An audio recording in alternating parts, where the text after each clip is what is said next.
Good morning and welcome to the fourth and final round of the Kit Kat Cash and Carry Pro-Am from the magnificent Irene Country Club, where today one player will add their name to the Sunshine Tour's storied list of tournament winners. What a day we have in store, not just in terms of the players, the competitors, the amateurs, but also from a weather perspective. It is one of the oldest courses in South Africa, dating back to 1912. But let's look ahead to the action with OG Malefi.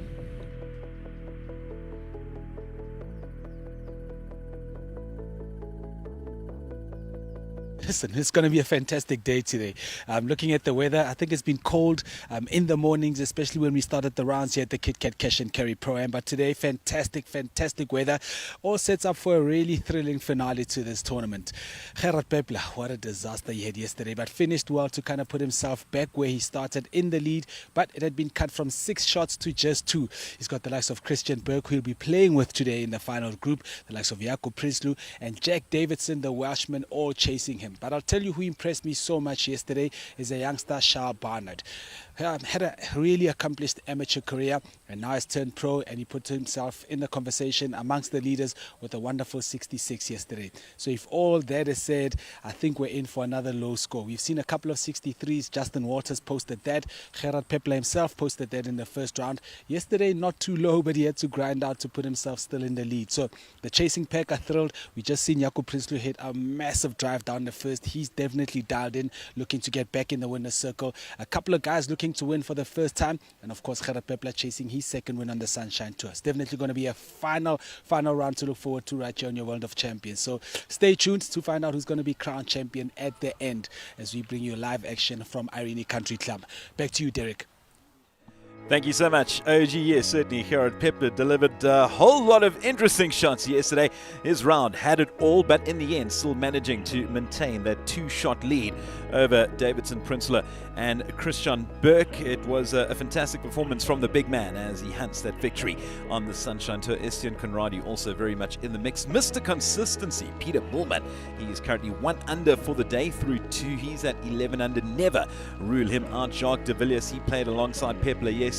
Couldn't quite get the course going, unfortunately, but there has been some fantastic golf played here at brilliant Irene Country Club, a classic parkland course and one that is extremely popular, not just on the tour, but in South Africa. Regardless, always look at the host of different nationalities competing here at the Kit Kat Cash and Carry Pro-Am. Also, there is a 2T start, players teeing off on holes 1 and 10. And remember, it is a Pro-Am, so as a result, you've got plenty of amateurs in the mix as well. So it's great to see some of the lesser talents shining on television. But at the moment, it is Gerard Pepler shining brightly at the top of the leaderboard.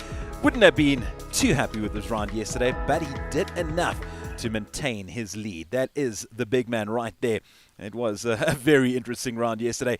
4 bogeys mixed with 4 birdies. He went even past 72. His round certainly had it all. Missed out an eagle at the death, which was unfortunate. We would have loved to have seen him finish off in style. But even so, he did manage to maintain it. This is how things are getting underway. Courtesy of Airlink, it is the first, the par 4. Pretty standard opening hole. You've got fairly tree-lined fairway, and you've got those 2 front bunkers sandwiched to either side of that green. Interesting pin placing once again, and this is our leaders about to get underway. Gerard Pepler playing alongside Christian Burke. Burke had a very good round yesterday too, finishing at 15 under, and he is 2 adrift of Gerard Pepler. So first round, or first tee, about to get underway for the fourth and final round of the Kit Kat Cash and Carry Pro-Am here at Irene Country Club, as we welcome into studio the one and only Simon Hill from Hot FM, also a friend of the Sunshine Tour, also very much accomplished golfer in his own right. Good morning, Simon. Excited? Good morning, D. I am excited. Thanks for calling me an accomplished golfer. I played yesterday. I certainly didn't feel like it. How did it go? Badly. Oh. Badly. As badly as Gerard Pepler, because we had OJ Malefi's intro to him saying a bit of a disastrous round. That being said, though, yes, he still managed to maintain his lead. Listen, it's a tough school when OJ Malefi is saying a 72 is a disaster. But I suppose after rounds of 63 at 64, 72 is a disaster. Yeah, no, fair enough. But he's still out in front as we watch Christian Burke about to get his round underway. Birdie par so far on this opening hole at Irene Country Club. But of course, it is a different kettle of fish when you're playing in that fourth and final round. And Gerard Pepler hunting that elusive victory on the Sunshine Tour, about to get his round underway. You can imagine the nerves that he would have experienced last night. And, you know, it was very vocal throughout the course of yesterday. He even applauded himself for finally hitting a good golf shot. He said it to himself. And yeah, he must have had a few lesser hours of sleep last night heading into today. Yeah, I'm sure he was stewing over it last night, but it shows you winning, and it's cliche, but winning is never easy. It's never easy to go out and win. Well, here we have birdie par for Gerard Pepler. We know he is a massive hitter, 368 meters on this par 4. He said this can fly, and yeah, he really struggled to find the fairway yesterday, and yeah, that's not what you want to see so far for the start of this fourth and final round for Gerard Pepler. Let's head back to OG Malefwe as we look ahead to what we can expect. Berkey, 3 fantastic rounds, 66, 68 and 67 yesterday. 2 shots behind the leader going into this round. What will be the strategy here today? Same game plan as the first 3 days. Just going out to enjoy it, play my own game, and what will happen. It's always good to get off to a good start. You've birdied this hole twice. What will be their strategy? I guess that was a good drive as well to start off with. Yeah, well, it's almost drivable. Try to get it aggressive as possible, get it down there, and see if you can make it up and down for birdie. Game has been in a good place. I saw you've been working with your coach Keegan. Anything you guys are changing for this? Nothing. We're just going same game plan, same swing thoughts, everything. Just keep everything the same. All the best for today. Thank you very much. Thank you, OG. Great to hear from Christian Burke. 368 meters, almost drivable. It's insane. And of course, that would have been the bread and butter when it comes to Gerard Pepler as well. He certainly would have been going for it. Nowhere close, unfortunately. He's straight in now for birdie. That's a great putt from him as he moves over to 10 under, 3 pars to kick off his round, getting his first birdie of the day on the fourth. Speaking of the fourth, we head over now to that par 3, 205 meters. Longish par 3. Justin Walters now sitting at 9 under. He would have been disappointed with the way he finished off his round yesterday. A man who's had his struggles through the years. It's great to see him on the up and up.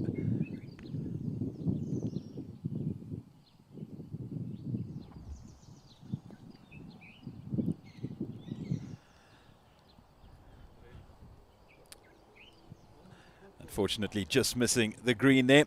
So, of course, the Kit Kat Cash and Carry Pro-Am has been a very popular event. Let's catch up with Riaz Ghani, who is the COO of Kit Kat Group.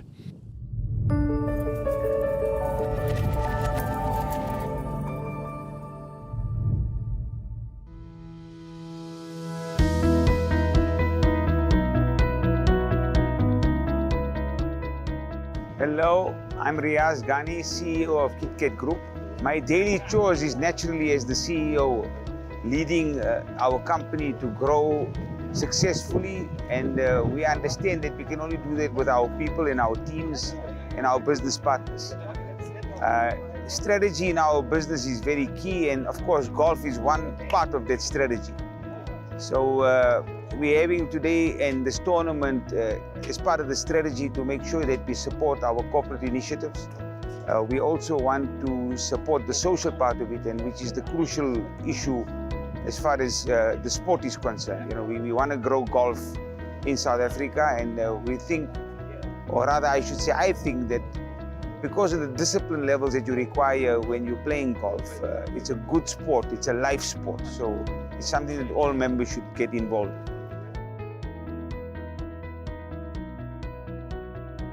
So from a partnership perspective, we couldn't have asked for better partners. I mean, the Sunshine Tour has been amazing. Their team, their planning, their organizing, I mean, it's world class. You can see South Africa is definitely on the world stage as far as golf is concerned. So all of that thanks to the Sunshine Tour. Like I said, it was a more of a personal decision initially because of the disciplines required in the sport itself. and me getting involved in playing the sport, I just fell in love with it, and I just felt that it's something that we also need to give to our communities. You know, golf has had a stigma of being only for the rich, and we want to and hope to change that, and we want to grow the sport in South Africa and to make sure that all walks of life can play the sport, and that was, I would presume, the core reason for actually making sure that we partner with the tour and to grow the sport itself. Well, it's more of a marketing initiative. We support quite a few lower level golfers or lower level pro golfers, hopefully to get to the future. We're getting involved in quite a few initiatives from a sporting perspective. I mean, this year we'll have our first Kit Kat marathon as well. We sponsor pedal, we're into soccer, so it's all about social upbringing. I mean, sport, as we all know, and Madiba said it the best, sport is what brings the people together, and that's what we're hoping to achieve. Look, it's not easy for our guests to just play with professionals on a normal average day. So we bring our amateur golfers and our corporate partners, our business partners, to play with professional golfers, and I think that in itself is a tribute. I mean, it's a beautiful thing to have.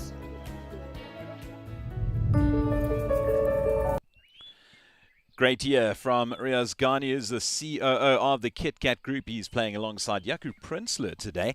Great friends of the Sunshine Tour, have been partners with the tour for many, many years, and are a massive part of this event. Very, very popular, the Kit Kat Cash and Carry Pro-Am. As we see our leader now, Gerard Pepler, having a deep look into where he's going to be playing from, because, of course, nowhere near the fairway. Well, not to the first fairway in any case.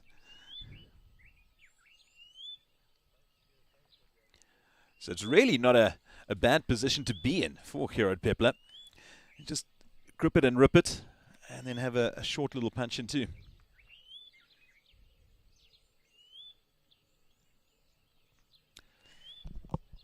Gerard Pepler playing alongside Christian Burke. Yesterday, he had the honour of playing alongside Jacques de Villiers. De Villiers was just unfortunate. He had so many birdie opportunities, just couldn't convert. Here we have our leader.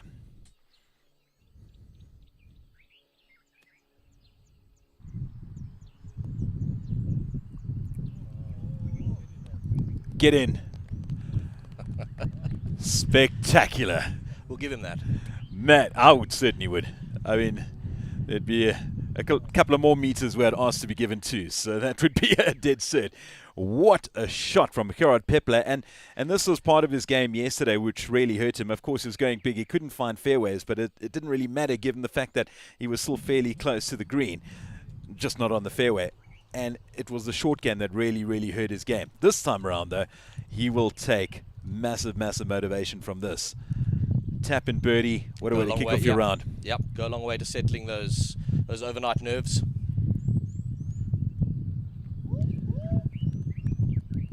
Absolutely brilliant from Gerard Pepler as he moves to 18 under.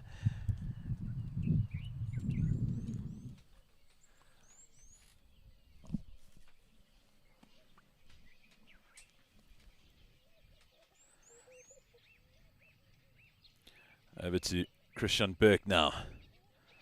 This is second at the first. Seen his playing partner play an exquisite approach. Unfortunately, we're going to say Burke couldn't quite replicate it, but this is brilliantly judged.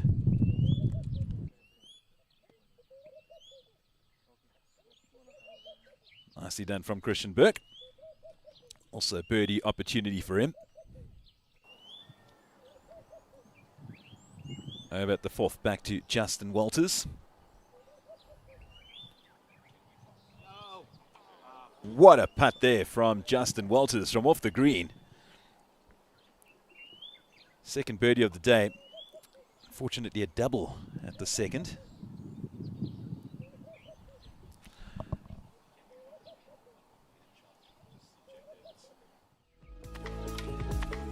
So Simon, important moment there for Gerard Pepler getting that birdie on the first. The reason being, Jack Davidson went and eagled the first, and as a result, he was tied with Gerard Pepler for a short while.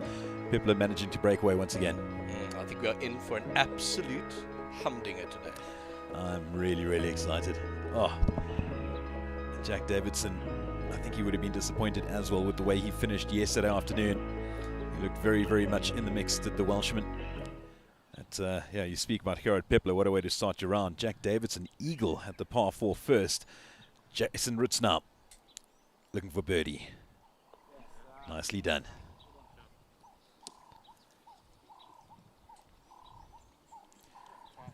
Don't often see playing partners / opponents giving each other fist pumps.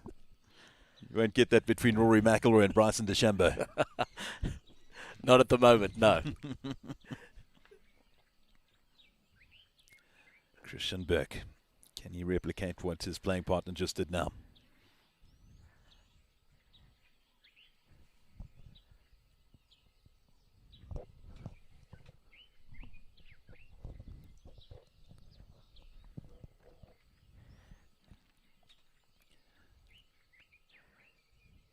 And I think when you see guys making birdies and eagles like these guys have started out doing, it really puts pressure on you as Christian Burke. You feel like you have to make everything or you're going to lose ground. Without a doubt. And, you know, he'll have a look at the leaderboard shortly. And remember, he would have started this round being, tied for second. And suddenly he'll, after this very first hole, suddenly he's tied for third. And you thought, what just happened? So this is a very big putt for him. And unfortunately, just offline. Got a little bit too much turn. So, not a bad start for Christian Burke. Stays at 15 under. He doesn't look happy. No, he wouldn't be. The fact now that he's sitting 3 adrift of Gerard Pepler. Henio Kennedy. This is second at 13.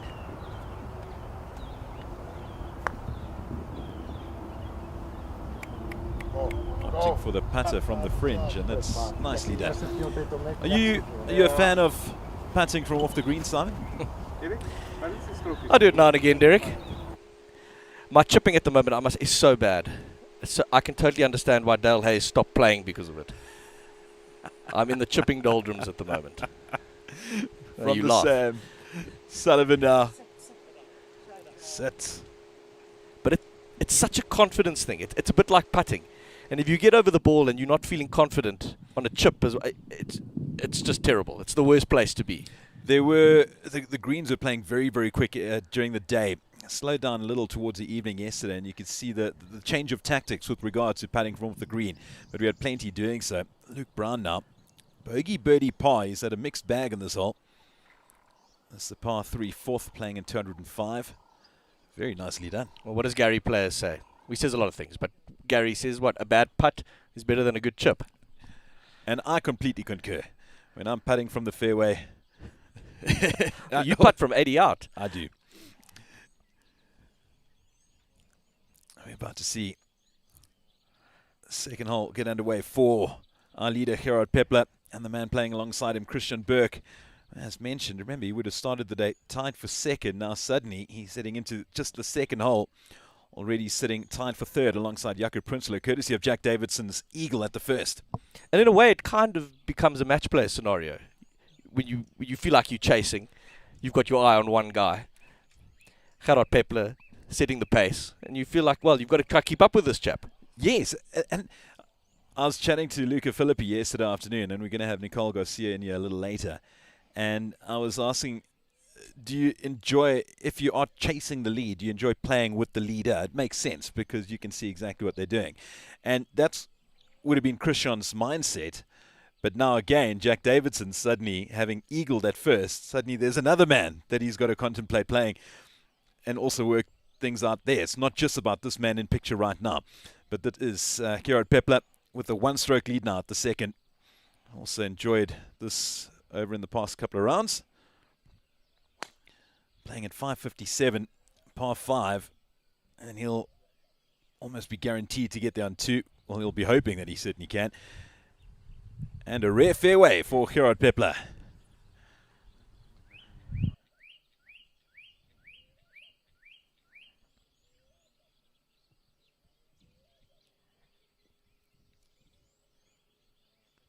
Over to Christian Burke now.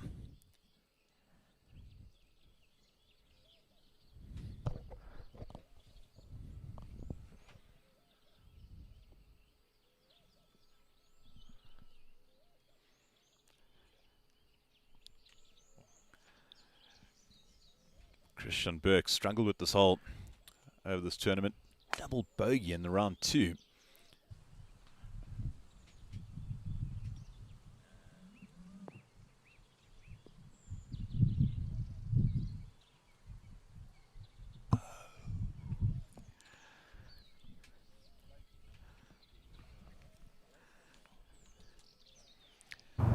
Nice start there for Christian Burke as we move over to the 13th now. Sam Simpson has to move into double figures. Yes, well done. Very nicely done. Thank you. Sam Simpson, first birdie of the day. Takes him to 10 under, 8 adrift of Pepler.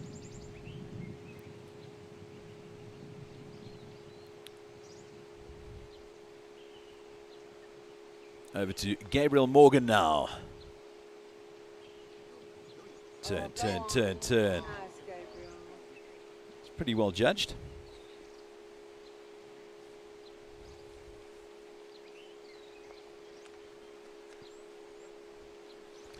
The man from Chile, Gabriel Morgan, sitting at 7 under. So of course there's plenty at stake beyond just the trophy itself. Early season momentum on the Sunshine Tour is enormously valuable. As far as the Career Guy Order of Merit is concerned, early days as far as events are concerned, but Aston Batista leading the way, the Australian, ahead of Sam Simpson and Alton van der Merwe, 2 recent winners on the Sunshine Tour.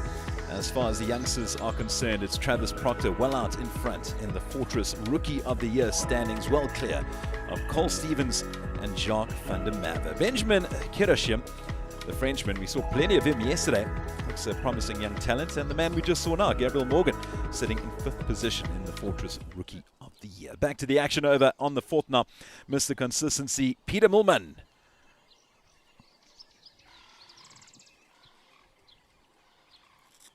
Sitting at 11 under, playing alongside Luke Brown. Not sure if you're aware, Simon, regarding the car accident Peter was in a few years back.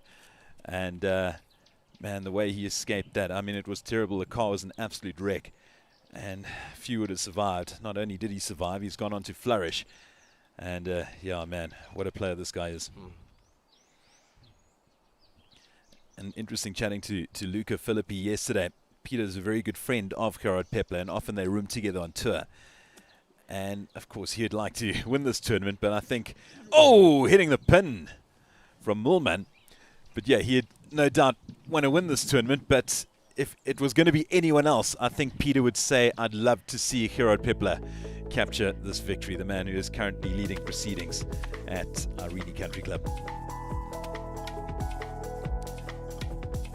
What a course. When last did you go out to Irene, Derek? I was there, the last time I played it, probably about a year ago. And yourself? Oh, it's such a nice little track. Oh man, I enjoy it. I really, really enjoy it, and it's looking absolutely beautiful given the current weather here in the region. And you can see it really has turned out to be a really popular event on the tour, and especially when you bring in the Pro-Am into the mix, playing alongside the amateurs. And of course, these are players and partners of the tour that really have gone to the lengths and breadths of ensuring that the success just continues. And it's obviously fantastic for these amateurs to tee it up alongside these pros, and you realize just how bad you are. That's exactly what it is. And that being said, though, we saw some exquisite shots yesterday from some of the Amis as we look ahead to plenty of tournaments that's still to come. Waterfall City Tournament of Champions supported by TAC and WCMC taking place at Royal Johannesburg. The Beast of the East will be playing host to that. It's a great event. Of course, it's a mixture of all the various winners across the tours, the Sunshine Tour, the Sunshine Ladies Tour, the Betway Big Easy Tour. It's a great format, and it's really become extremely popular. Yeah, and they keep it nice and close to the clubhouse, so you're never actually that far. They rejig the holes, the layout, Yes. and you play Royal East, but it's slightly different to how you would normally play it. Yes, no, it is. But a great course, a great event, so we're really looking forward to that towards the beginning of June. As we see Christian Burke coming up now, not quite finding the fairway now. This is second. We saw there, he really has struggled with this hole over the course of this tournament.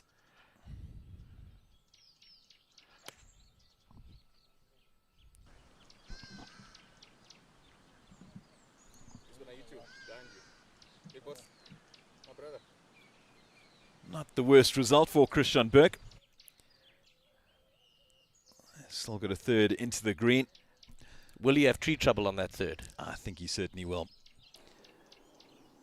And there's very few positions when you're not on the fairway where you don't have tree trouble at this course. Luke Brown, can he move to 10 under?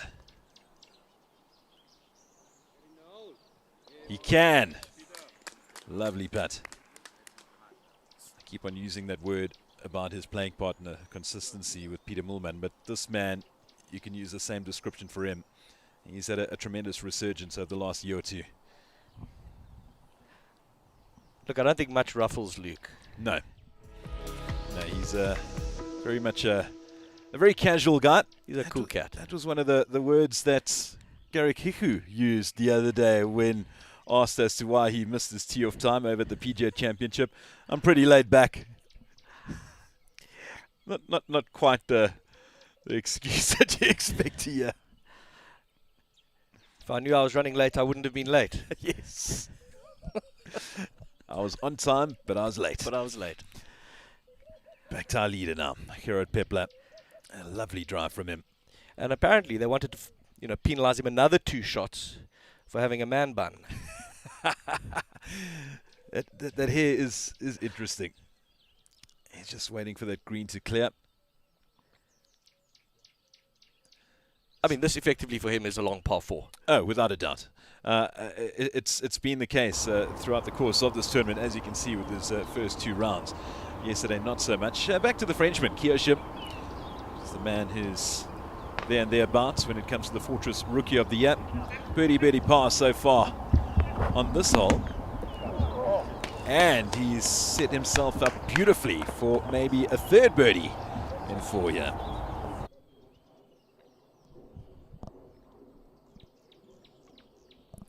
Let's have a look now at the 2nd here at Irene Country Club, courtesy of Airlink.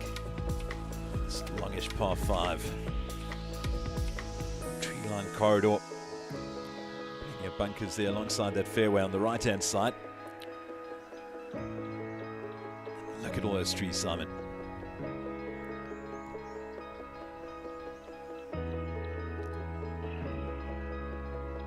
Long looping bunker on the right-hand side of that very well-protected green. And the wait does continue here for Gerard Pepler. Reminder that this is a Pro-Am, so might be a couple of non-pros there struggling to read the contours of the green.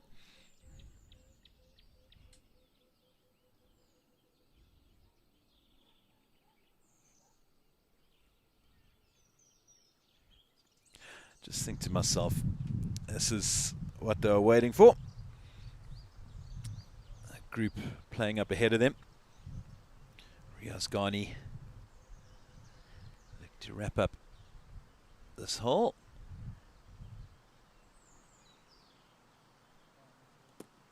Get in. Lovely done from Riaz Ghani.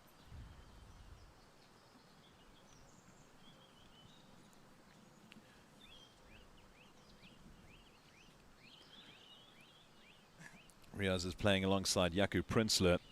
He had a fantastic round yesterday. Currently sitting at 15 under. Went on to par the first.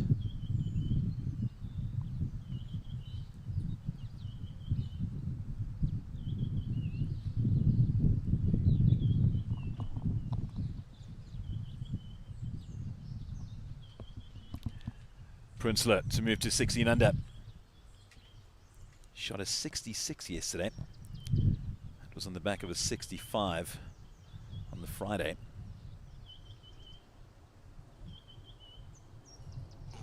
Yeah, slipping that.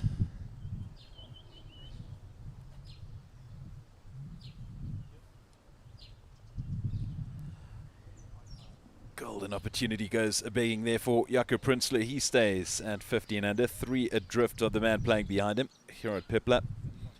2 behind the man lying in second, Jack Davidson. Over to Pepler now.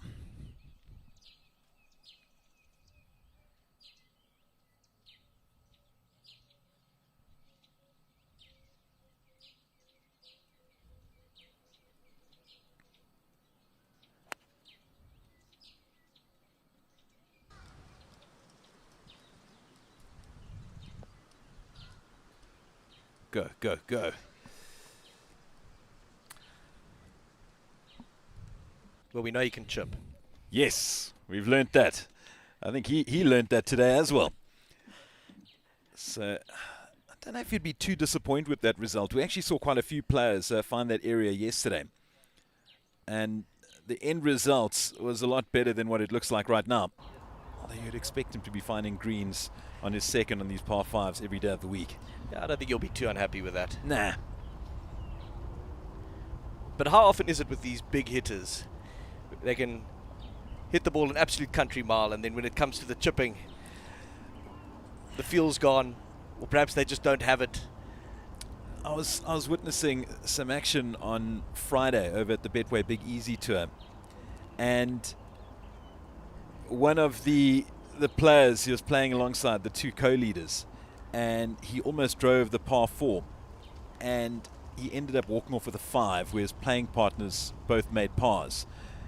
And it just went to show, going big and hard, and then suddenly just unable to find the short game, as we see Kyle Barker. Geez, It's very unlike Kyle. Misreading that.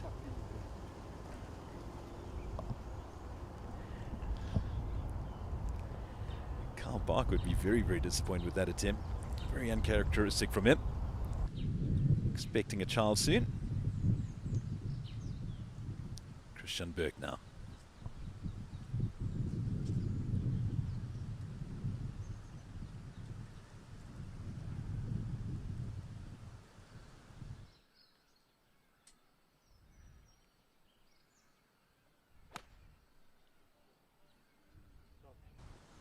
Doesn't like it. Well, he's left himself a lengthy birdie putt there.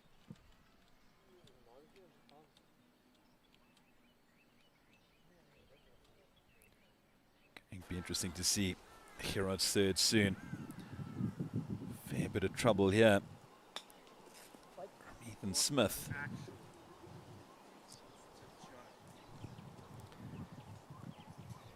I think that tree was directly in his way. That was probably about as good as he could do. Yeah, he had very few options there. Very few contours to play with as well from that angle. Push him. Playing that fantastic tee of the 13th. And he does the job. Done. Lovely birdie for the Frenchman. Thank you. 3 and 4. He got his round underway on the 10th.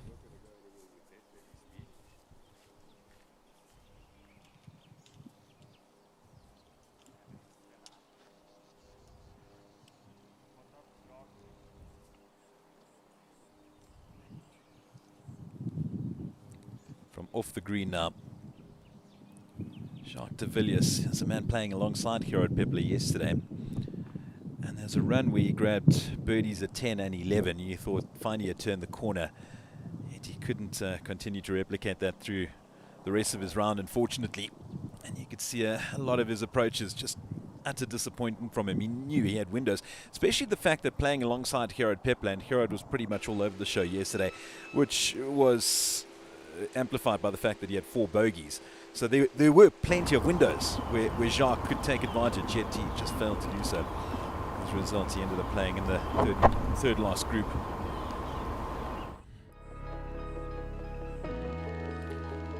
It is the 4th and final round of the Kit Kat Cash and Carry Pro-Am taking place at Irene Country Club. Gerard Pepler getting his round underway with a fantastic birdie. And Jack Davidson, wow, eagling the first. As a result, he sits 1 adrift of Pepler. Prinsloo and Christian Burke tied for 3rd. Graham van der Merwe and Estienne Conradi currently tied for 5th at 13 under. You look at these scores, and there's still so many players in contention.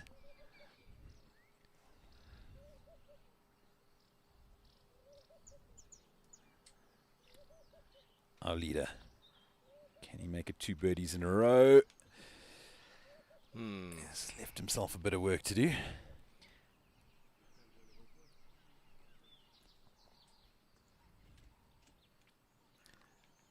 You speak about short games, And you look at his approach from well out on that first, getting into within a foot. And there he is, just a few meters out, and that's what he produces. Carl won't be happy with that. Not at all. Bogey for Carl Barker. I think it's about as angry as I've ever seen him. Agreed. That's 3 bogeys in 4. And he just manages a wry smile. Will snatch this to go to 13 under, and he does it. So Quinton moves into a tie for 5 alongside Conradi and Graham van der Merwe.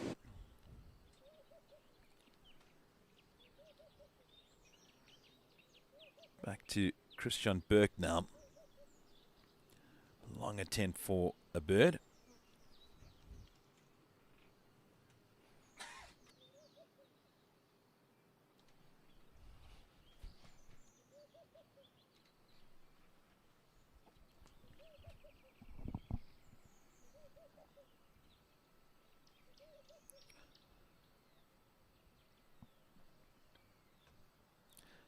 Christian struggled with this hole in the past. Can redeem himself this time round. Certainly had the legs. Well, that's not dead either. No, not at all. Back to Jacques van der Merwe now. Jacques de Villiers, apologies. This is sad, 11 under.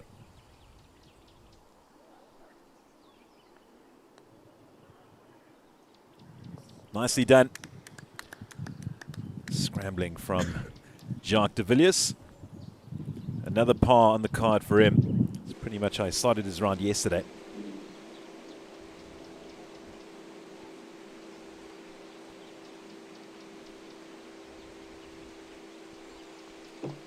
Nice, Ryan.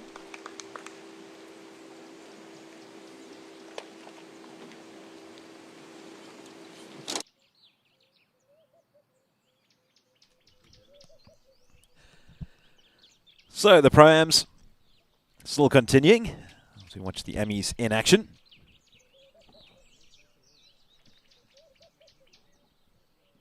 Really, I've been impressed with the performances of the amateurs throughout the course of this tournament. And I think it's a different mindset as well, Simon, when you're playing alongside pros. No doubt you'd assume that your game gets slightly better. There's no question that they are getting a little bit of advice from their pros. Also, the added pressure of being on television and not wanting to embarrass yourself, so to speak. Yeah, and I think having cameras following you around as well doesn't make it easy. No. And then there's always a part of your mind that thinks, well, let me try and chase this guy, which is a terrible idea.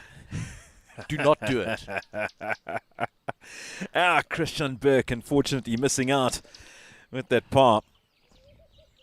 That's going to feel like 2 drop shots. Without a doubt. Especially the fact now you've got Gerard Pepler putting for birdie. You would have a 2-shot swing between the two of them. And remember, they started the day. And Christian Burke was tied for second. Just a few adrift of his playing partner. Simon Deploy. I'll get back to him now.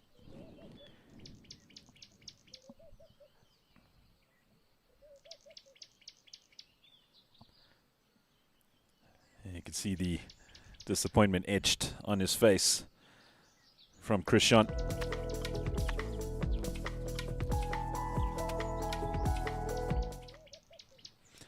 Gerard Pepler.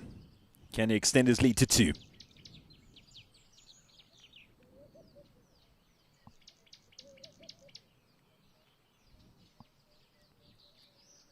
He does the job.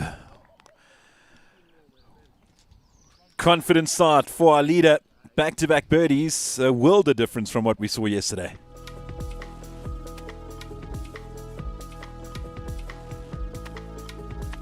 A 2-shot lead for Pepler, D, and we've got Jakub Prinsloo at 15 under. Christian Burke, he's now 5 back. Realistically, how far back can challenge today, do you think? Well, with the start from Gerard Pepler, I reckon if you're within 4 going at the turn, you probably stay in contention. But you certainly don't want him to get away from things. And I mean, he couldn't have asked for a better start so far from today. And man, when he's looking hot, I mean, we saw what he performed over in those first 2 rounds. Yesterday, not so much. But if he can get away, then it could be a one-horse race. That being said, I reckon 4 to 5 shots. That's very much in contention. Yourself? Yeah, I think you think Jaco Prinsley's still in with a shot, but I kind of see it becoming a 2-horse race between Davidson and Pepler, barring any major meltdown from Gerard. Yeah, that's the other thing. And when you talk about the players that are in contention or would be chasing, Jaco Prinsley has got all the experience. He's a veteran on this tour. He's won on the tour before. And if you've got someone like him chasing, he's always going to be there or thereabouts. So, as you say, he knows how to win. Yeah, exactly. So, and I think Christian Burke, that would certainly have hurt him, this bogey at the second, and then having seen his playing partner, the man he's trying to catch, going, and a relatively simple birdie. I mean, he made it with ease, so to speak. So, yeah, at the moment, Pepler, Davidson, Prinsley there. Could have a nice little run. Oki Stratum going on nicely too. I think when you hit the ball as far as Gerard does, to walk off any of the par 5s with anything less than a birdie, I think you're going to feel hard done by. Yeah, without a doubt. And that was certainly the case yesterday, because he did that plenty. And you thought, okay, here comes another par 5, just birdie on the books, and yet he wasn't finding fairways. And while he may have kicked off his round with a pretty wayward drive, since then he's been an absolute poster child for great golf. And for his competitors, that could be a big red flag. And here we have the 465-meter par 4. And we're having that debate yesterday regarding the biggest hitters, myself and Luca, and who hits it longer between Gerard Pepler and Wilco Nienaber. I think it may go the way of Wilco, but geez, on their day, you don't want to be up against any of them in a long drive competition. But I think for the average amateur, I don't think, if you haven't seen these guys play, it is so difficult to describe how far they hit the golf ball. Because often the case is they're playing the course off the tips, so they're playing right off the back. And you play it generally off the club tees. And if you know the course well, you'll see that often they hit it past where you hit it from the club tees, and that's a good 50 to 60 meter difference some of the time. I mean, it is ridiculous how far they hit it. Yeah, it's unreal, and I urge viewers to go out there, because the Sunshine Tour, of course, takes place throughout South Africa, and it's very, very accessible, the various tournaments. The courses are magnificent, and for golf fans, go out there and watch these guys, and it's not just the distance, but the precision play, the sound of the club. It's unreal, as we see lefty Luke Jerling trying to put away his par to stay at even par, and he misses that, unfortunately, and he's got a longer putt now coming back. That's a disappointment for Luke Jerling. Interesting, Luke Jerling, a man from Quebec, and he's on the honours board at Grey High for golf, and he sits one below one Sia Kolisi. Also for golf, eh? Yes. It's great company for Luke Jerling, and that's a disastrous attempt there for par.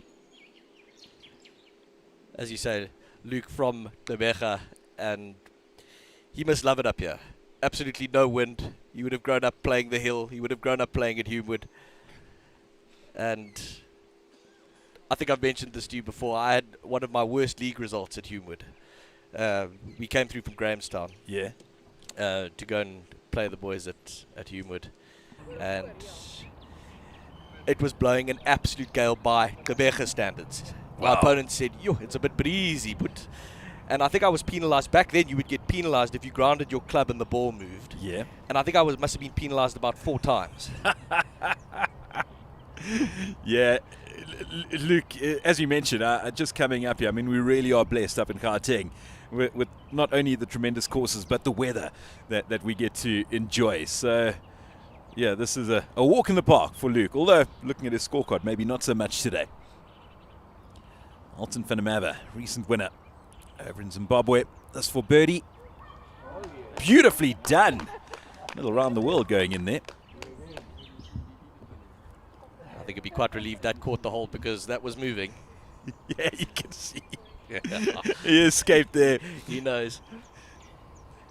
Got his missus back in the bag. Alton van der Merwe. Oh, what a great win last week as well. Really, really good. And it had been a long time coming.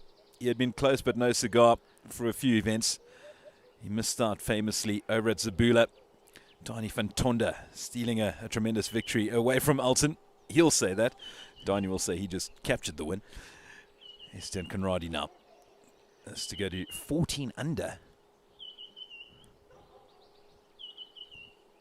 And he knew as soon as he hit that.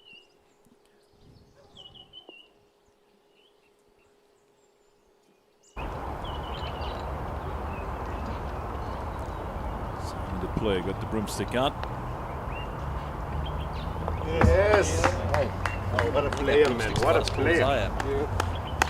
Almost as tall as Simon. His first birdie of the day. You're a fan of long putters, Simon? Derek, I'll try anything at the moment.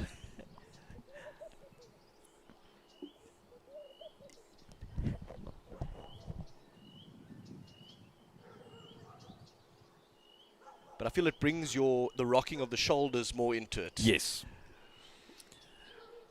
Where at the moment I'm quite handsy, and especially when there's a bit of pressure. Not that I generally feel it. I've tried it once or twice, and it takes some getting used to. But I think if you do kind of find that rhythm, it's hard to switch back. But at the moment, I'm still at the short putter. As we saw, Graham van der Merwe, that is a fantastic putt from him to stay at 13 under.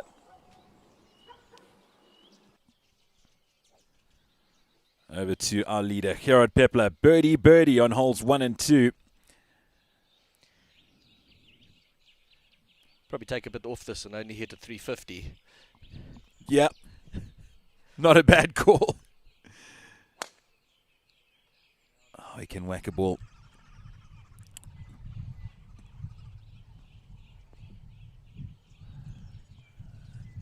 Just right of the fairway, unfortunately, for Gerard Pepler. Nothing wrong.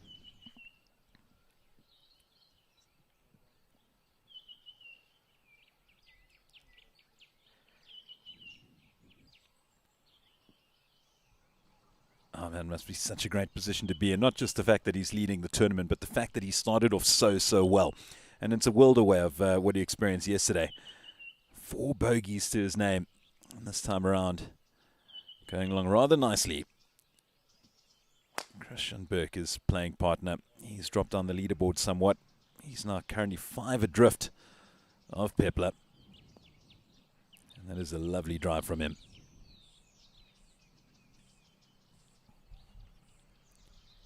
Pars all round for Burke on this hole.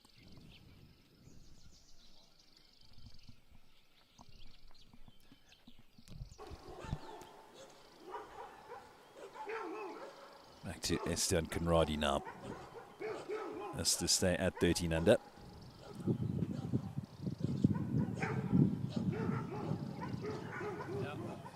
Well done.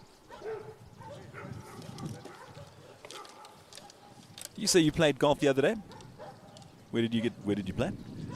I played yesterday. Yeah.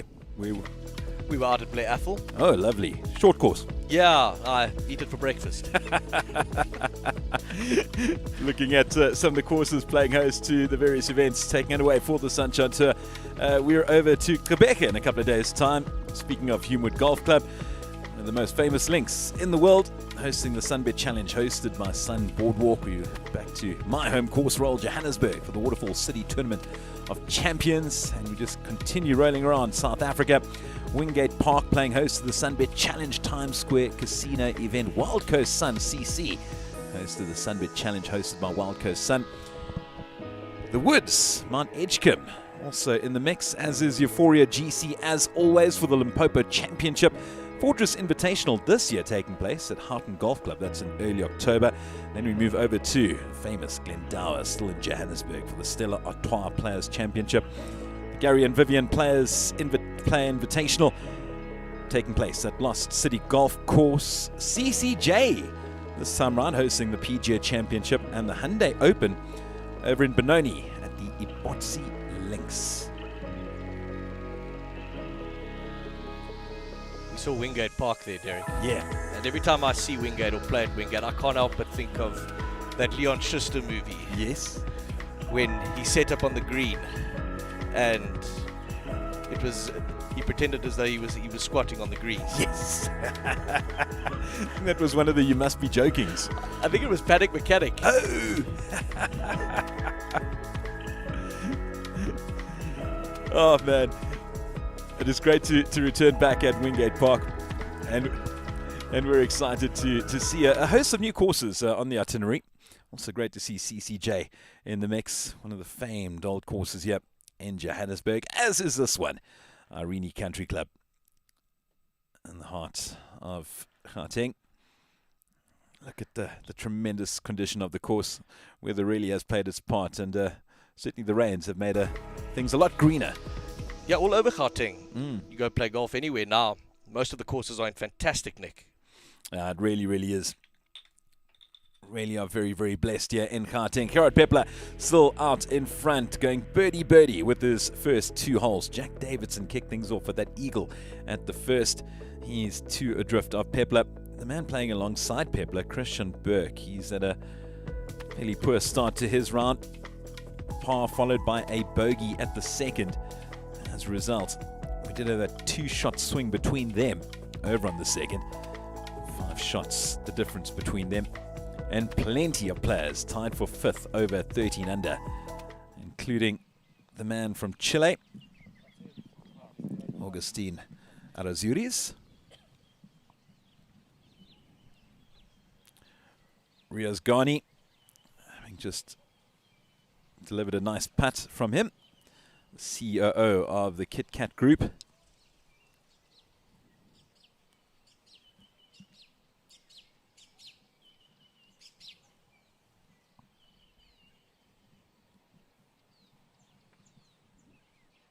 Jack Davidson now, this to go to within 1 of the lead.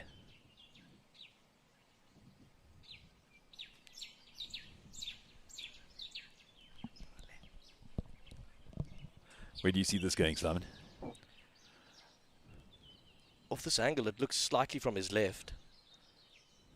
And it looks quick.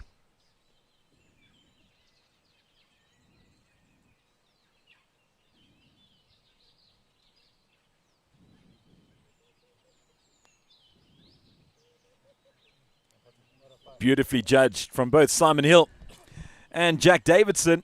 It's game on here at Irene CC. Eagle par birdie, first 3 holes for Jack Davidson, and he's climbed to within 1 of Gerard Pepler.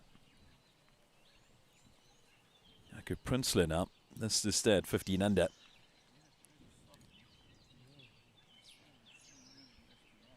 And you hope Davidson does well today.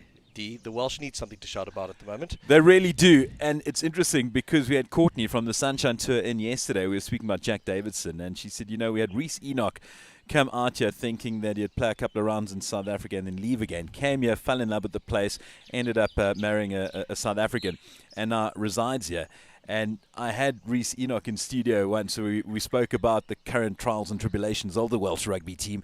And he said he just can't bring himself to support the Springboks, but he so badly wants to because the Welsh are absolutely rubbish at the moment. He'll come round. He will. I'll give him 1 more year.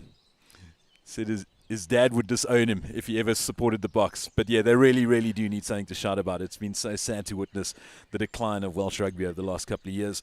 Prinsloo now looking to stay at 15 under.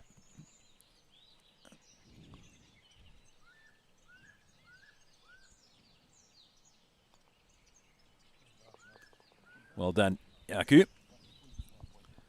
He stays within 4 shots of Gerard Pepler.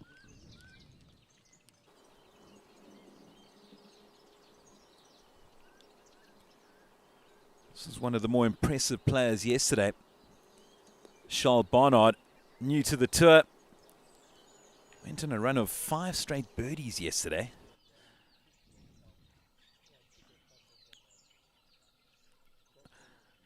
He'll love this placing at the moment, Gerard Pepler. May not be on the shortest stuff, but this is his bread and butter.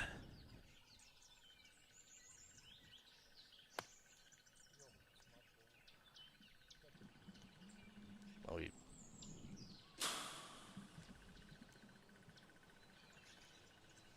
was that the dreaded S word, D? It did sound like that. I don't want to say it. You say it. No, not again. A little wry smile there from Gerard Pepler. That's not what he wants to do at the moment, given the fact that he's just seen his lead cut down to 1, courtesy of Jack Davidson. Of course, he won't know just yet what has transpired up ahead. Christian Burke looking to bounce back from that bogey at the last.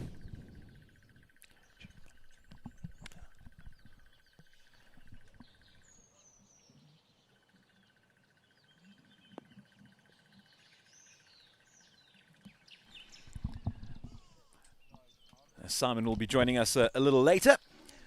Thanks so much, Simon. How do you take your coffee, D? Oh, no sugar almond milk. Thank you so much. Are you one of those? I am.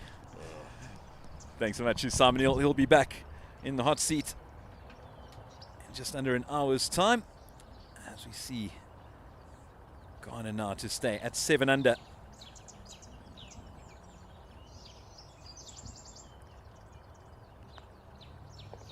And he does the job.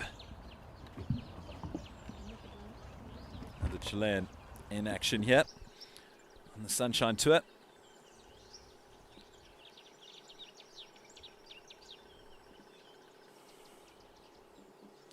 Tyron Ryan looking to move to 12 under, just missing out.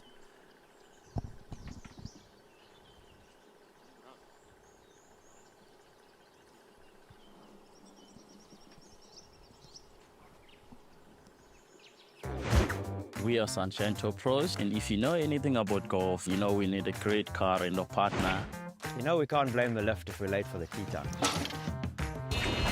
Ever tried walking from Cape Town Airport to the golf course? Or trying to win the Joburg Open while cycling to the hotel and back. We've tried everything. But now we know we have the partner for the job. Enterprise Rent-A-Car, official car rental partner of the Sunshine Tour. Yeah, great to have Enterprise on board. One of the many sponsors affiliated with the Sunshine Tour, as are the KitKat Group, naming sponsors of this KitKat Cash and Carry Pro-Am, as we welcome into the hot seat renowned professional on the Sunshine Ladies Tour and the European Ladies Tour, Nicole Garcia. Good afternoon, Nicole. Good afternoon. Really nice to be back. Yeah, great to have you back. Really good to have you back. What a start from Gerard Pepler. Birdie on first and second. Yeah, it's some really impressive golf today. Pretty sure he would be nervous on the tee box this morning, especially after yesterday's round. So it was a great start for him. Just ease those nerves off a little bit. Yeah, it was a bizarre performance. It was certainly an entertaining round witnessed yesterday. To walk off with an even past 72, I mean, it's not disastrous. Of course, it was nowhere near what he did on rounds 1 and 2. But he still managed to maintain his overall lead by 2 shots. But it was a round that had it all, I like to say. Oh, yeah, for sure. I mean, look, it's really difficult to follow up the 63 and 64 with another good round. So, especially with how his drives were, acting up yesterday, I think level par was it was a good round not to do any damage. Yeah. And to still do that and to maintain that overall lead going into the last, as we see a lovely little pitch from Gerard Pepler, and that puts him into contention for 3 birdies in a row to kick off his 4th and final round as he hunts this elusive win on the Sunshine Tour. Lovely stroke that. Could see a little mud on his ball there as he chipped it up onto the green, which obviously changes a lot of things. Oh, what a putt from Barnard. Good up and down from him. Yeah, he really impressed yesterday. Oji Malefi mentioned it a little earlier. A new man on tour, playing like he's been there forever.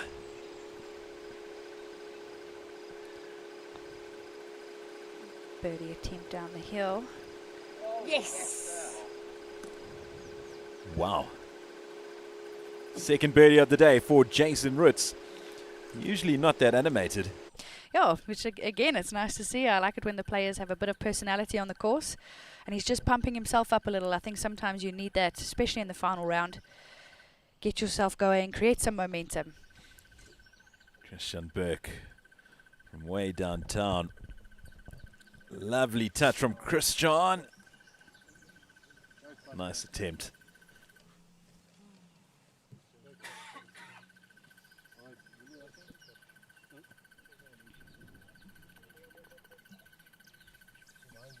Second par of the day for Christian Burke. He stays at 14 under.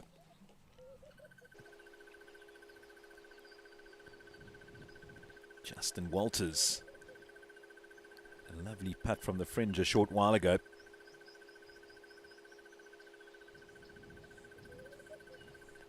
Missing out there. This game, Nicole. You can see the frustration building for Justin Walters today. That's heartbreaking when that happens. Standing behind the ball, looks like it's going in, and then it just slips out. Pepler. Can he extend his lead?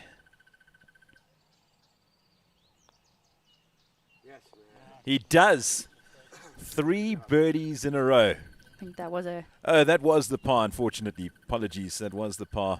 So he stays at 19 under. That's Gerard. And again... Career Guy Order of Merit. Can he be led by Austin Batista?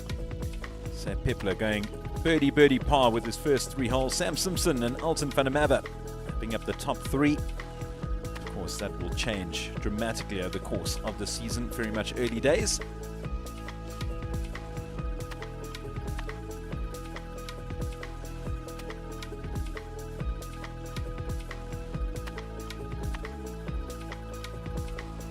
Travis Proctor, the young man leading the way in the Fortress Rookie of the Year standings, ahead of Cole Stevens and Jacques van der Merwe.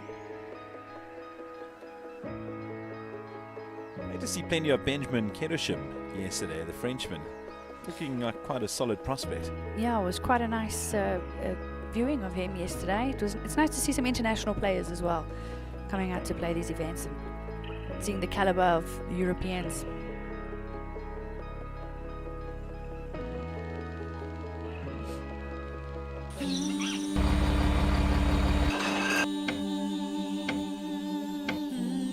Before there was a nation, there was a promise born of this soil.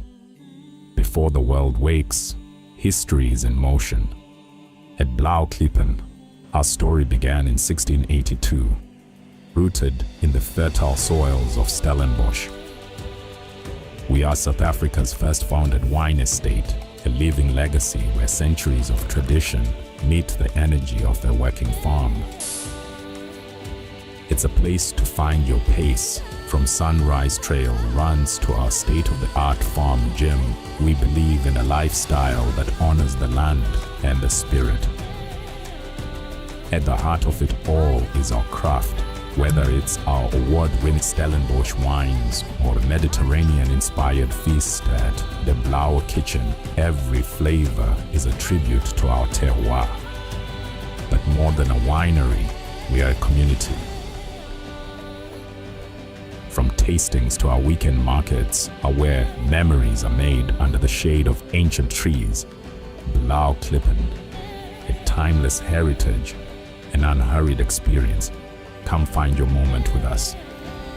Blauklippen, South Africa's first founded estate and first registered company. Still pioneering. Established 1682. Wonderful wine, that courtesy of Blauklippen. You're a big fan, Nicole? Oh yes, and they have a wonderful venue there as well. Beautiful wedding venue. Yeah, it's a lovely part of the world. Are you a Chardonnay person, Chenin Blanc? Just a wine person in general, I think. No specifics. Yeah, I think I'm with you, actually. It is really one of the great wines from South Africa. It's a wonderful wine-producing region, and another great partner of the Sunshine Tour. So we certainly have a game on here at the KitKat Cash and Carry Pro-Am. Gerard Pepler maintaining his 2-stroke lead over Jack Davidson. Jaco Prinsloo sitting in third. Christian Burke, the man who's playing alongside Gerard Pepler, sitting tied for fourth alongside Graham van der Merwe. Burke, having had the greatest of starts to his round, bogeyed the second, which makes it all the more tougher to deal with when your playing partner, the man you're trying to catch, goes birdie with his first two. Yeah, Pepler's put some pressure on the guys that are chasing him today, which is good for him, especially after his round yesterday. He needed that. I think standing on the first tee today, there would have been a few more nerves than yesterday with that big lead he had. And especially after his first drive, because that was one of his big problems yesterday. He just couldn't find a fairway. And it wasn't just off the fairway, it was miles away. And that first one today, he was nowhere close. And you thought, oh, well, here it goes again. And yet he managed to recover brilliantly. And since then, it's been all systems go. Yeah, it takes a lot of mental strength to come back from that first shot, especially after knowing his whole day yesterday was offline. So I think he's done really well to get himself back into it with a solid swing on the next few holes and give himself some confidence. How do you handle something like this, Nicole? I mean, you've won before on the tour, and when you're searching for that elusive win the night before, when you are in contention, and never mind in contention, he is leading. Yeah, I think, last night he probably would have had a lot of thoughts going through his mind, especially after losing such a big lead, wondering how it's going to go today. Can he keep that good golf up? So he definitely would have had, quite a busy mind last night, probably wouldn't have been able to sleep too well. And then also, worried that you're going to miss your alarm clock. There's all those things that go off in your mind in the morning. You just don't want anything to go wrong.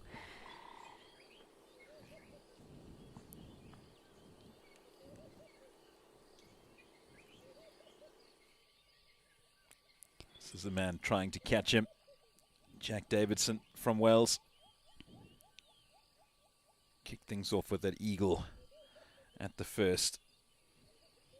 Can he close the gap to 1 on Gerard Pepler?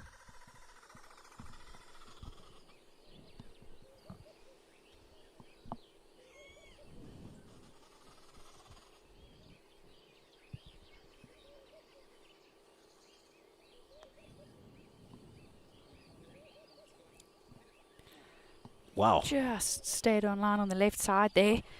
Didn't quite hold up to the hole. I see he's got the claw grip going.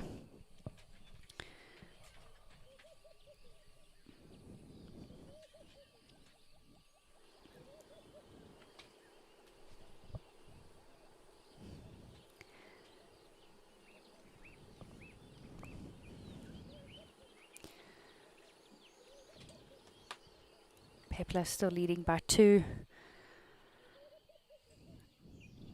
Davidson just trailing behind, trying to catch up.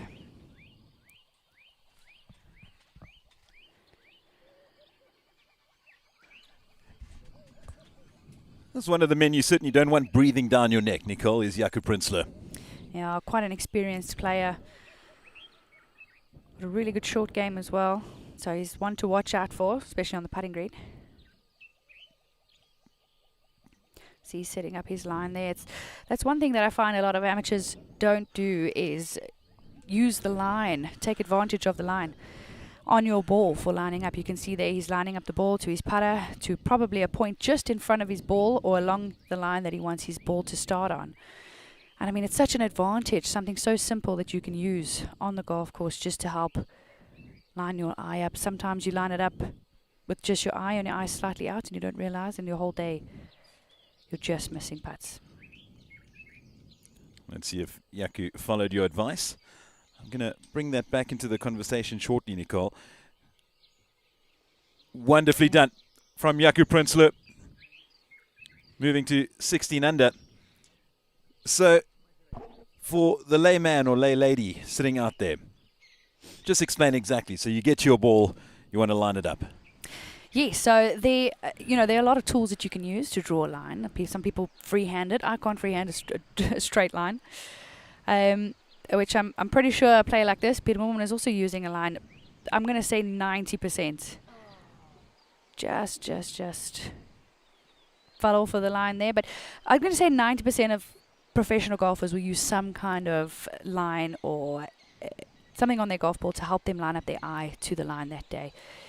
You're not going to get every single day that your eye is tuned in to seeing the line 100%. So it's just something that you can use on the golf course. It's completely legal.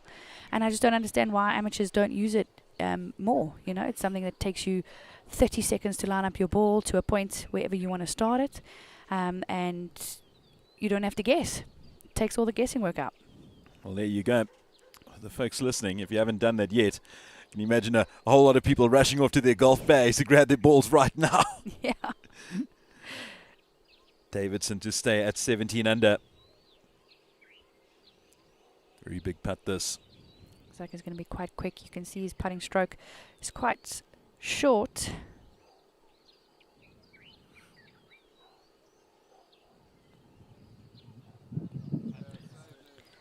Little left to right slider down the hill. And no mistake from the Welshman. He stays at 17 under. Just having seen his playing partner close the gap between himself and him to just one shot. And back to our leader now, Gerard Pepler. First par 3 of the day for him. Playing at 205 meters. Got the iron out. What would we be playing here, Nicole? What would I be playing? No, what would he be playing? What do you reckon? I was going to say, I was been getting a lot longer club than he would. 200 yards, probably about a 6-iron, I think. I'm not too up to date with his distances, but if I can compare him to some of the longer hitters on tour, I'm going to say at least between a 7 and a 6-iron. It's not a bad shot there from him. Also, what would his mentality be now in terms of his playing? He's got the lead. He's got the 2-shot lead as we look at this longish par 3. The 4th, courtesy of Airlink here at Irene Country Club. Got that bunker towards the front right. So what would his mentality be like now? Would it be about protecting that lead or extending that lead? Of course, he'd like to get as much in front as possible, but are you hunting pins or hunting greens? I think compared to yesterday, yesterday he played quite aggressive golf, which I think he could afford to. He was quite far ahead. Unfortunately, it didn't quite work out for him. So today, I'm guessing he's going to go a little bit more conservative. Just try and take advantage of the par 5s where you can. I don't think he has to go super low today to take the title. So, and having players like Burke breathing down your back, you want to put the pressure on them. Burke, you can see using the club in the swing, and that is not a great effort from him, unfortunately. And yeah, you got the complete contrast like Burke, because he has to attack. He has to try and make up that 5-shot deficit. He's not going to do it with that, though. Exactly. And they'll be playing 2 completely different styles of golf today. Pepler, all he needs to do is just plod his way through the golf course, make a couple of birdies, and it'll be enough pressure on the other players. Par 3 7th, Ethan Smith. Playing at 135 meters, and he's put it to within a couple of meters. Brilliant shot from Ethan. Gerard Pepler still out on top. Start of the day with that 2-shot lead, and he maintains that 2-shot cushion over Jack Davidson. Sitting at 17 under. Jakob Prinsloo. Lovely birdie at the 4th. That's taken him to 16 under. Quentin Vilsnatch already having wrapped up his round. What a 65, Nicole. Now this course definitely lends for a low round today, so it's anybody's game today, I think. If your irons are spot on today, you can definitely chase that 63, 64 again, I think. 67 from Pierre Vilanix. That's taken him to 9 under. Jordan Bernand, his tournament done and dusted. A nice way to finish off, a 70 for him. Right, Purchase, we saw plenty of him yesterday. Luke Brown is currently sitting at 2 under for the day, as is Peter Mullman. You don't often see him over par. 68 from Rupert Kaminsky. Nice bounce back from him. Tyron Sliders, the young man, he's at 68 as well. Took him to 7 under. Doug McGeegan, the veteran, he's at 6 under.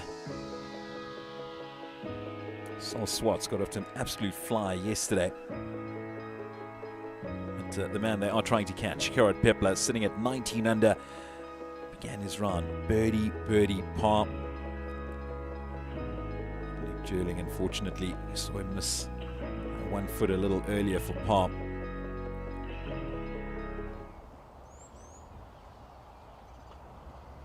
Over to 13 now. Third of the par threes at Irene CC.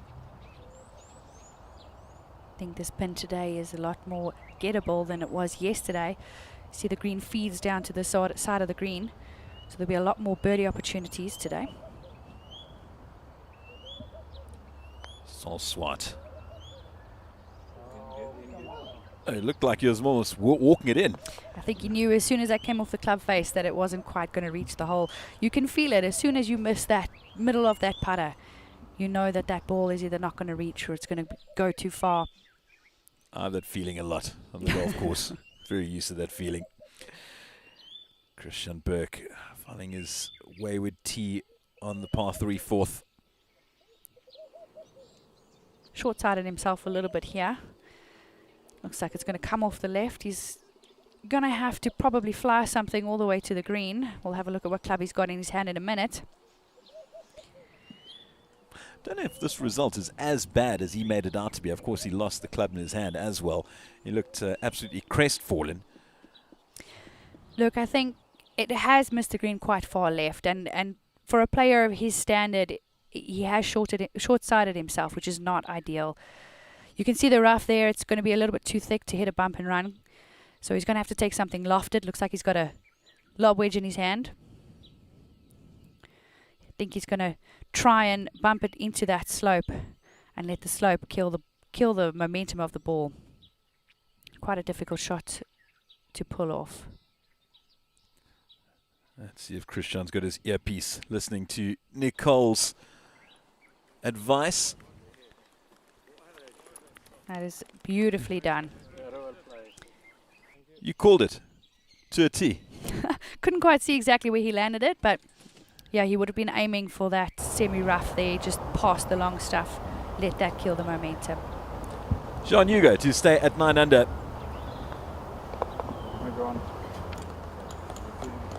The wily veteran got his round off to a good start. Birdies at the first and third for him.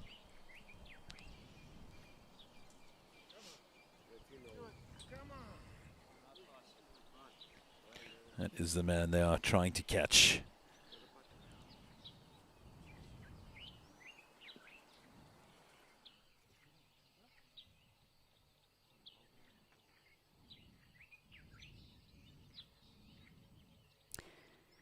Can see he's looking to the side as well as down the line, which kind of helps the players gauge where the slopes are coming from.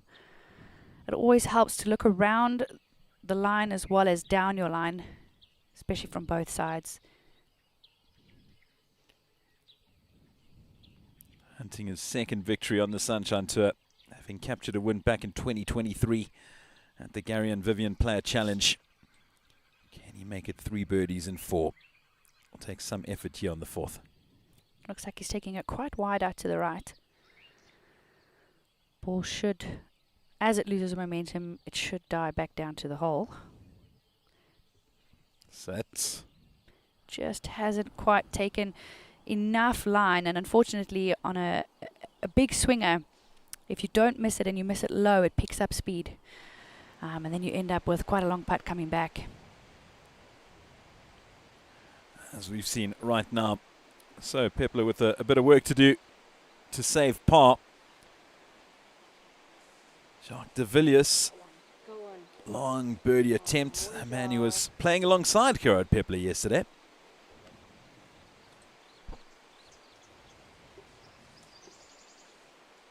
Had to feel the disappointment for Jacques de Villiers yesterday.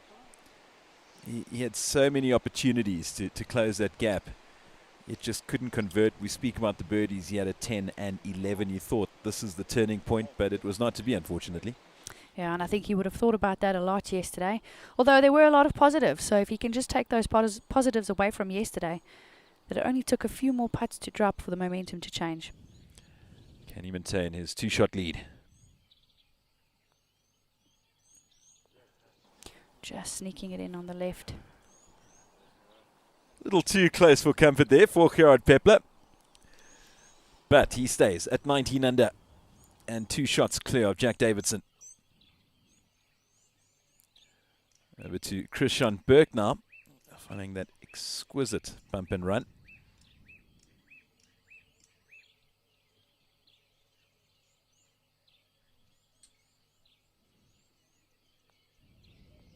Nice up and down for Christian Burke.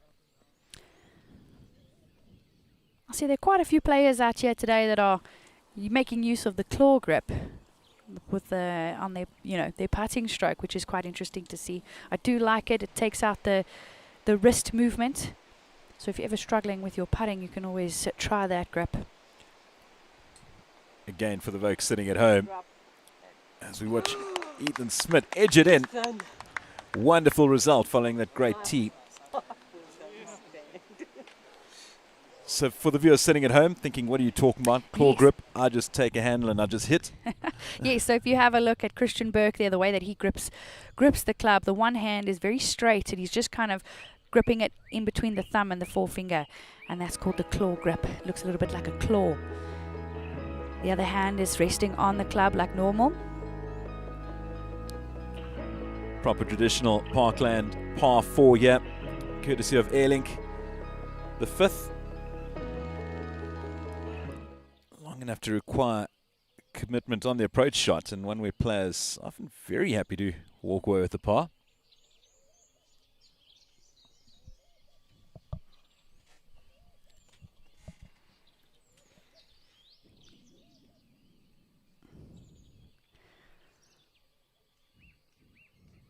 .222 pars delivered here. Double Nelson on the 5th. See, the play seems to be quite slow out there today, but I think that can be generally just because of the fact that there are so many reachable par 5s. So you tend to wait a little bit more on courses like this. Although it is more fun to watch, a lot more birdies and eagles going around. And of course, the other thing is the fact that they are playing the 4th and final round. There's just so much more pressure on these putts. There's no second chances on each hole. Back to the driver for Gerard Pepler now. He's certainly going to give this a go.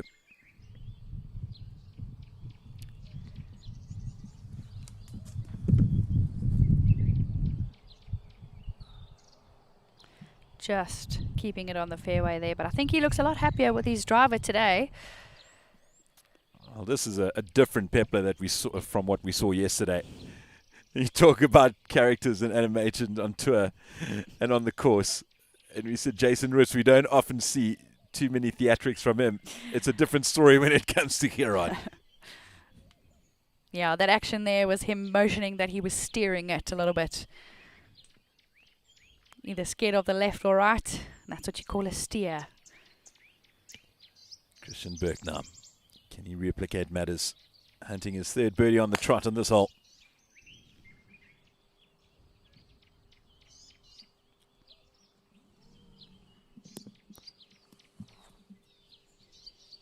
Just off the fairway. Of course, the Sunshine Tour personnel responsible for putting these tours together, and one of the most famous of them, Dirk Klutter.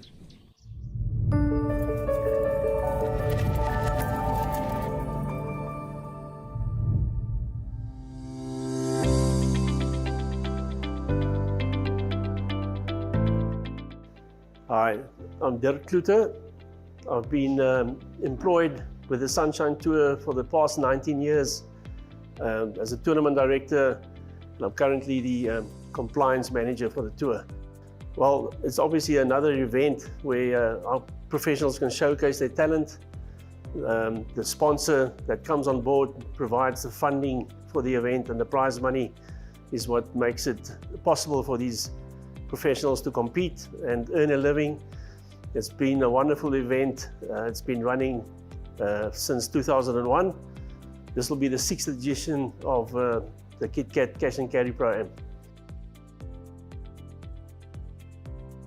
As soon as the event is wrapped up, the planning already starts for the following edition, confirming the venue, confirming the dates. It's an ongoing process. Obviously, it needs to fill in with the rest of our events on our schedule. And once those dates are confirmed, then the various teams start negotiating with the venue, and obviously internally getting our processes in order for delivering the event, delivering the equipment to the event, allocating the staffing, and it all builds up closer to the event being staged. Well, obviously we have several programs whereby we try and introduce new players into the game, players from underprivileged backgrounds, provide them with support structure to give them a platform of entry into these events. And then we also, as part of the tournament week, we often host clinics for young kids to get exposed to this level of competition and interaction with professionals. Professionals give them tips on how to play the game and how to develop the game. And just their general exposure to this environment is obviously very exciting for the youngsters.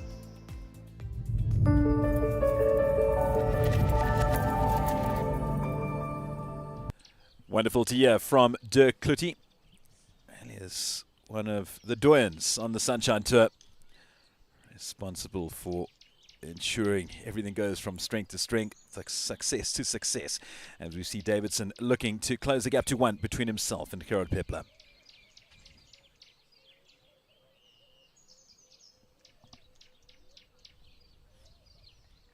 So there's that claw grip that I was talking about.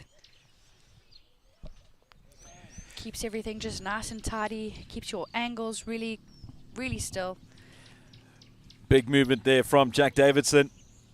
His first birdie of the day to go at that eagle at the first. As a result, just one shot stands between Gerard Pepler and Jack Davidson. Graham van der Merwe going along nicely too. Eagle the 6th. And he sits 3 adrift of Gerard Pepler. The battle at the moment between the South African and the Welshman at the top of the leaderboard.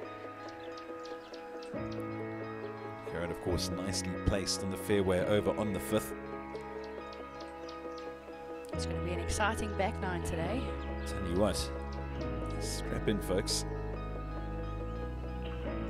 There are plenty of players in contention here.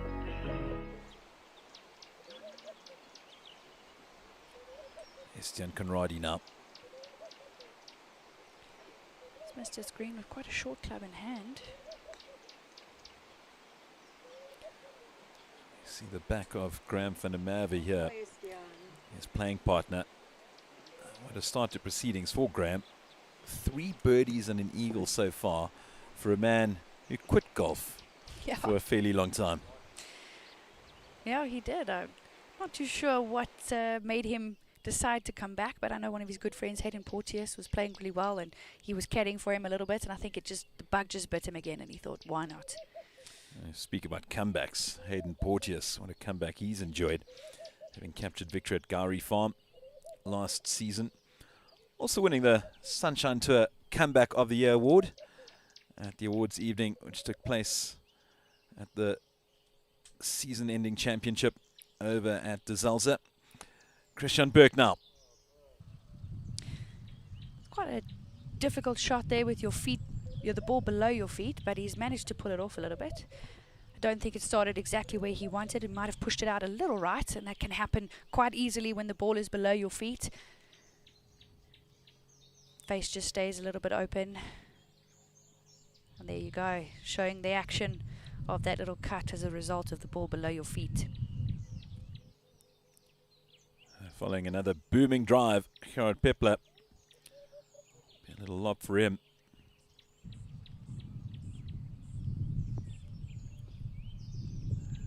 And that is indeed the case. Probably would have been, well, of course he would have liked it to be a little closer, but certainly not a bad result. Yeah, I think the nerves today, with mixed with a little bit of adrenaline. It's going to be quite difficult to control those short shots, but I think he's got it in him. Van der Merwe looking for yet another birdie. And that was at the 7th. Couldn't quite do what he did on the 1st, 2nd and 5th. But he's going along very, very nicely. Don't count this man out whatsoever. Look at that bright yellow 2 situated at the 6th. He's very much in the hunt here at Irene.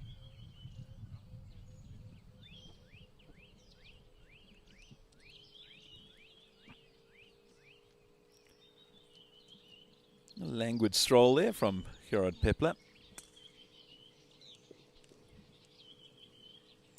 Of course, one of the benefits for the Ammies that they get to cart down to their balls. If only. I think Gerard will get a nice line here from Burke. Is it a nice break for you pros, Nicole, when you do play practice rounds, fun rounds, etc., getting to cart, or do you enjoy the walk? I must be honest, I love walking. I do not walk in a social round. Is Do enough of that in tournament. You never ever get to ride in a golf cart during a tournament. So I have my own golf cart at Ibati, and I don't think I've walked it in maybe 15 years. Conradi to set 13 under. It's good save there for Conradi. Match 21 over the threes.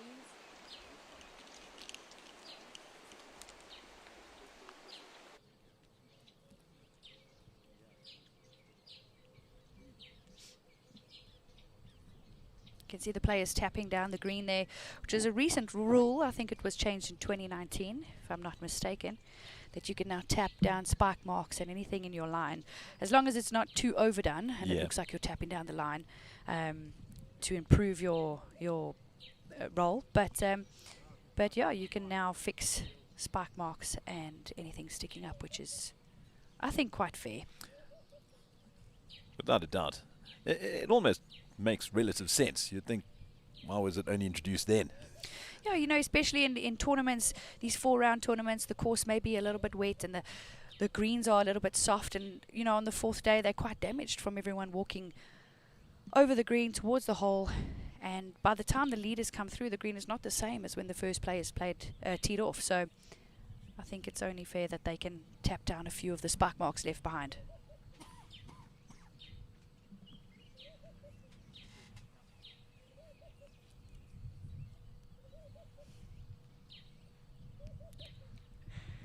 Christian Burke has been scrambling so far throughout the course of this round. Still hunting his first birdie of the day. Will this be it? If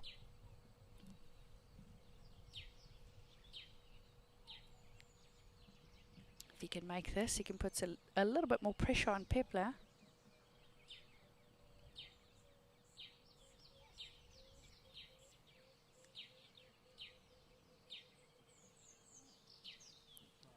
Missing out once again. Christian Burke. It was a lengthy effort though. Not a bad attempt.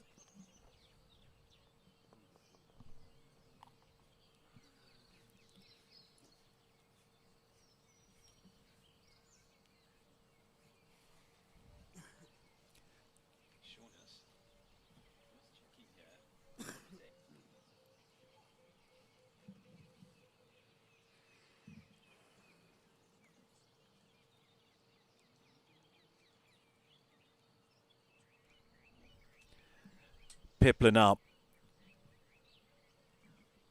Can he go to 20 under?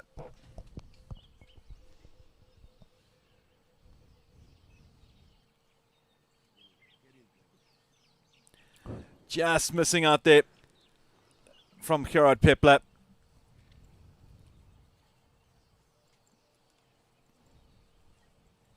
He's going to be disappointed with that. He had a good look at it with Burke's putt.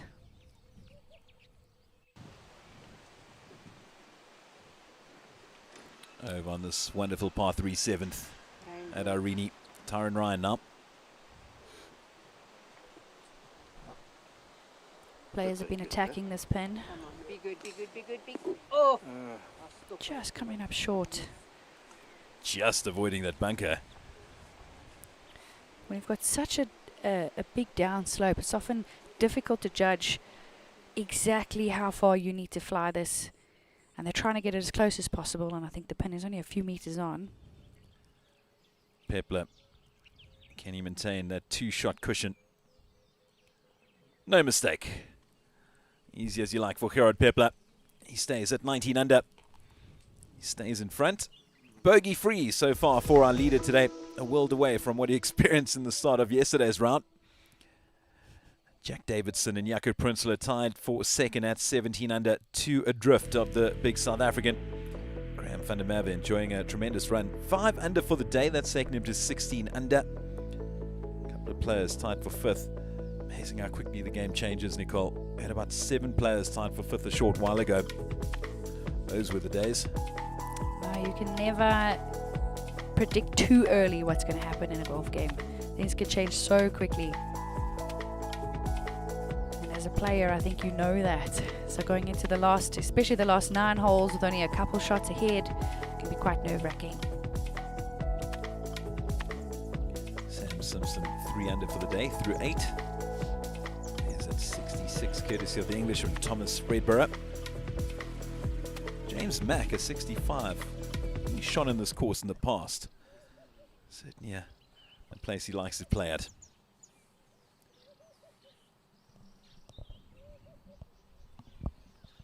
What's happening here, Nicole?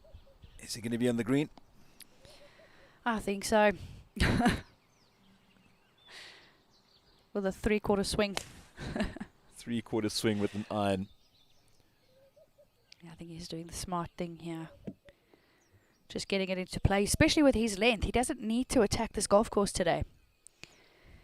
So he can pull back a little bit, just put himself into contention on every hole to be able to hit the green. I mean, it goes without saying, just looking at his scorecard, this is such a better start for him today as opposed to yesterday. But it's not just about the scores. It's about where he's placing the ball off the tee. Couldn't buy a fairway yesterday. He looks a completely different player in terms of performance and mindset to what we experienced on Saturday. Yeah, and I think his game plan has changed quite drastically from yesterday. Slightly more controlled, making sure that he's hitting fairways and greens. That's all he needs to do today. Christian Berg just pulling it a little bit left.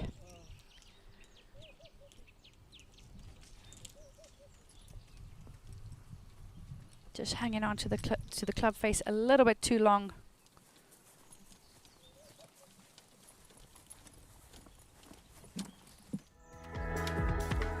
This is the 6th flyover courtesy of Airlink.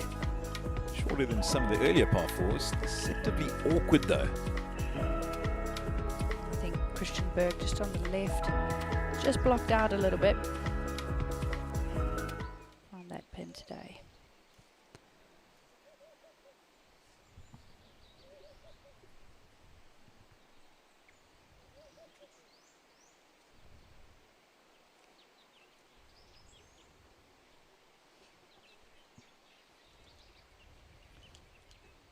Is the young man Charles Barnard playing alongside Tyron Ryan now. Probably discussing whether they're going to putt or chip. Obviously the grass just in front of the ball there is your first cut, so it's going to drastically change the speed, and any kind of slope that's in front of the ball not going to run as smooth. Which way would you go? I would probably do the same as what he's doing there and just go with the putter, seeing as there's not a lot of green to work with. You just need to get it over that ridge and through that first rough there. Just let it trickle onto the green and it should run out to the hole. Well, we heard Nicole's analysis a little earlier, played out to perfection of Christian Berg's attempt. Certainly someone that you need to listen to. So Tyron was listening. I quite enjoyed playing those mixed events that we have in Europe, one of them being the Swedish mixed. You just learn so much from the men. They have such good imaginations. I think sometimes the women can be very, very straightforward and, you know, methodical, where the men have lovely imaginations when it comes to the short game.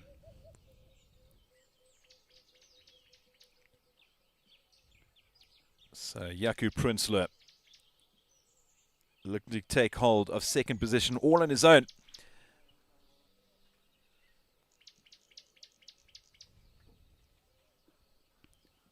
He cannot, and I tell you what, and Pat coming back, he doesn't want to lose possession of the tied 2 at the moment. Very much is a possibility. Luke Brown is third at 9. Yeah, and of course with the inverse, Nicole, speaking about the ladies learning so much from the men, and take nothing away from yourselves, I'm sure they're learning plenty from you too. Oh yeah, there are definitely parts of our game that are completely different to how the men would play, and you know, we can learn from each other because we don't have the length that they have. The way that we play golf is very different, maybe more of an old school type of game, and we have to be a bit more strategical. We don't have the length to overpower the courses.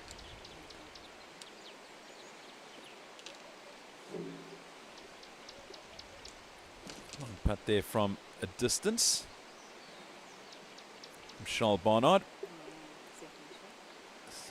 He opted for the putter from off the green there. Yeah. Now we go to Tyrone Barnard now, doing the same. I think especially because the greens are running so quick, you only just need to get it onto the putting surface for it to roll out nicely.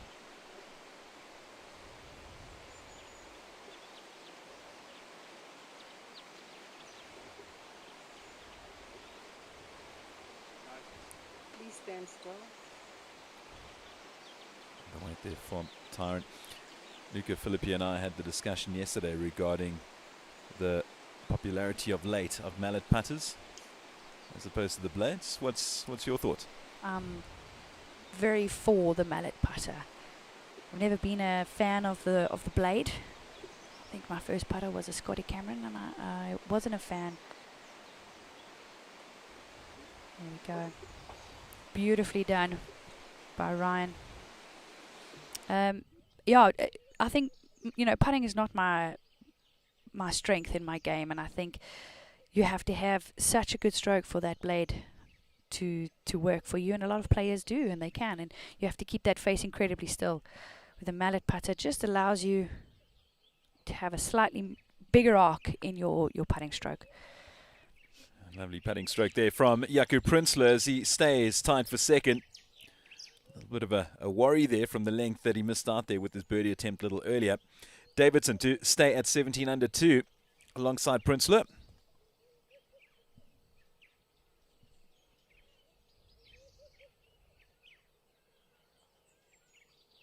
Ooh, little hairy. Does the job in the end. Jack Davidson, he stays at 17 under. To adrift of Gerard Pepler, sitting alongside Jaco Prinsloo, his playing partner. As we move back to Luke Brown now.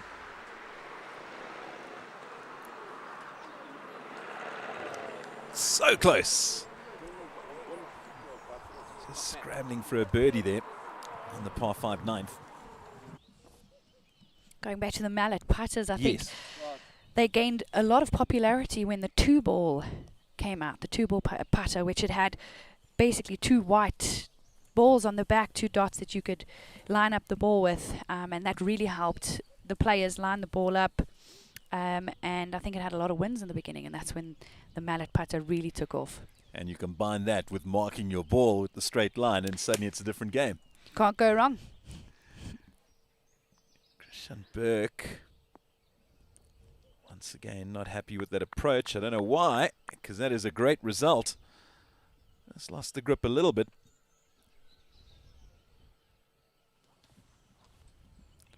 Back to our leader now. He's got a short club coming in here. He's going to attack this pin. Holding off the face quite nicely, and he looks quite happy with that. There we go, straight at the pin. Yeah, percentage golf there from Gerard Pepler.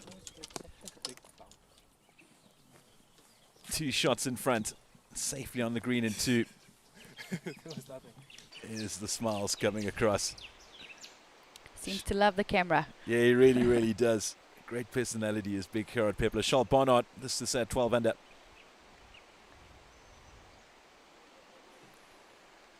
Just doesn't break enough for the young man. A rare drop shot for him. Luke Brown, he pitched a short while ago. As a result, finish up with par. 38 for Luke Brown on the front nine.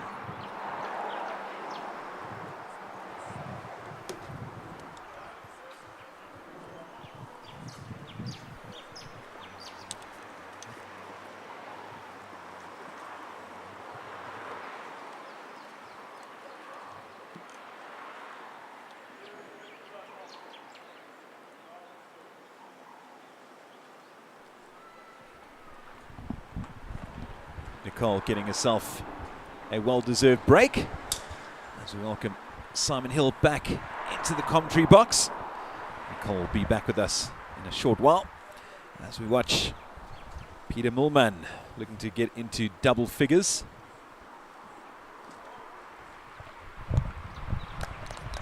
And he does so. Third birdie of the day for Peter Mulman, but unfortunately that goes alongside 3 bogeys. Welcome back, Simon. Good to see Gerard Pepler still out on top. Thanks, D. Got about 6 coffees there. Thank you for mine. No, you're welcome. I learned how to milk an almond.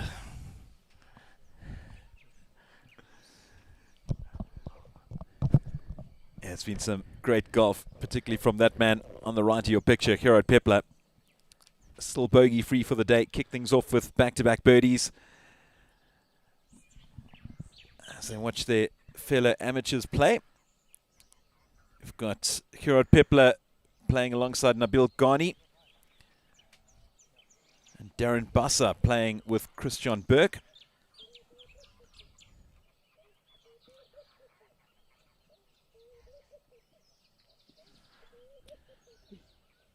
Be rejoining them just now.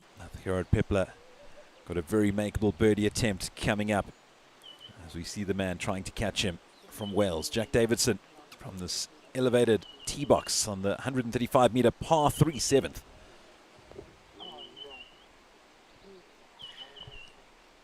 The Pulpit is this hole's name. And if you've ever played it, you're really high. Yes. And it's quite deceptive to pick your club. It is, of course, the higher you are from that tee box, the shorter you've got to go. And I mean, 135 meters as it is, relatively short par 3 for this day and age. And yeah, very, very deceptive, but certainly one of the signature holes that he Botsy.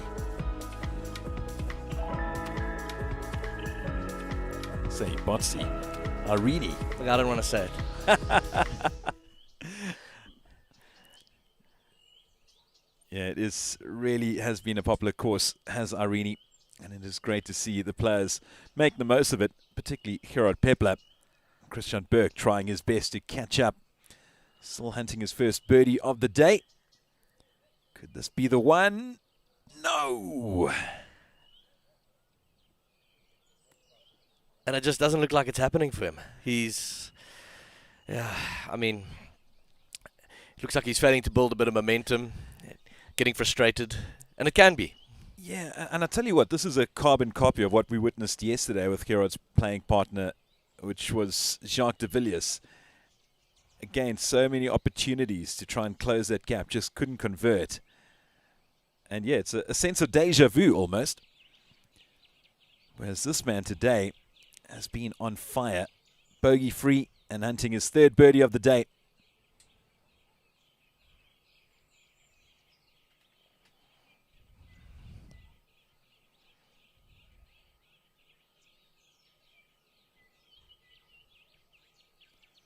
This to stretch his lead. Left of the pin. Urging it to go right. It's a little late for that.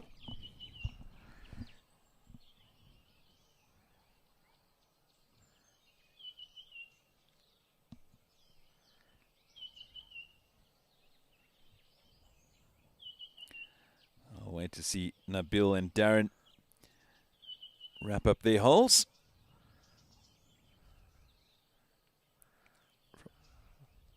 Darren just missing out, unfortunately. Bad luck there, Darren Busser.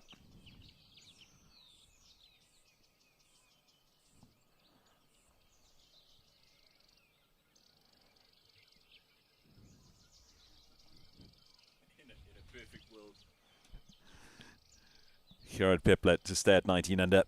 Should have no problem with this. Let me not put the markers on him. But no problem, it is. Gerard Pepler stays at 19 under, 2 clear of Davidson and Prinsloo. Davidson, of course, in a little bit of trouble over at the 7th. Speaking of that man, Jacques de Villiers, here he is now in picture. Nothing but pars so far for him today, which was very much the story of the day for him yesterday.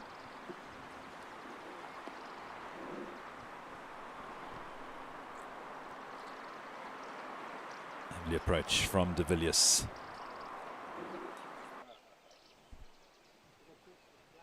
Returning to the pulpit.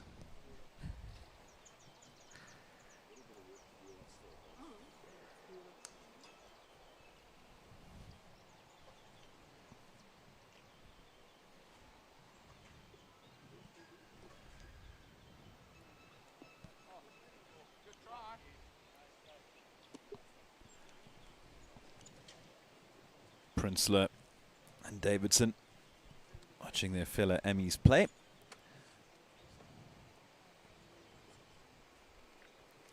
Riaz Ghani, one of them. You can see him there in picture. The CEO of the Kit Kat Group. Davidson from the sand. Big moment this.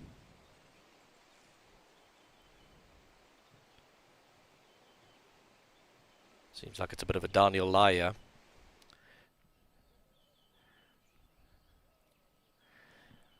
Which always makes it tough to stop. And he did a very good job there. Couldn't have done much better. Not quite the St Andrews Road hole bunker in terms of depth.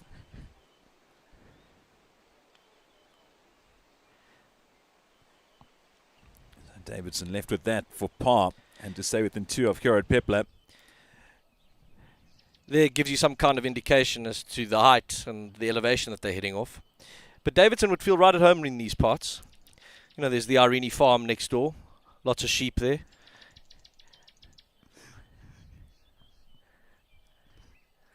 You certainly would. Jack Davidson, a Welshman. You can see him in the distance. He's got that left. That's from the distance. Riaz Ghani from off the green.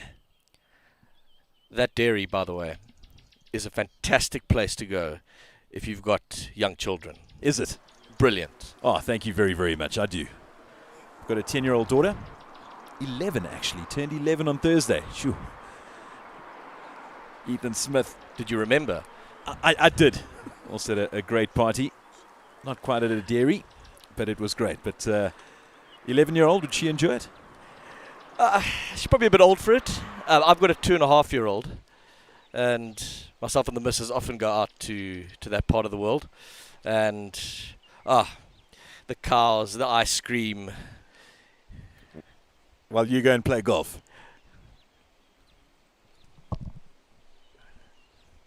Jaco Prinsloo now. My daughter loves it as well. Prinsloo second at 7. Of course, Jack Davidson has his putt coming up for par.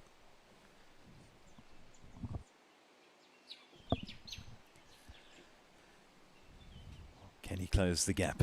2-1 between himself and Gerard Pepler.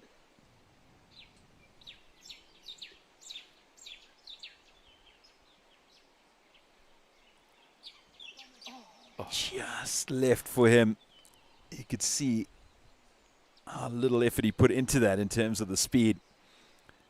That was flying down. Good attempt at Jaco Prinsloo. Back-to-back pars for him. He stays at 17 under. It's going to be an interesting putt coming up from Jack Davidson as we see Jacques de Villiers now looking to move to 12 under.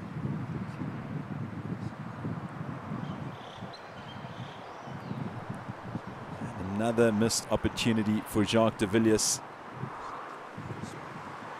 Not wasting much time to come back for par. Plenty of players would mark that. Not Jacques. Another par on the card for him.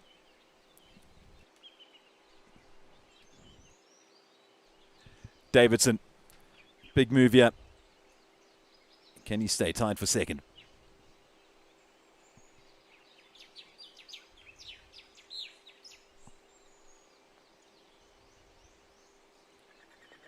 What a putt. That's clutch. Just keeps that momentum going. A little wry smile creeps across his face. Big moment. Left-handed Smith, Ethan Smith. That's his third birdie of the round. Playing with lefties is always so tough. You never know where to stand. Yes. I find that incredibly so. And they're few and far between. But it's also a completely different skill set that comes into play as well with them. I'll watch them. I don't know how you hit a golf ball. Gerard Pepler now. And then they look at my swing and say the same thing. Pepler at the 7th. Still holding on to that 2-shot cushion in front.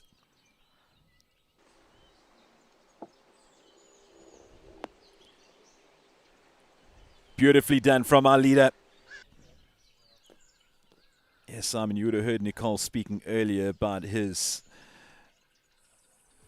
play here as we look at the pulpit. Short par 3, but highly deceptive. One of the signature holes here at Irene. Yeah, the mentality of him now, certainly not about going all-out attack, just protecting that lead, and if you get the odd birdie, well, that's a bonus. Yeah, but I think if you get too defensive, you can start making mistakes. 100%. That's that fine line. Christian Burke, of course, has to go on the attack. And he does a wonderful job to boot, too. So very similar shots there from the two players. Similar results. Do you think we'll get a smile out of him today? If he gets his first birdie coming up, we might see our first smile. Looks very serious. He really, really does. Well, he's seen that opportunity just whittle away over the course of the last couple of holes. And of course, it all started back on the first and second when Gerard Pepler got those back-to-back birds. Nice shot there from Jaco Prinsloo. Tied for second.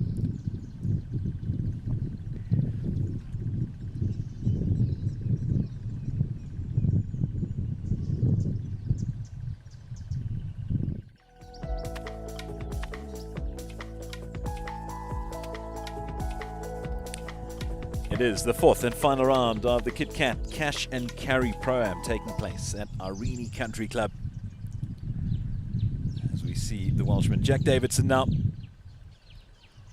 This at the 8th. And holding on to that position of tied for second. And he matches Jaco Prinsloo. 2 great drives for the two men tied for second at 17 under.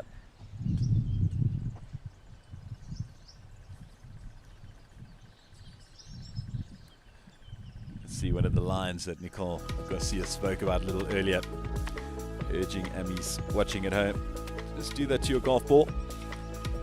Once again, a reminder, as we're still very much in the early days of the season, the new Sunshine Tour season 26-27. From here we head over to Gqeberha, taking on Humewood Golf Club, the 3-round Sunbet Challenge. We are, of course, here at the Kit Kat Cash and Carry Pro-Am. Let's hear more from the folks over at the Kit Kat Group.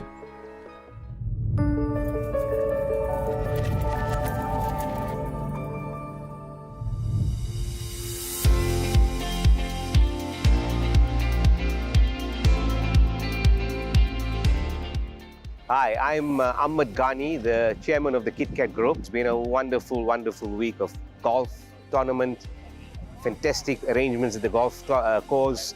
The course was in fantastic shape, and we really enjoyed playing the tournament here. Well, if you've seen this whole week how it's been, you can see the activities and the people and the fun and everybody that has here. And when we speak to the pros, they tell you that this is probably one of the best golf days that they come to. So we endeavor doing that all the time, and we achieve that very well. Sports bridges the gap for everybody, so we love that, and we want people to understand that sports brings people together, and Kit Kat is about that for our Rainbow Nation. So for all our friends and suppliers and friends and business partners, this is the best time to network with each other and find each other, find some opportunities, and we love to be the reason for that. And Kit Kat Pro-Am is all about that, networking and having fun. The signature hole on this course, I believe, is hole number 7, which is a beautiful par 3 down a lovely hill, and I think you know, we're going to try and make some birdies or hole-in-ones there hopefully today.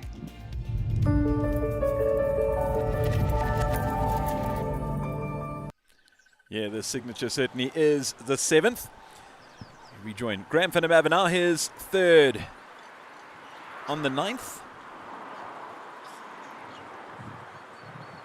Finding the green, only just.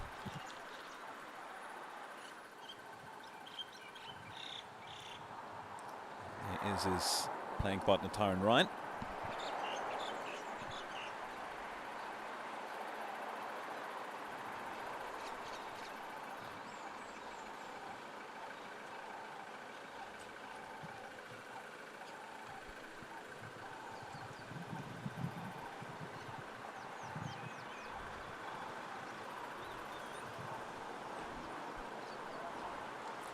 Estian Conradi now is 3rd at the 9th.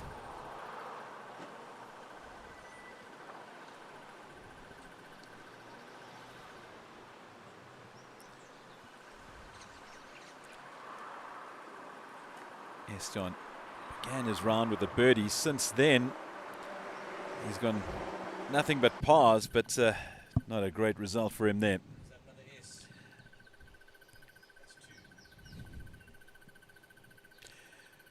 Gerard Pepler looking to go to 20 under and stretch his lead to 3.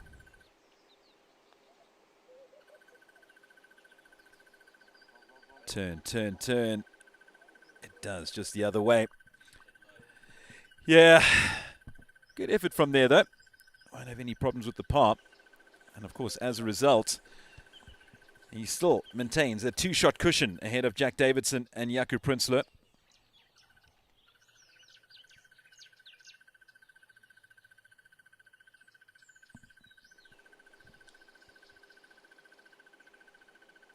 Christian Burke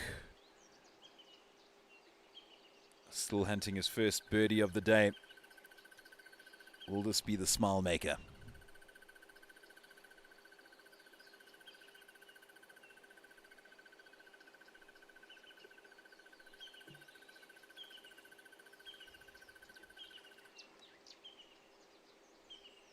Get in.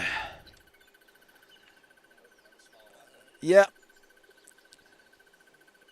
Well, not really, because you need to have the smile to wipe it off. We haven't seen one yet today for him. He does. Unfortunately, there we go. That's another opportunity goes begging from Christian Burke. Estian Conradi was a woeful 3rd. Can he redeem himself with the 4th? He certainly can. Much, much better from Estian. Scrambling on his way to an attempted par now.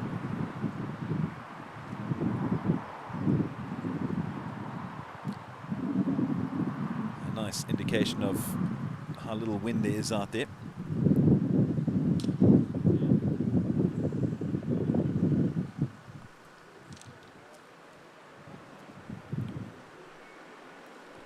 Darren Basser from the distance there. As we see our leader and one of the men trying to catch him across the bridge over Henops. Over to the 8th now. Gerard Pepler holding on to that 2-stroke lead as they make their way to the 8th.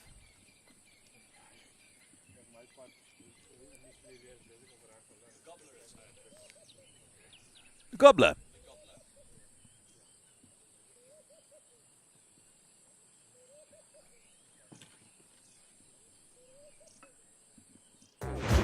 We are Sunshine Tour Pros, and if you know anything about golf, you know we need a great car and a partner.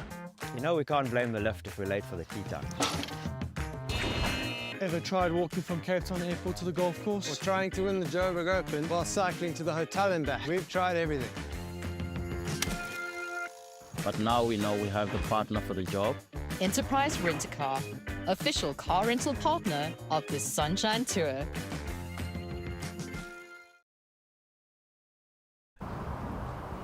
Wonderful support from Enterprise, keeping the men and ladies moving here on the Sunshine Tour. Luke Jerling for a rare birdie. Good attempt. Tell you what, we saw him miss out, and apart from just a little longer than that distance earlier, this time round, no mistake. He stays at even par. Yeah, it came across loud and proud on our mics in here. Kunradi, nice scramble from him. Walks off with a par.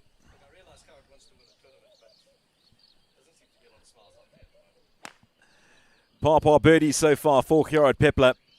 Still hunting his 3rd of the day in terms of birdies. Great, another great strike from Gerard. Only a completely different beast to what we experienced yesterday.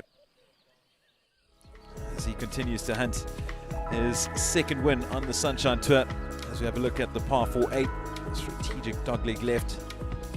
Tee shot certainly shapes this entire hole.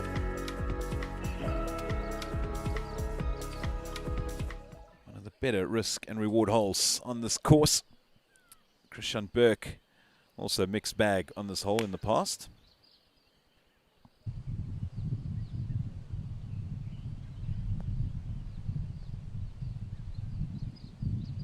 Straight down the middle.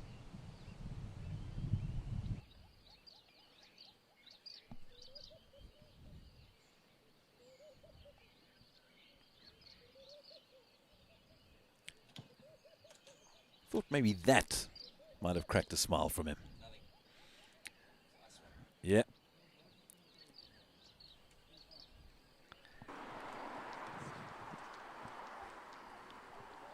Over on the 9th. Back to the youngster now. Charles Barnard. Life a little different from yesterday. Still searching for his first birdie of the day.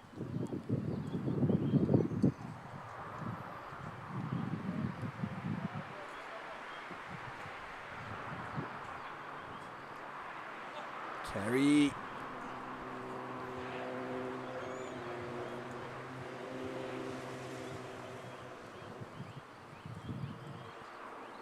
Charles Barnard, one of the young men who recently turned pro. Now things are standing when it comes to the Fortress Rookie of the Year. It is Travis Proctor out in front following the 2 events. Only man to have reached 3 figures on the points table. Cole Stevens and Jacques Van der Merwe tied for 2nd. And the Frenchman Benjamin Kioshim currently in 4th. As for the Courier Order of Merit, sees Arsene Batista, Samuel Simpson and Alton van der Merwe out in front after 2 events. It is the 4th and final round of the Kit Kat Cash and Carry Pro-Am here at Irene Country Club.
Final round coverage of the Kit Kat Cash and Carry Pro-Am from Irene Country Club. Derek's just stepped out.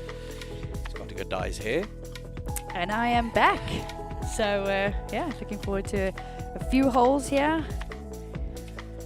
Getting to see some good golf. The guys are still chasing Pepler. It's really interesting to see. I know you said, Nicole, that he doesn't need to do much today, but you also don't want to get overly defensive and protect the lead. Oh yeah, for sure. No, I mean, in some instances, he's going to have to be a bit more aggressive, especially when it comes to the par 5s, the shorter par 3s. He's going to need to capitalize on those. You know, this golf course is quite scoreable, so anyone can come. You know, anyone that is trailing behind him could come with a low score and catch up to him quite quickly. So he wants to maintain that lead as long as possible. Davidson for par.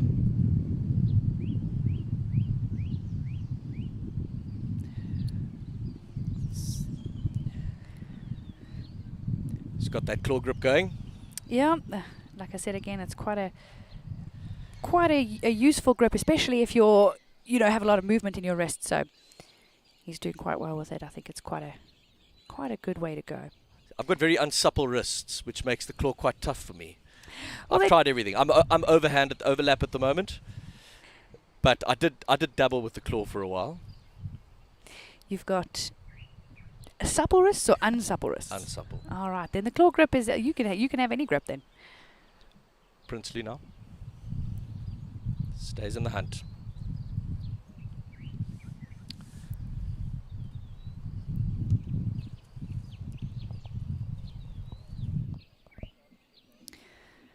See,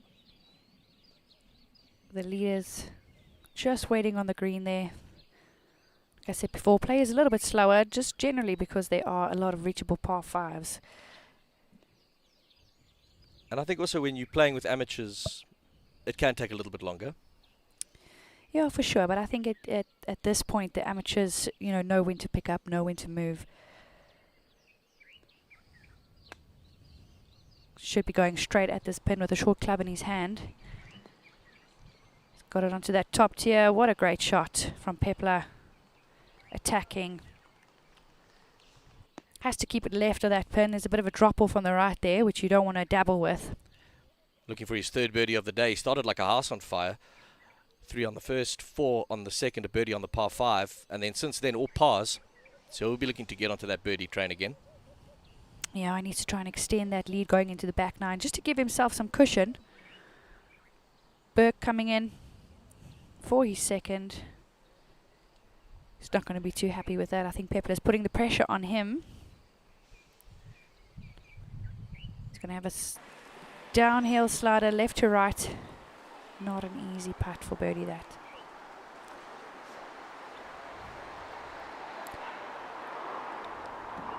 I really like the shot that Tyne Ryan's just played here. Little bump and run. Proof is in the pudding. He would have liked that as well for a long time. Yeah, that's what I'm talking about. The imagination that they have. He immediately took out what looked like possibly an 8-iron or a 9-iron, just bump and run it into the slope. Yeah, and I think that's a good point actually between amis and pros. Is perhaps an amateur would take out a sandwich there or a lob wedge and try fly it straight to the hole. The pros just look at it a little bit differently. Yeah, I think you see a lot of the amateurs just immediately take out the lob wedge for any kind of shot. But, the percentage of actually pulling that shot off is very low in certain circumstances. So that little bump and run shot, the percentage of you getting it within a makeable putt is a lot higher than when you bring out the lofted wedge. And keys to a good bump and run shot, what do you do? It's very similar, I'm going to say, to a putting stroke. Everything is very centered, very still, not a lot of wrist movement. And yeah, you just got to keep that face nice and straight and take a less lofted club. It's quite an easy shot, actually. I'll remember that. Easy for you. I think if the amateurs had to use that a lot more, their handicaps would lower quite a lot. Golf course looking beautiful from this view. Again, the trees going into autumn. But May in Gauteng is just a fantastic time to play golf. Oh yes, yeah. The weather is just perfect for golf, I think. Slightly cool mornings, but the sun comes out in the afternoons and it's perfect golf weather. And the course is generally nice and firm, so you're getting the run. Gerard Pepler leading the way, 19 under. But there are a host of players lurking.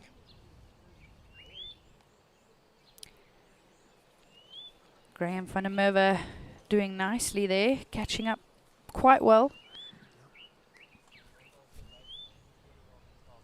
See the players having a look at their lines from all angles here. Burke will be walking up and down his line, having a look at which point he needs to get it to, which they call the apex of the putt. So where is the highest point of the putt that you need to aim at for it to then die back down to the hole. Pace on this one is going to be really important. You don't want it to get too quick down that hill past the pin, and then you have a tricky one coming back up. Unfortunately, he's not going to get a good look from his Ami.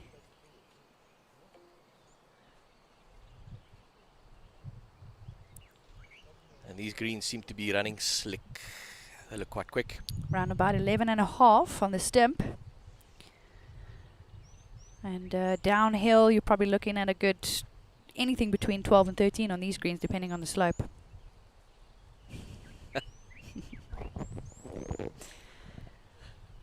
Also, you can see it's quite flat in the first part of his putt, but as it reaches that slope halfway, it's gonna just pick up some speed.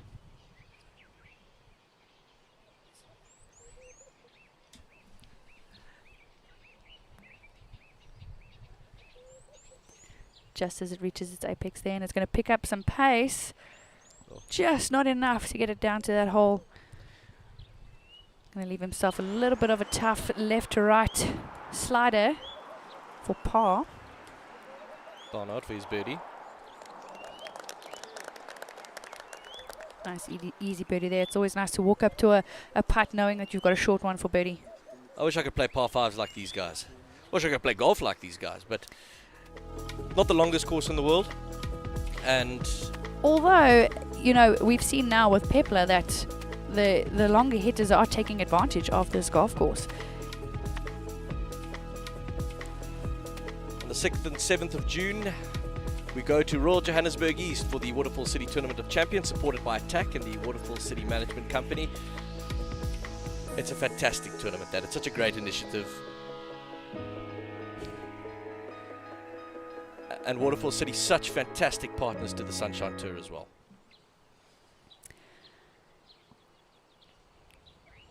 Pepler would have got a good look at Burke's putt coming down the hill there. Just to put a bit of daylight between him, Van der Merwe, Davidson and Princely.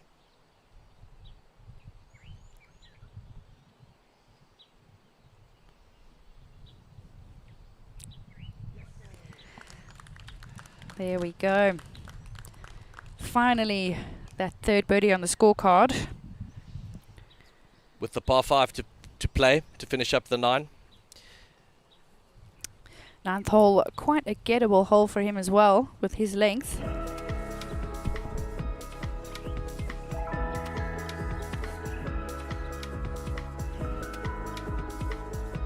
So that's how it stands. The final round of the Kit Kat Cash and Carry Pro-Am. Gerard Pepler leads by 3. He leads from Graham van der Merwe, Jack Davidson and Jaco Prinsloo. He's about to play the 9th hole. As you heard Nicole say, the par 5, certainly be eyeing a birdie there.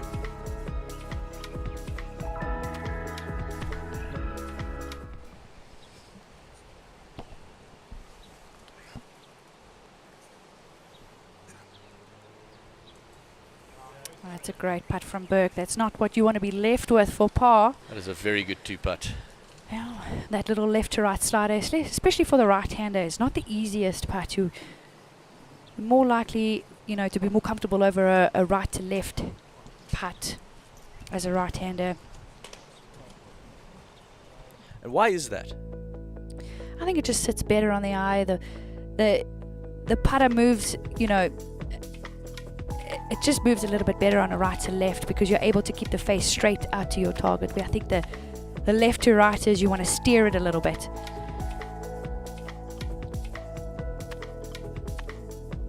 Course looking really good this time of the year.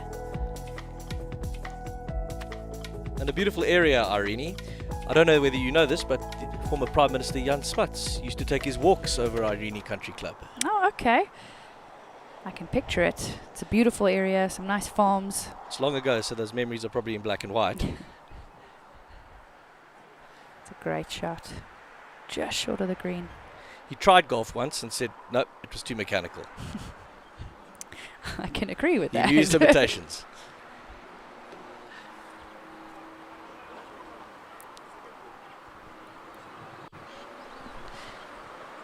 Ninth hole, very gettable pin today. Did he top that? Was not Prinsloo's best shot there. Yeah, I think he's just caught it on the bottom of the club. People all around South Africa now, amateurs all over the place, smiling and nodding, saying he is one of us. Yeah, isn't it nice to see some of the pros do They a are very human. normal thing?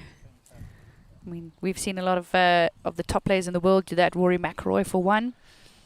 Shane Lowry's been known to do it now and again. Yeah. He's probably seeing about 6 balls, old Shane. I think the most important thing when that happens, probably the difference between the pros and the amateurs, is how you come back from that. Giving that a go, and everything in that shot, and it's worked out just perfect. That is an absolute monster.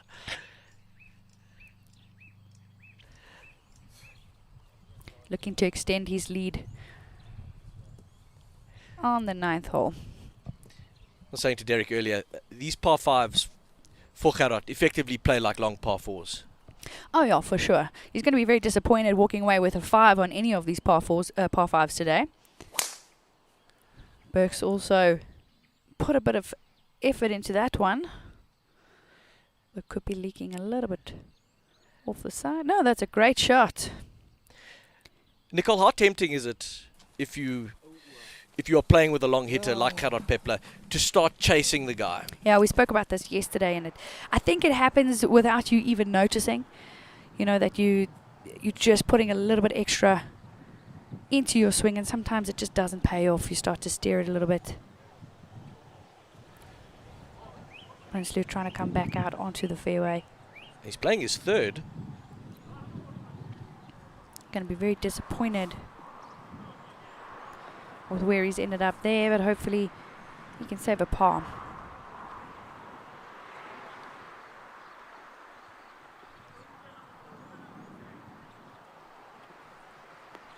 Oh, birdie. That was unbelievable. He's obviously had a good shot into the green there, which we couldn't see from here. Good line, I mean. But as you say, it's about how you bounce back. Exactly. It's how you bounce back from it. You have the confidence that you're not going to do it again. And it was a bit of a fluke. And you're confident in your game that you can bring it back.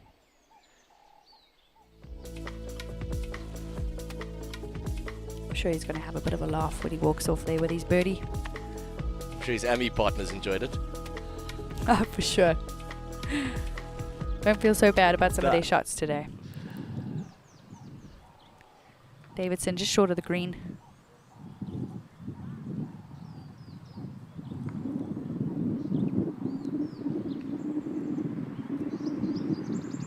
I think they're just waiting on the amateurs there.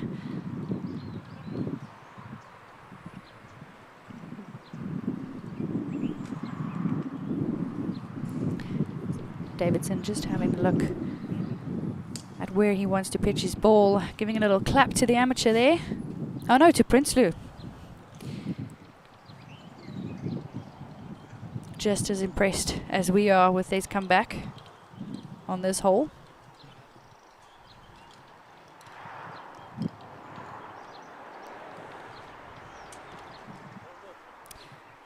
So when they walk up to the green there, they're just having a look at exactly where they're wanting to pitch this hole. There's a lot of visualization in these kind of shots. So it's always interesting to see. They'll normally go stand very close to where they want it to pitch. And he'll be looking down that line now. I can't imagine that he'd want to fly this to the hole. No, I think it's going to roll out a little bit. These greens are quite firm. It's not going to get a lot of spin. Oh, what a shot. There we go. Runs it out. Probably just flown past where he was standing. That's a great shot from Davidson. He'll have a good look at birdie. Started with an eagle on the first. All par since then. So to close out 9 with a birdie and bring him to within 2 of Pepler. Yeah, I think how this hole is playing today, if you walk off with a par, you're losing a shot to the field.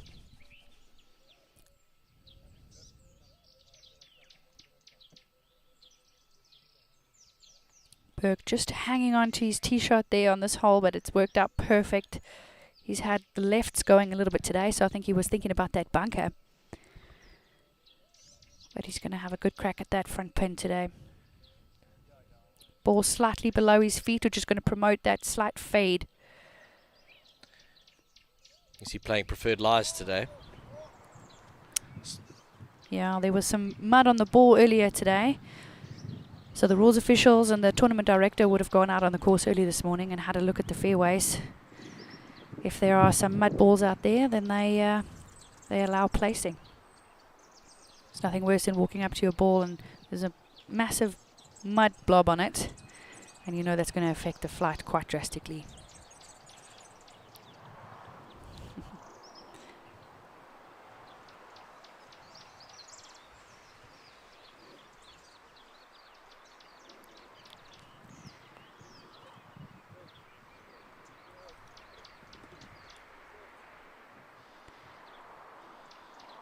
See how quick these greens are today. Just hit it a bit too firm and it catches that down slope and it just doesn't stop.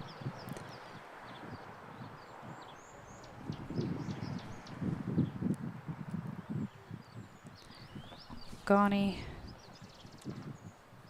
with his opportunity here. Arias Garni.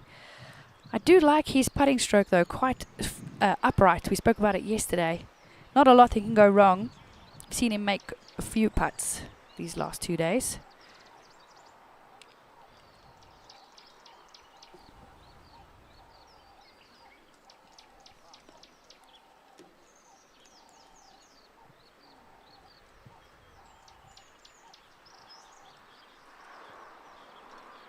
Also, quite a good posture here.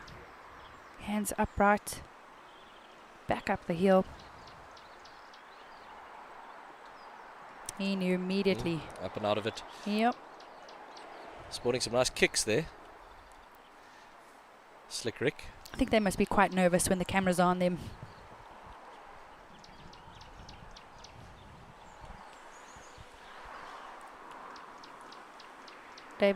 Davidson with about a 4-footer for birdie.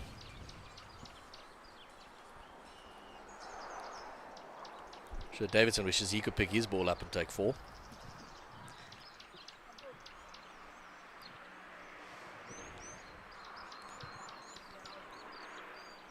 This to move within 2.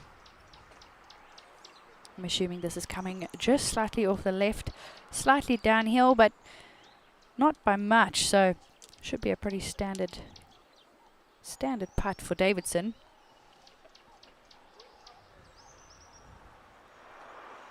You can see how short his swing is there, so how quick these greens are.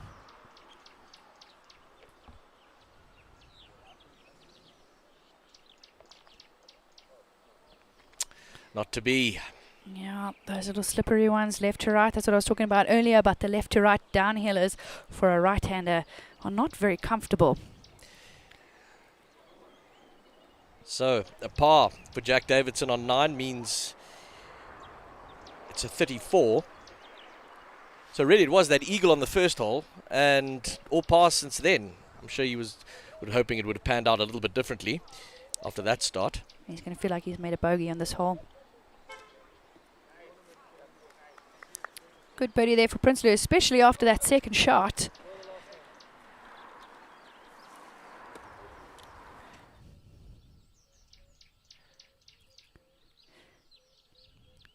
Christian Burke is going to have to aim a little left of target here.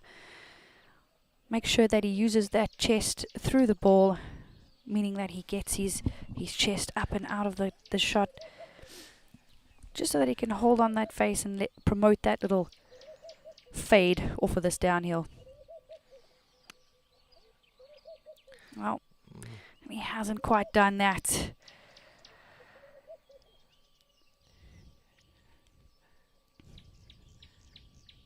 He's just not getting his chest through the ball as nicely as he wants today.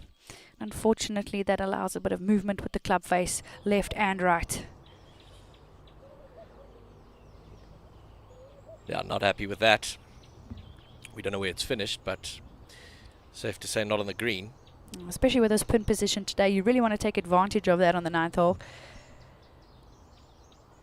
Player and caddy both having a look at their yardage book here. They'll be discussing what kind of shot they want, where to pitch it, what the wind's doing. How much role does the caddy play in this? Does the pro pretty much know this is what I need to do? How much input would he take from his caddy? No, your caddy it's a great benefit to have a good caddy on the bag. You know, we spoke about this yesterday, how much they actually contribute. You know, they help you decide on, you know, they look at the wind, they look at the green, they look at the rollout, help you decide on the shot. So it is really a team effort. And what a team effort that was from Roots and his caddy. Perfect. Each pro different, of course. Some don't like their caddies helping them with lines. Prefer to read their own putts.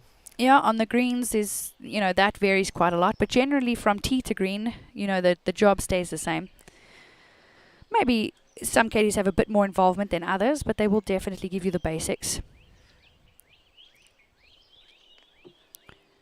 Short par 3 here, 126 meters. It's going to be a wedge for these players. You can see how much spin that ball is generating on these greens. How firm they are. That was quite a lot. But he's got a nice uphill putt there for birdie. And I think for amateurs, if you haven't learned to read putts at a young age, and you perhaps start playing golf later in life and you start taking a caddy, you lose that skill if you become reliant on the caddy to read all of your lines. Yes, yeah. You know, as an amateur, I don't think it really matters much. If you've got the caddy there, use him to your advantage, especially the local caddies. If it's their golf club and they've played, you know, they've caddied hundreds and hundreds of rounds on these greens, they know exactly where it's coming from. So I see no harm in using their knowledge on the greens. I will pay good money.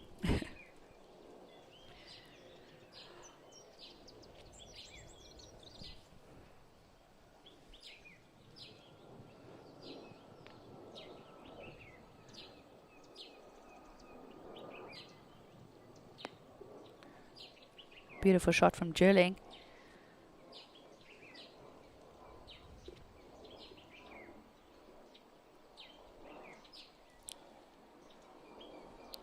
Probably looking at no more than a gap wedge or a wedge into this hole today.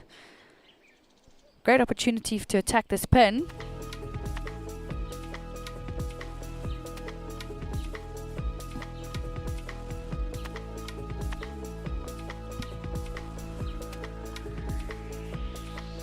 Final round of the Kit Kat Cash and Carry Pro-Am. Gerard Pepler leads the way. He's currently playing 9. He's 3 under par. Jaco Prinsloo's chasing him. He's 2 back. And then it's Graham van der Merwe and the Welshman, Jack Davidson, at 17 under. Anything could still happen. So that's one of the risks of that ball below your feet coming into this green, is that if you just hang on to it a little bit long, you can lose it left. You can see how open that face is now. He's just trying to get it up as high as he can, land it softly. From this angle, that didn't look too bad. I think he's done pretty well from where he was. He'll have that for birdie. You can see why he was quite upset with that second shot. Short-sighted himself on quite an easy par 5. Yeah, it's just been a 9 of what could have been. 1 double bogey and the rest pars for Christian Burke. So if he makes that, he'll close at 1 over. Pepler also having a few practice swings there with quite an open club face. I think it's quite quick from this side of the green. I would absolutely collapse if this was me. I think he's been playing around there with a couple of different shot ideas. I've seen some different practice swings from him. Almost looks like he's going to go more of a bump and run shot now.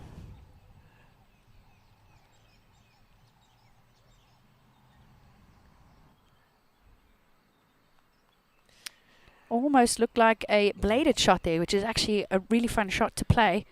For the viewer at home, he did not thin that. It's purposely come out the bottom of the club just to lift it just above the grass in front of you and let it roll out. Unfortunately, it caught too much of that grass, but he had the right idea.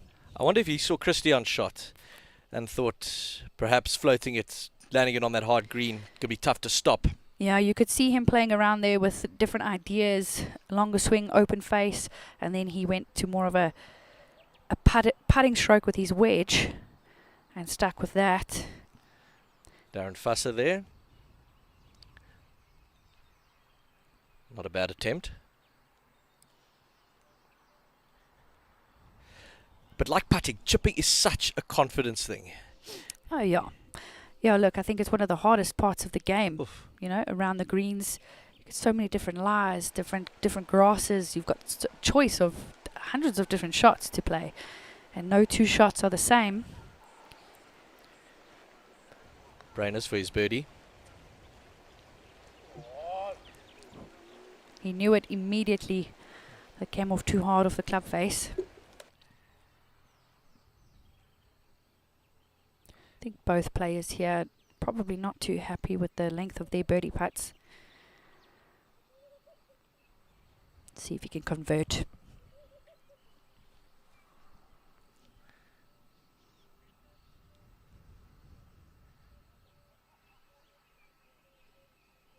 Has he done it? Oh, heartbreaker. Taps in for his 5. Bit of a lost opportunity there for Pepler, but still in the lead.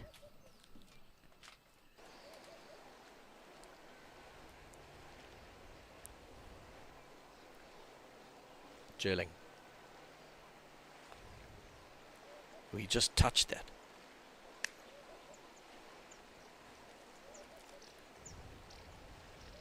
It's the only issue with the downhill quick putts is that you're almost too scared to hit it too hard to give yourself a long putt coming back. But unfortunately, then you've got to allow for more break on the putt. Burke now for a 4. If he can just make this and jump himself up the leaderboard. Well done from Burke after last. short-siding himself there. At last.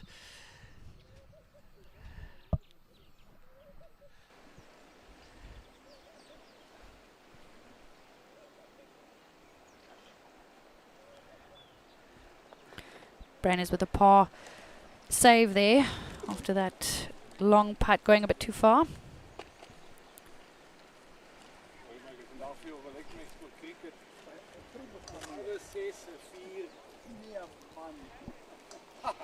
I feel like Heinrich Brandis has been on the tour forever. Yeah, he's a familiar face, friendly face. You can see he's still having a good time out there, having a few laughs, laughing at himself there for hitting it too far past.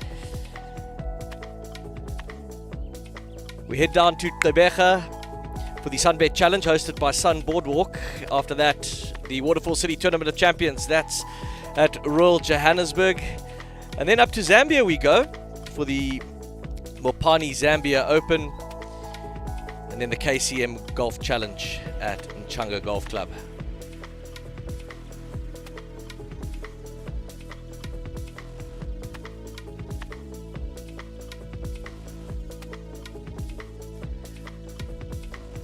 The Sunbet Challenge at Sunbet Challenge Times Square Casino, that's at Wingate Park. And then down to the Wild Coast. The Wild Coast Sun hosts the Sunbet Challenge. Our Wild Coast Sun. The Woods at Mount Edgecombe.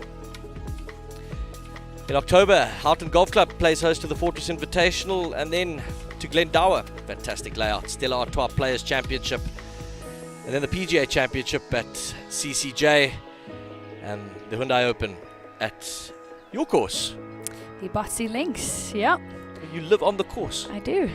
live on the course. It is one of my favorite golf courses, although I would say that Glendower in that lineup is high up there on my list. It's a short commute to work. Yeah, just got to roll out of bed. Jump on my golf cart and off I go.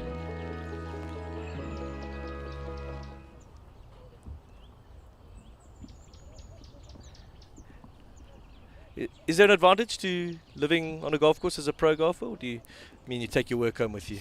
No, I quite enjoy it. I think it's, I don't have to get in the car and drive anywhere. I can just take my golf cart down to the driving range. And that's a very cool driving range you have there, by the way. Yes, yeah, the water range, which is really fun. And a lot of people, especially the pros, are worried about the difference in the golf ball, but the golf ball only flies about 7% different, shorter than a normal golf ball on that range. So it's quite beautiful on a summer's afternoon on that dam. And for most amateurs, it's nice to deliberately hit it into a dam. Yeah. Yeah, I think I'm not too sure if it plays on the amateur mind or if it helps you. I think it's therapeutic. Brown now.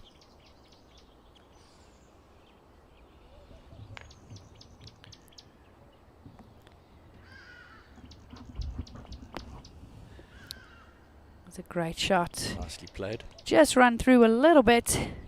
Testament to how firm these greens are, even though there has been a bit of moisture this morning. Well, the leaders have turned. Back nine Sunday at the Kit Kat Cash and Carry Pro-Am. Gerard Pepler. He leads by 2 from Graham van der Merwe and Jaco Prinsloo. Jack Davidson, the Welshman, lurking at 3 back. It's still all to play for here at Irene Country Club.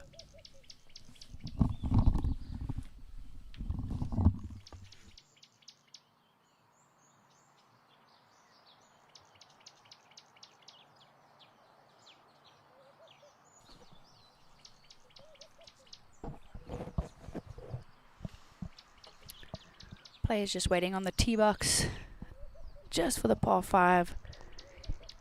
Reachable par 5, so they will wait a little bit. You can see Pepler and his caddy just pumping themselves up there a little bit. Last stretch. Thank you very much to Simon Hill. As we rejoin the action now on the 13th. Peter Millman making a bit of a run now. Sitting at 12 under. Delivered 3 straight birdies from 9 through to 11. And he's put himself very much in contention to repeat the feat here at 13. Again, that par 3, a lot more birdie chances there today with that pin position.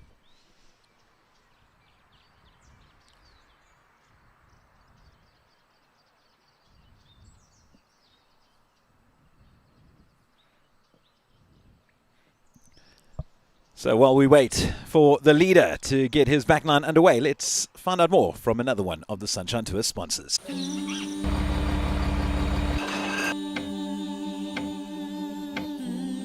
Before there was a nation, there was a promise born of this soil. Before the world wakes, history is in motion. At Blauklippen, our story began in 1682, rooted in the fertile soils of Stellenbosch. We are South Africa's first founded wine estate, a living legacy where centuries of tradition meet the energy of a working farm. It's a place to find your pace. From Sunrise Trail runs to our state-of-the-art farm gym, we believe in a lifestyle that honors the land and the spirit. At the heart of it all is our craft. Whether it's our award-winning Stellenbosch wines or a Mediterranean-inspired feast at the Blauwe Kitchen, every flavor is a tribute to our terroir. But more than a winery, we are a community. From tastings to our weekend markets are where memories are made under the shade of ancient trees. Blauklippen, a timeless heritage, an unhurried experience. Come find your moment with us. Blauklippen, South Africa's first founded estate and first registered company. Still pioneering, established 1682. One of the great partners on the Sunshine Tour, Blaarklippen. Wonderful estate, wonderful wines. And let's see if Christian Burke can pull off a wonderful shot here at 10.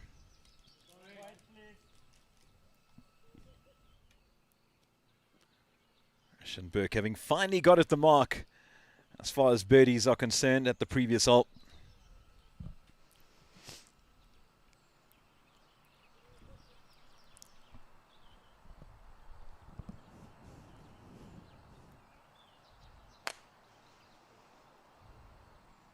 Just struggling a little bit off the tee today. Interesting decision to go so far left on that tee box. And he had the box marker in between himself and the ball. Yeah, I think, he's had a lot of left balls off the tee box today. So I think he's trying to cut the left side of the golf course out a little bit. But the thing is, when you're hitting it left and you're not comfortable, then it brings the right into play and just plays with your mind a little bit. One of the hallmarks of Irene Country Club, you do a back-to-back par 5s at 9 and 10. As the players take on this 10th. Our leader. Pepler really has confidence back in his driver today. You can see by the speed that he's swinging it at. He's not holding anything back. Yeah, that is spectacular from Gerard Pepler. And I keep on reiterating this, but the difference in the player from what we saw yesterday to today, it's chalk and cheese. Interesting to see Gerard Pepler playing with a yellow ball. Are you a player of different colors, or do you enjoy sticking to traditional white? Yeah, I'm quite boring when it comes to that. I just play with the good old white ball, and yeah, I think a lot of players have superstitions, and I don't have any of that. So, yeah, quite boring when it comes to that. What an effort there from the Ami. Jeez, they can be proud of that.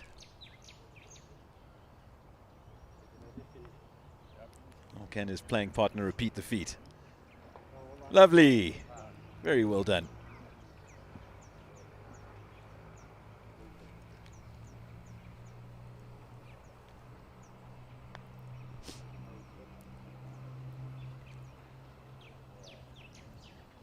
Two very different lines and two very different results. Yep, Amy just giving it a good go there. I suppose when you're playing in a team format, you have to give it everything. Plenty of golden mongoose out on the course. One of the hallmarks of the courses here on the Sunshine Tour. There's a lot of wildlife on this golf course, which is really nice to see. Also, when you're not playing so well, it gives you something to look at, isn't it? I see a lot of wildlife when I'm out on the course. Luke Brown, can he move into double figures?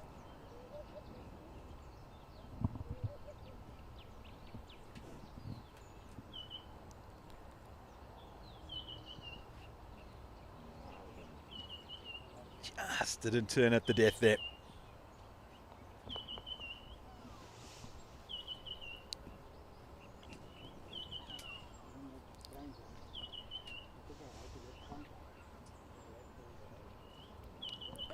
Still sitting at 1 over for the day. There's Luke Brown.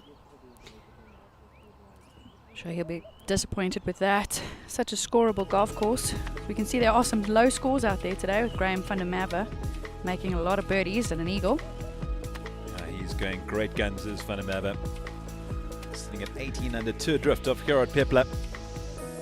Pepler nicely placed on the fairway at 10. 3 under for the day. Our leader looking every much the man who sits in his position right now. Peter Moolman. This to move to 13 under. What a run he's been on. And he gets it. Mr. Consistent.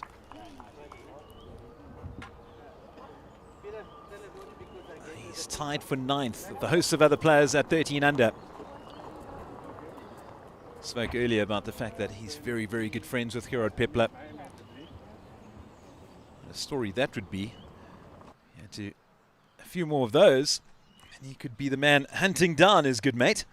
But there's still plenty of golf to go.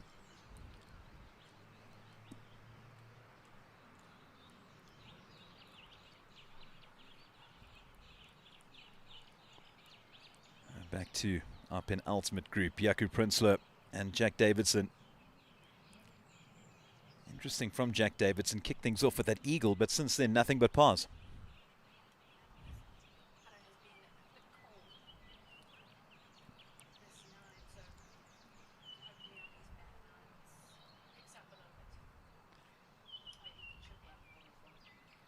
So playing his fourth now from off the green.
Prinsloo coming off that incredible birdie on the 9th. It's a lot of fun to watch.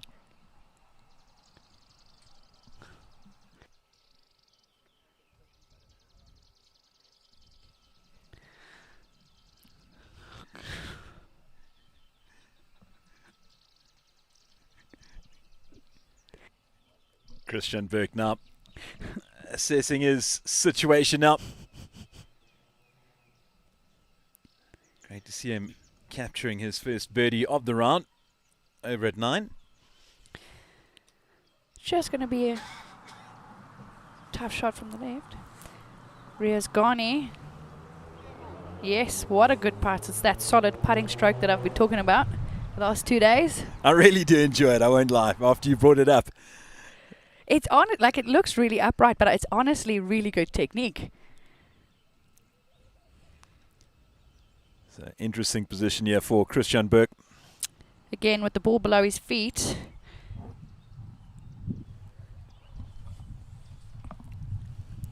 See if Prinsloo can make another birdie.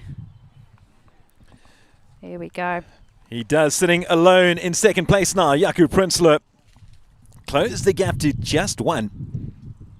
Well, I mentioned earlier, Nicole, it's one man you don't want breathing down your neck is Gerard Pepler, rather Jaco Prinsloo. And right now, that's exactly what Gerard Pepler has to contend with. Jaco Prinsloo getting back-to-back birdies. And as a result, Prinsloo sitting at 19 under, the leader at 20 under. Davidson to wrap up his par, and he does so. So yet another par for Jack Davidson. He stays at 17 under, but he's just witnessed his playing partner go too clear of him. Oh. Further behind on the 10th now. Christian Berg. Like I said again, with the ball just below his feet.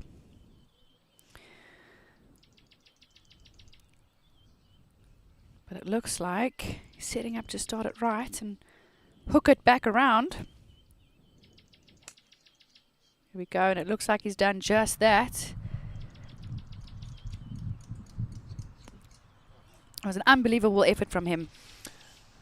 Especially with the ball below your feet, you know, it's really difficult to get the club face to turn back over and get that ball to turn from right to left. Yeah, drawing it to perfection, Christian Berg. Hunting his second birdie on the trot. They've been few and far between for him over the course of this round. Now, our leader, having seen his lead whittled down to one now. Had an iron in his hand. Not quite what he's looking for. You know, a bit of adrenaline coming down the back nine. Some water just short. Just having a look if he's hit the right club there. But I think it could possibly be just a bit of adrenaline coming down the back nine. Yeah, well, he certainly needs a good pitch coming up now if he's to walk off with a birdie, and he'd be highly disappointed to have walked off with par at the previous par 5. I mean, you'd expect someone as big a hitter as this to have at least got something in the red He's got across these 2 holes. Got a lot of green to work with coming back down to the hole, so he should manage that birdie.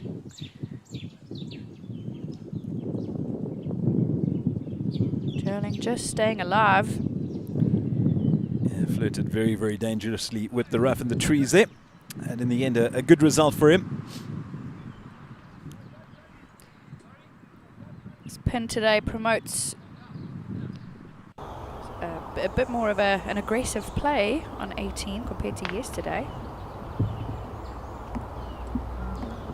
Jacques de Villiers having gone down to 10 under now. Reminder once again, he was playing alongside Pepler yesterday in the final group. It's interesting, it's 10 shots adrift of the man he played alongside yesterday. As we see Ethan Smith here at Irene Country Club. Let's find out more about the club from the greenkeeper, JP Cooper.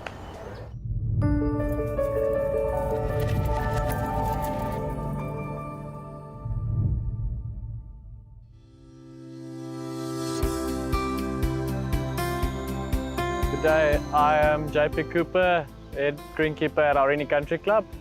I've been head greenkeeper since 2016 of various golf courses. I've been at Irene now for 4 years. Since then we've made beautiful changes and basically just keep building up the golf course as we go. So we normally start about 2 months beforehand, just to make sure that we give ourselves enough time to improve if anything doesn't go as planned. But normally it starts about 2 months beforehand. We make sure our cultivar practices are up to standard. We always try and ensure that we stick to best practices, even though our members make it a challenge, but we follow the right processes. We have had a lot of rain in the last 2 weeks, about 160 mils, but we just made sure that we continue to stick to our basics, dust a little bit more and ensure that the surface stays firm enough for the tournament. So the greens are starting off a little bit softer than what we wanted them after all the rain, but they'll dry out and firm out towards the end of the week. Hopefully, if everything goes well, the green speed should be rolling around 13 on the stump on Sunday. So my favorite signature hole at Irene Country Club is definitely the 13th, the par 3 we're currently on. Definitely is one of the more difficult, but it's aesthetically one of the most pleasing par 3s that we've got. And then as well the 7th, the pulpit, which has got a 12-meter drop down to the green. So from a groundskeeping perspective is throughout the whole year we try and maintain it to the best of our possibilities to ensure that you always enjoy every single moment here, and consistency is key.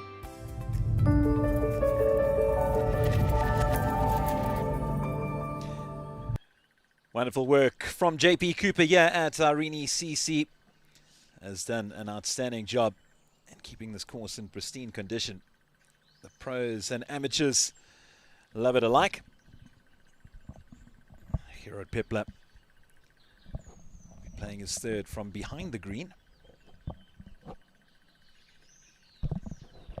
Quite the Sunday red and black of Tiger Gerard wearing. The salmon and beige. It's quite difficult to replicate the Tiger look. See, he's got a wedge in his hand. Just not puttable from that rough back there. If he had landed just on the short stuff in front of him there, it might have been fine. Assume he's going with a bump and run again. So Prinsloo, the man closest to Pepler, went and birdied the 9th and 10th. Pepler could only walk off with a par at the previous hole. Can he make amends this time around? Sit, sit, sit.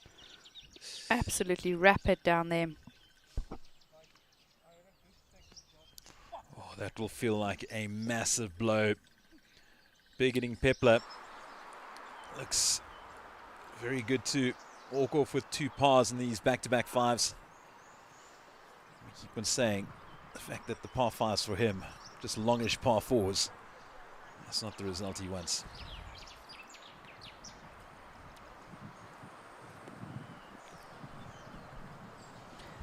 Jerling with a pretty decent second shot there into 18. Although I think it's quite a scoreable hole today, so you're wanting to get those wedges dialed in.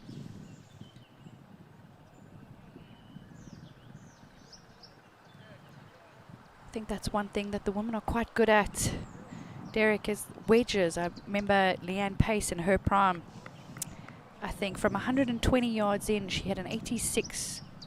Could stand to be corrected, but it was in the 80s, between 83 and 86% up and down average from 120 yards in. It was incredibly impressive. She won 9 times. Speaking of the ladies doing well, Sandra Alexander currently tied for the lead alongside Alexandra Fosterling. That's over at the Mundi German Masters. 9 under through 14. It's impressive. I know yesterday she struggled a little bit. I think the weather wasn't, you know, playing along, but yeah, she's having a great season. She really, really is. One of our hosts of South African just shining on the international stage. Christian Berkner for Eagle.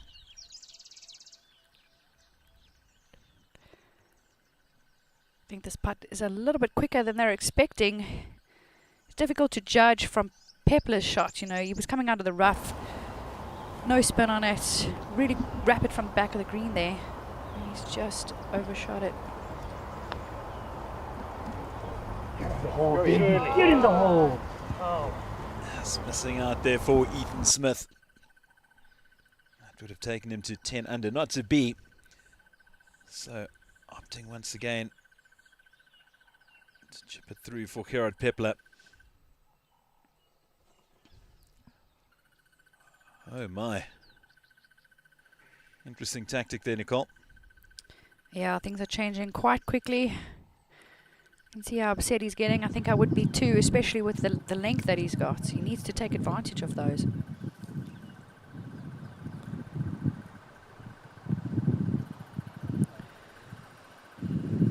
Jerling knew immediately he didn't hit the line.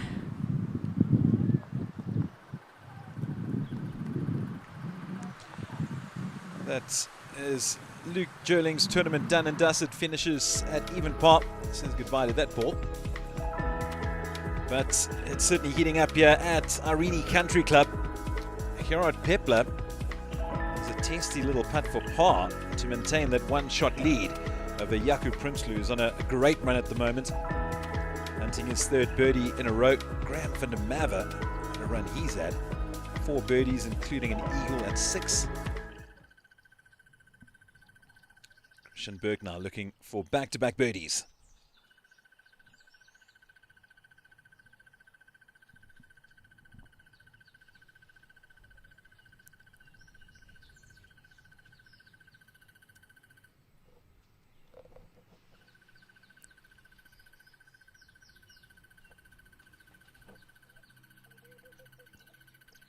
Gets it. There we go. I know exactly what would be running through my mind over that putt. You can't hit this green for 2 and not at least make a birdie. It's probably not the best thing to be thinking over the putt, but I know that's what I'd be thinking. So it's amazing that it really is a case of deja vu looking at Gerard Pepler's playing partner, because we've got Christian Burke and very similar thing happened yesterday as we see Heinrich Brainers wrap up his tournament. Very popular figure, emanates from the Eastern Cape. 73 today, finishes at 3 under. But Jacques de Villiers yesterday, we saw him go nothing but pars, and then he had that birdie run from 10 to 11. And a very similar situation happening now for Christian Burke, birding 9 and 10. You think, could this be the turning point? Hope for his sake it is. But big moment now, Pepler to maintain his lead. And he gets it. Oh! Nervous moment there for Gerard Pepler. But yeah, he'd be extremely disappointed. Back-to-back par 5s, pars on both. And both Graham van der Merwe and Jaco Prinsloo putting pressure on him now. Lead is only down to 1. Yeah, and it just goes to show, because both those players walked off with birdies on those 2 holes. So you need to take advantage of those. And just with one par 5 to come for Gerard Pepler, of course, to make amends on the 4s and 3s, then it doesn't really matter. Not too long to go before we head over to Quebec, over at wonderful Humewood Golf Club, with the Sunbed Challenge hosted by Sun Boardwalk, wrapping up on Friday. 3-round tournament. Joburg playing host to that always famous Waterfall City Tournament of Champions, where we see hosts of champions across the Sunshine Tour, Sunshine Ladies Tour, the Betway Big Easy Tour, all in action. Graham van der Merwe, he's on a heater.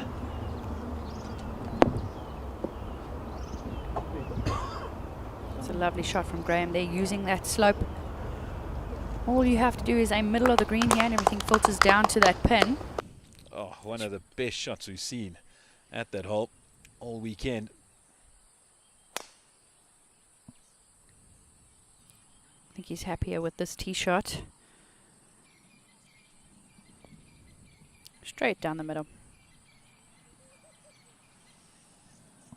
Yeah, we've seen those low scores out there, so Graham's got a good chance of coming in with a few birdies.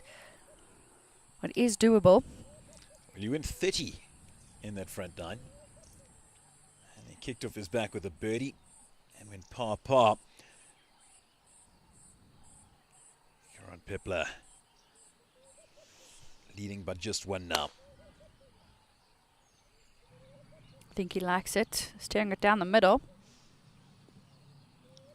Just drifting off. I think it would have looked decent from the tee box, though. I don't think that's too bad of a shot. Yeah, not the worst result for Gerard Pepler. Talking about low rounds, see Christian Burke recorded a 56 in his amateur career at his home course in Potchefstroom Country Club. 56, yeah. So he knows how to go low. That was in 2021, so not that too long ago. What course was it? Potchefstroom Country Club, yeah. It's astounding. So we've seen plenty of the Ghanis playing around here today.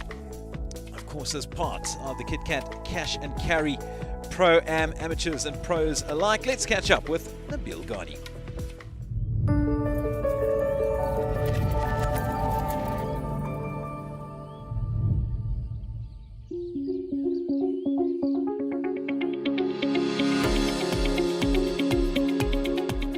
Hi, I'm Nabil Ghani. I'm the Chief Operating Officer of the Kit Kat Group, and we're excited today for our golf weekend. I think it's been amazing. Look, every year partnering with the Sunshine Tour, it grows from strength to strength. Every year it's something different, something bigger, something nicer. I think the season's been great, and I'm happy that we're part of the finals of the season of the Sunshine Tour. And it's a great partnership that we have with the tour. Look, it's all about supporting sport. We believe sport keeps people away from the bad elements, so we love supporting sport. And partnering with the Sunshine Tour, it's something bigger, greater. It's a countrywide thing. It's good exposure for our business, but mainly it's about supporting sport. So it's a lot of different types of things. It's basically networking with the suppliers, meeting the heads of each different company. And remember, Kit Kat deals with all the major suppliers in the country.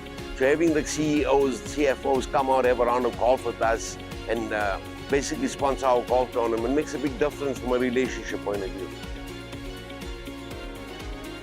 This golf course is so good to us. I mean, the guys go out of their way. If we have any issue with any hole or any problem on the course, they go out of their way fixing it up, setting it up, and the hosting of us is amazing. Look, like I said, it's a partnership. It grows from strength to strength every year, and every year we just strive to try and make it better than the last year. And obviously we have a big team. We got a lot of people involved, and we just want to hear, how do we make our golf day better? That's what it's all about. So, I mean, if you take the pro golfers of the Sunshine Tour, there's so many of them that have made it on the DP Tour, on the PGA Tour. So it's a growing sport, but the infrastructure that our country has in golf, I mean, it's just going to get better and better. And we're just so proud to be a part of it and grateful.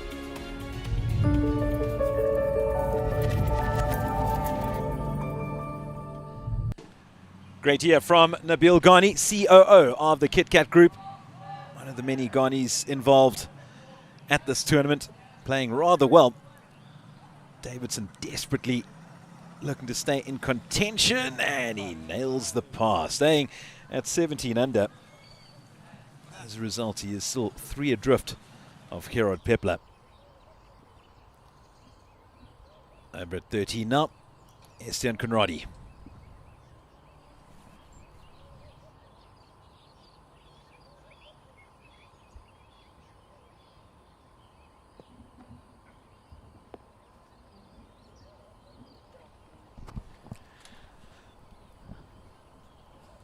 Would have wanted to be a little closer from the sand. He had plenty of green to work with, did Conradi.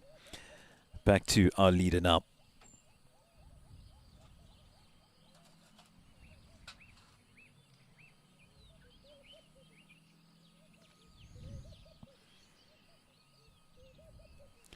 Slightly unsighted as Gerard Pepler.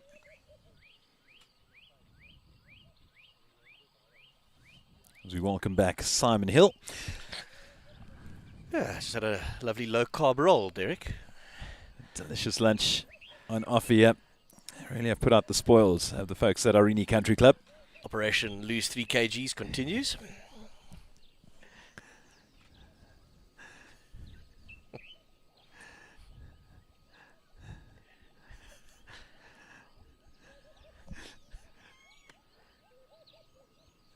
Pepler's second at 11. And very nicely done from the big man. As he desperately hunts another birdie. As we look back at this 11th, the flyover courtesy of Airlink, uphill tight. Certainly demanding. Actually flew down to Cape Town the other day on Airlink's Embraer. The one with the black livery. Yes. Amazing. That was the one that did the flyover at the test. Yes. It's an incredible airline. I went to St. Helena last year with the Titans cricket team, and we only fly via Airlink, and it's an incredible landing. They only have one flight a week. You get in and out on Saturday. It's about 6 hours there, 4 hours back, slap bang in the middle of the Atlantic. That landing is one of the greatest landings you'll ever experience in your life. I think you need some special qualification actually to land at St. Helena. Category C, I think it is, as we see Christian Burke now with a tremendous approach, looking to grab 3 birdies in a row. Well, sorry you came back, Derek. Napoleon spent a long time there. You managed to make it home. I did. I tell you what, it was touch and go though, because if the weather's a little rough, you're stuck there for another week. And if we were flying a day earlier, we wouldn't have left, given what the weather circumstances were. As we see Conradi missing out his par attempt. Yeah, and I've seen you operate in an all-inclusive, so that would have been a dangerous week. Yeah, the hotel manager was very, very happy to see us go. Jason Ritz now at the par 3, 16th.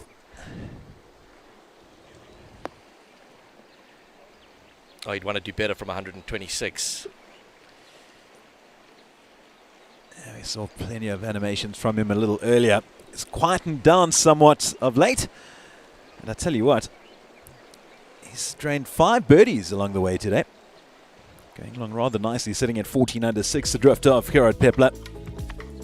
And the man you need to keep a very close eye out on. Actually, the 2 men, Jaco Prinsloo and Graham van der Merwe.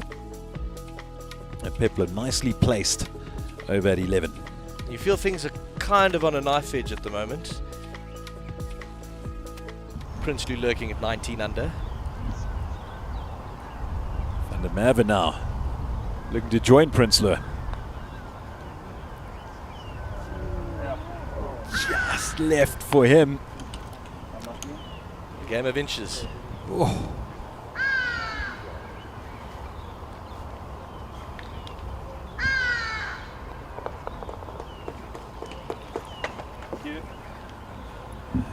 3 pars in a row for Graham van der Merwe. He stays at 18 under and alone in 3rd spot.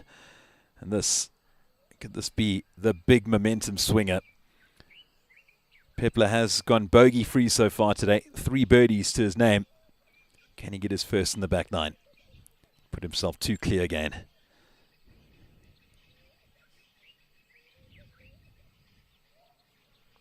He hasn't held many of these today.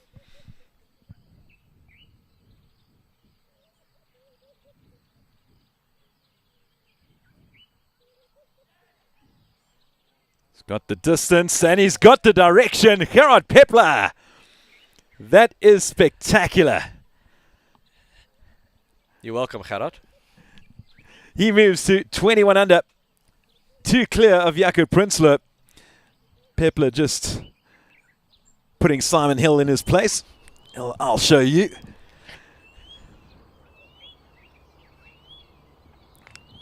That was a massive moment in the context of this tournament. Charles Barnard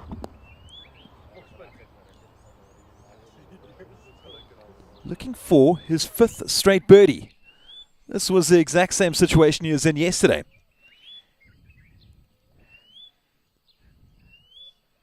Have you ever been on a run of 5 straight birdies? No.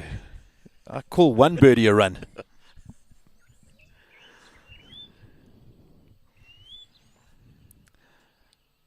Okay, Christian Burke looking for 3 in a row.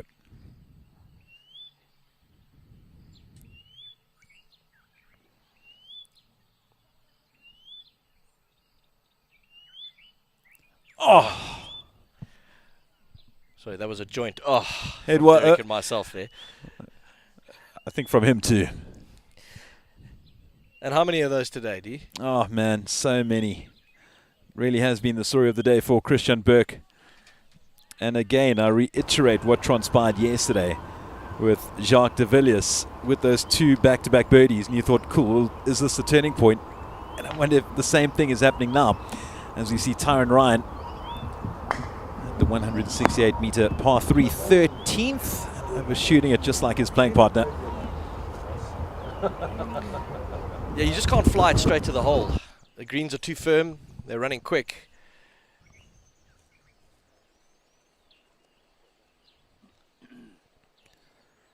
Golden Mongoose getting a front row seat of the action there. Doesn't seem too keen on watching though. Probably more interested in the food in their bags.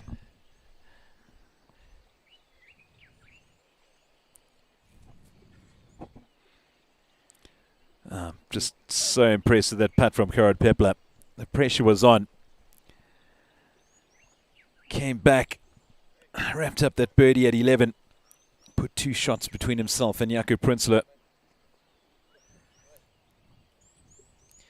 Off that mongoose trundles. Ah. We had a monkey. Oh, you spoke about the mongoose so keen on the food. Well, it was the monkey who got there first. I wonder if he got away with anything.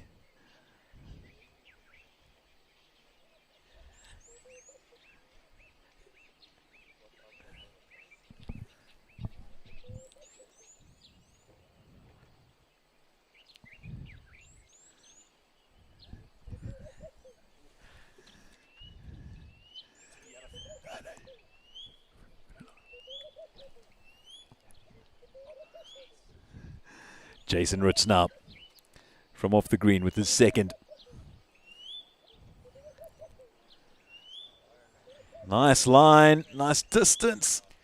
That was a very, very good effort from Jason Ritz. It just shows you how steamy these greens are. Wow. A little wait now for Christian Burke and Gerard Pepler. Certainly something they've got used to be fair.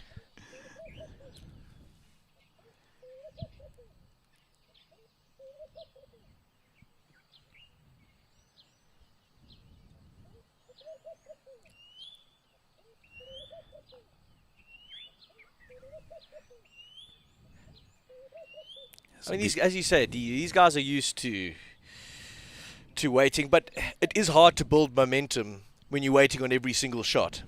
Without a doubt. And I mean, we've particularly seen it now over at the PGA Championship. There's been long waits with the players, and there's been massive complaints, especially from someone like Brooks Koepka, who doesn't take waiting very, very lightly.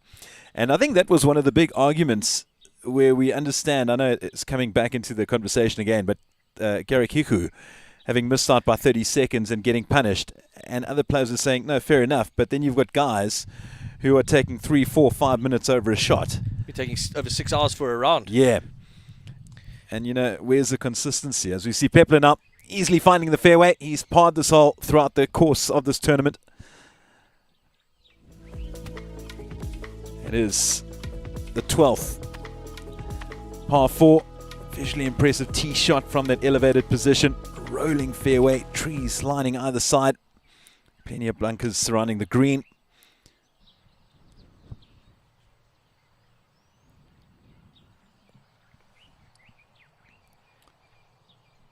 Just off the short stuff for Christian Burke. He's still thinking about that missed birdie from the previous hole. Justin Walters now, I haven't seen too much of him today. Started off impressively. He's dropped down to 9 under. Got that to stay at 9 under now.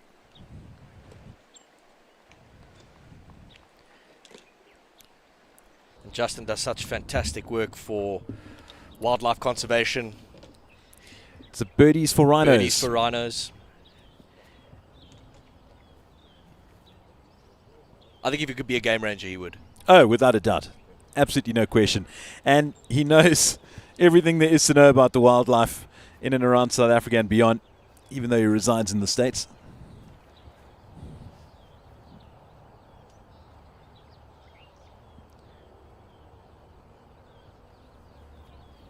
I'm not sure what the game ranger pay is like. I'd imagine he's probably making more money on the golf course. Especially if he's playing on the weekend. Correct.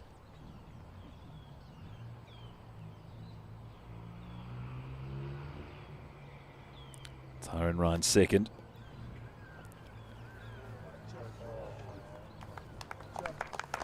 Very good effort. Didn't have much green to work with. And he was in the deep stuff there too. Back to Justin Walters now. So no money for the Rhinos for this hole.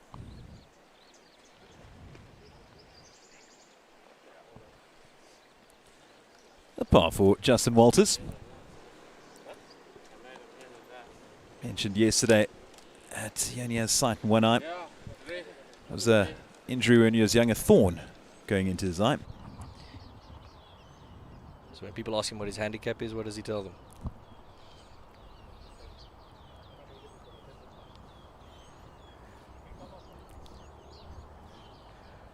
See, watch out.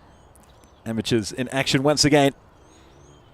Here at the Kit Kat Cash and Carry Pro-Am. From well off the green. Go, go, go!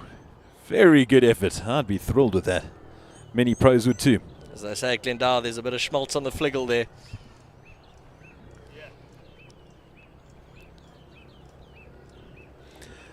I've been very impressed with Charles Barnard's play. We're going to see him play shortly. We're speaking about how he had a relatively quiet front nine. Well, that certainly was the case. 36 for him. But birdie, birdie, birdie, birdie for him. As we see Davidson now still looking to get his first birdie of the day. It's unbelievable to hear. Takes some doing from out there. And a good effort, but not to be once again for Jack Davidson. Kicked things off with that eagle, but since then has seen nothing but par all afternoon. Jaco Prinsloo looking to close that gap to just one. It's not like you can be aggressive with it, though. Yeah, you would have had plenty of observations with Jack's effort a short while ago.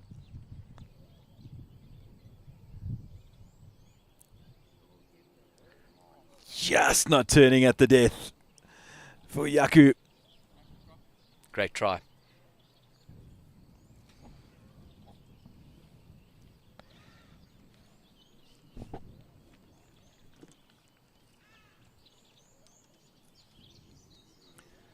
Yaku remains alone in second at 19 under. Charles Barnard looking for his 5th birdie in a row.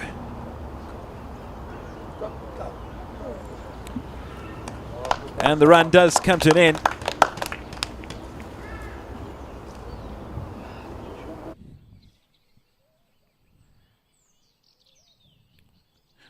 Yaku giving this a long, thoughtful process. Now the last thing you want to do now is go miss a dolly like this one.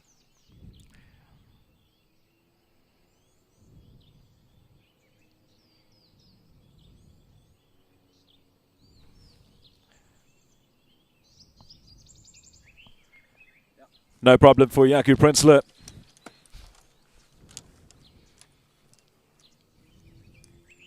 Extremely popular man on tour.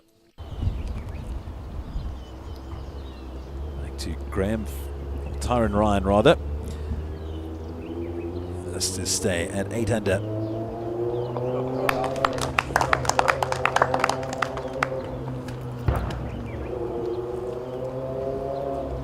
Not the final round he would have hoped for. 4 over par. Yeah, not at all, unfortunately. Complete contrast to his playing partner, Charles Barnard, as we rejoin our leader now. Slap bang in the middle of the fairway on 12.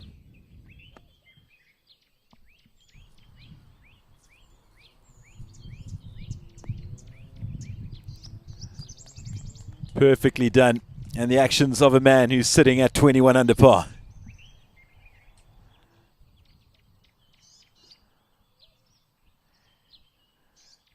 He and his caddy will be thrilled with that effort.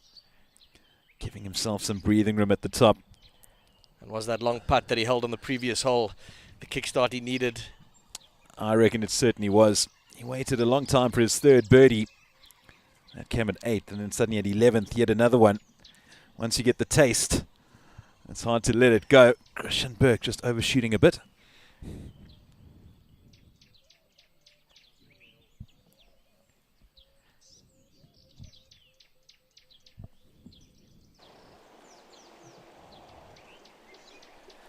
Back to Luke Brown. The short par 3 at the 16th.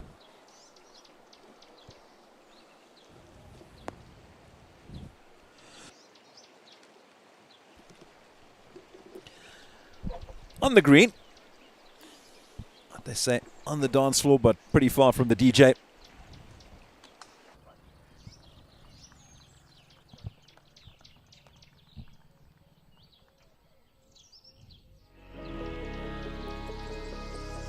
So players experiencing a relative backlines here in the final round of the Kit Kat Cash and Carry Pro-Am.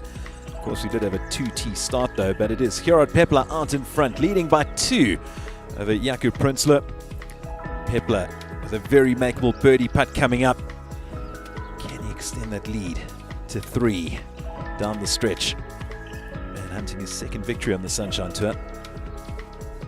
Keep an eye on Charles Barnard there, sitting at 15 under. Tremendous run for the young man. Back to Jack Davidson. It's hard to believe that he hasn't hit a birdie all day.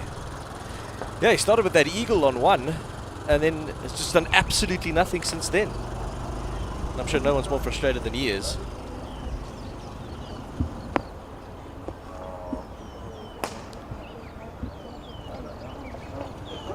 Go. Go. Go. Can this par run finally come to an end? That's certainly makeable.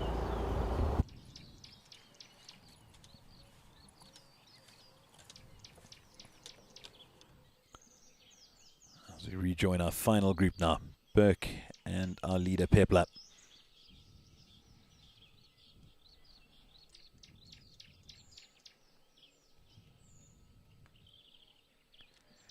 Tremendous afternoon here at Irene Country Club. The weather certainly has played its part. Oh, it's absolutely perfect out there. Quite cool.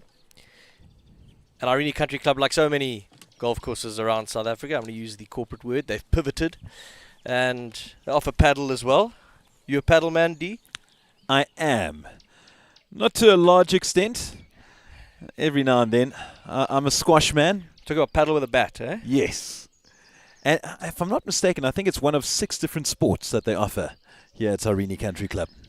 Well, beyond the Boerewors curtain, they've got Yukske, Claylat.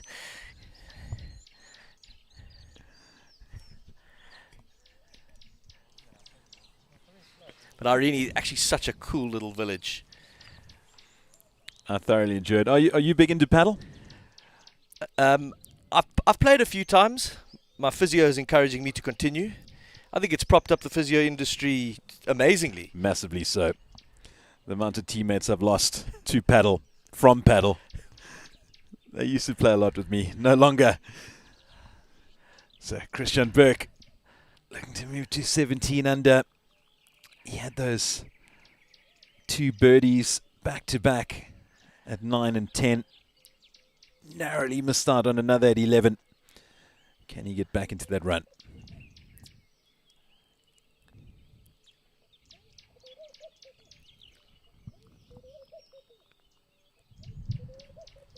No. Immediately.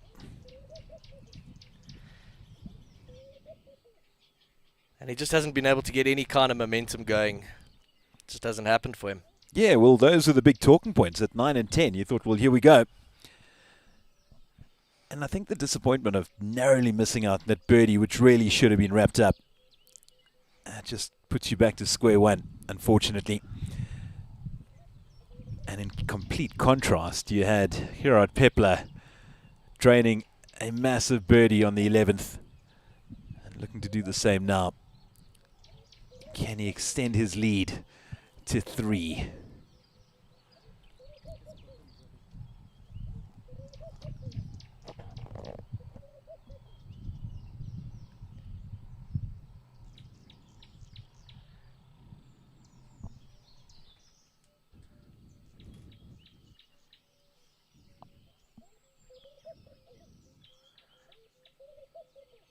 Get in. He's got it. Gerard Pepler, yet another birdie on the card, still bogey free as a result. He goes to 22 under. He is 3 clear now of Jaco Prinsloo and Graham van der Merwe. Wonderful effort from a man who started the day 2 shots in front. And he has been composed and clinical.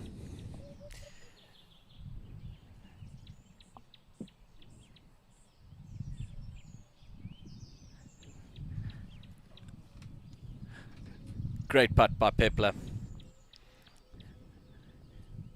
That birdie train departs. And it is often the case. You make 1, you make 2. Oh, there was. Oh, he had that long wait for his 3rd because he kicked off with birdies at 1 and 2.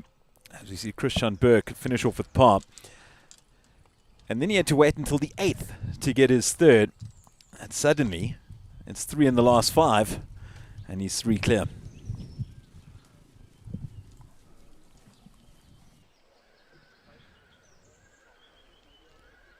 And there is Gerard Pepler's good mate, Peter Millman. I tell you what, he'll be paying very, very close attention to how that performance at the top emanates. He'll be one of the first ones to cheer him if he had to go on to finish the job. Of course, while he is his friend, he's also his opponent. And he's looking to close the gap on him right now. Do you think it's because we're north of the Yukske? Do you reckon, should Pepler go on and win, Moolman would spray him with brandy? He has to. It goes without saying. I'll pay money to see that. Tell you what, Gerard wouldn't say no either. This missed opportunity there for Peter Millman.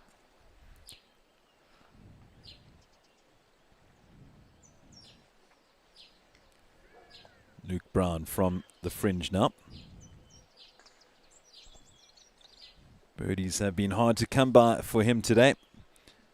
Don't often see that for Luke Brown. Bit of a mixed bag for him today. Has combined 3 birdies. Will it be a 4th? It won't. With a couple of bogeys as well as a double. stays at 9 under. Does the man from CCJ.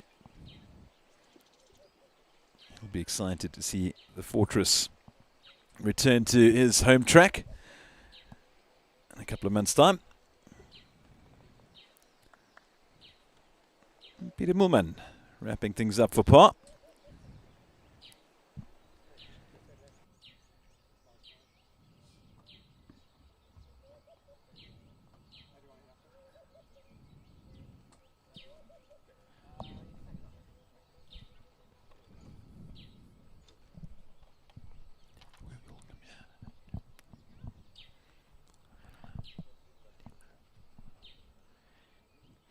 So,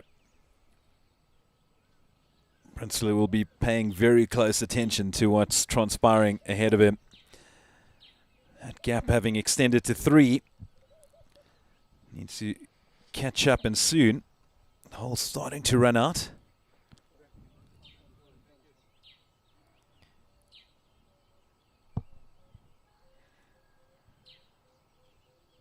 Looking at the big scoreboard ahead of him.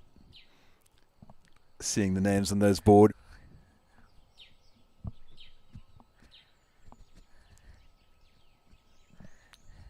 This to move to 20 under.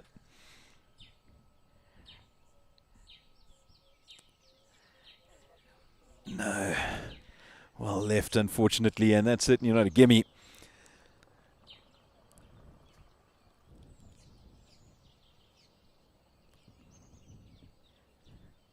I often see players just walking across while players are watching and checking out their lines. I know he's playing from the other side.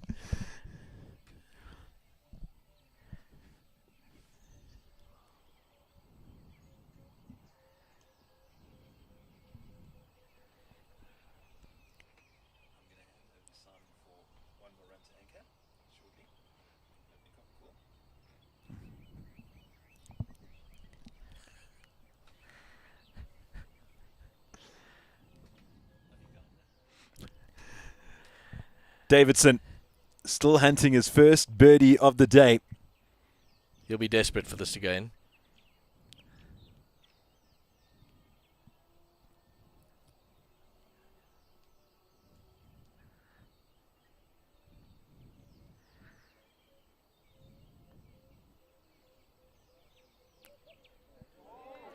The wait is finally over. You're welcome, Jack. Jack Davidson moves to 18 under. Began his round with an eagle. You thought, this is it. And we had to wait until the 13th before he got another one below par. Wow. The Welshman now within 4 of Gerard Pepler. And this is back to Prinsloo now. Can he keep that gap to 3?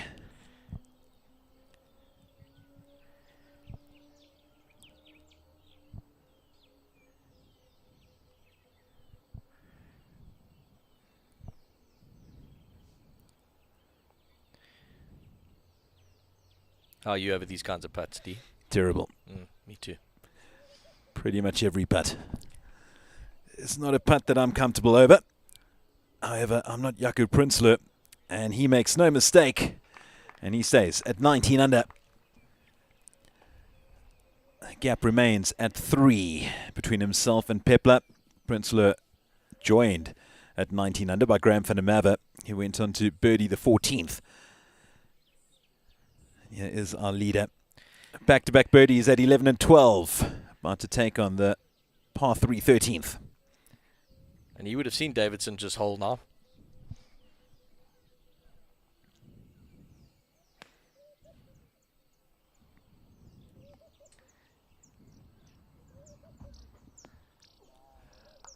And another glorious shot from Gerard Pepler.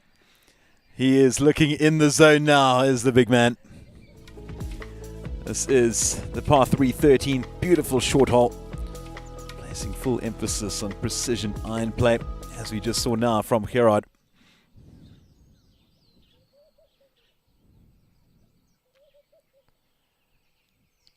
Christian Burke.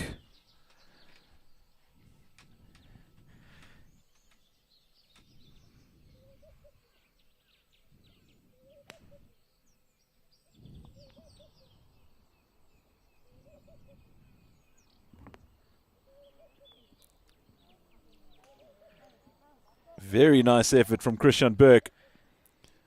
Catching the slope to perfection. That's nicely done. Two very different approaches from both men. It's a bit of local knowledge there. Yeah, without a doubt. Is that a smile? It is, for the first time today. He's got teeth. He almost heard you. Yes, yeah, have some more. Christian Burke sitting at 16 under. I think hunting a top 5 finish now. That's certainly in the equation. And Pepler, at the moment, can do no wrong. 2 great putts at 11 and 12. Fantastic approach off the tee on 13 now.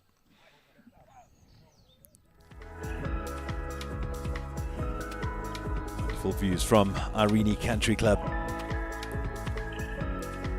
1912.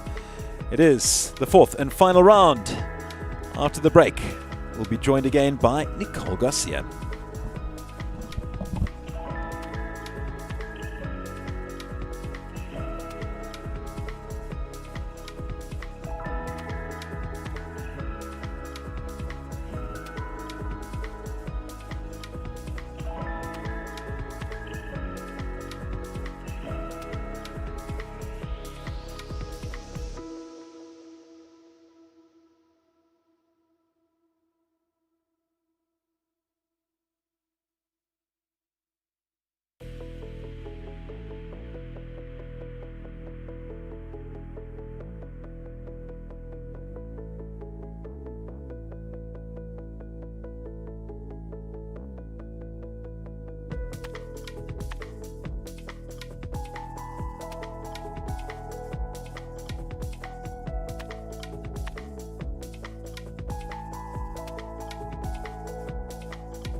Live from Irene Country Club, it's the 4th and final round of the Kit Kat Cash and Carry Pro-Am.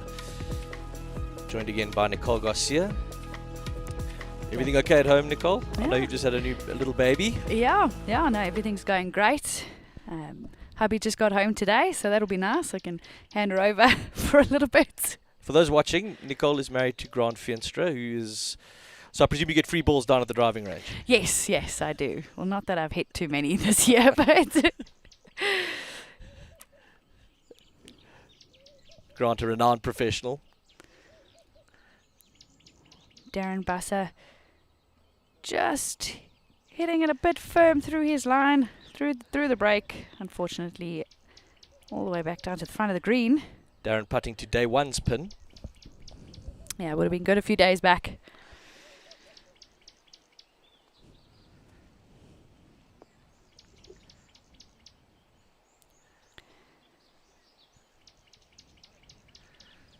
Part of the lead group yesterday. De Villiers' second shot on the 16th. It's obviously just hit that down slope there, and the ball's trickled all the way down to the semi.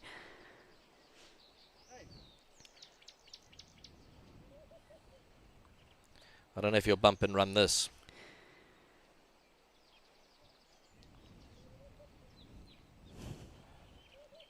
Just looks like a standard shot that he's setting up for. Might be flying it all the way to the green. Let's have a look. Yeah. I just think he's missed his mark there. It's quite quick once it hits the green, so it's quite a small area that they're going for. So although that looks like it's come up quite short, it's only because he's missed his mark by maybe a meter. Oh, and he's Oh, gone there and we hold go. it. Holding it from the front of the green there. Little 360 in there. Nabil Ghani with a great putt from the front of the green. No one more surprised than Nabil.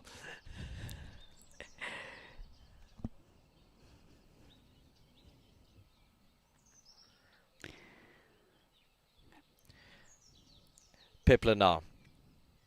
For his, well, can he make it a third birdie in a row?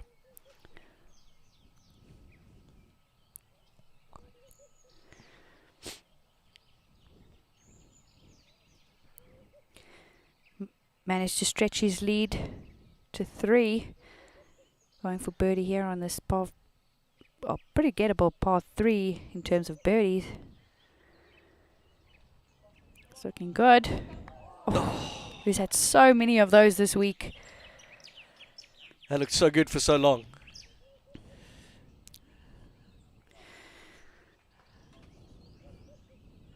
Bit like my school golf career. Not as many putts being seen today that have been holed. It's a bit like the PGA champs this week.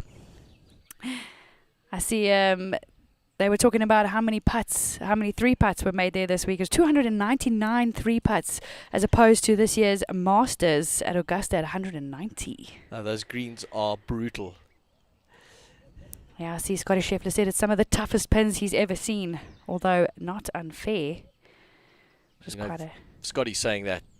You can imagine how difficult it is. Can see how nicely that line rolls there on Christian Burke's ball. Referencing back to using the line to line up. He uses it quite efficiently. Also helps you to see if you've made a good stroke or not. You could see that line runs end over end. So he knows he's made a good stroke.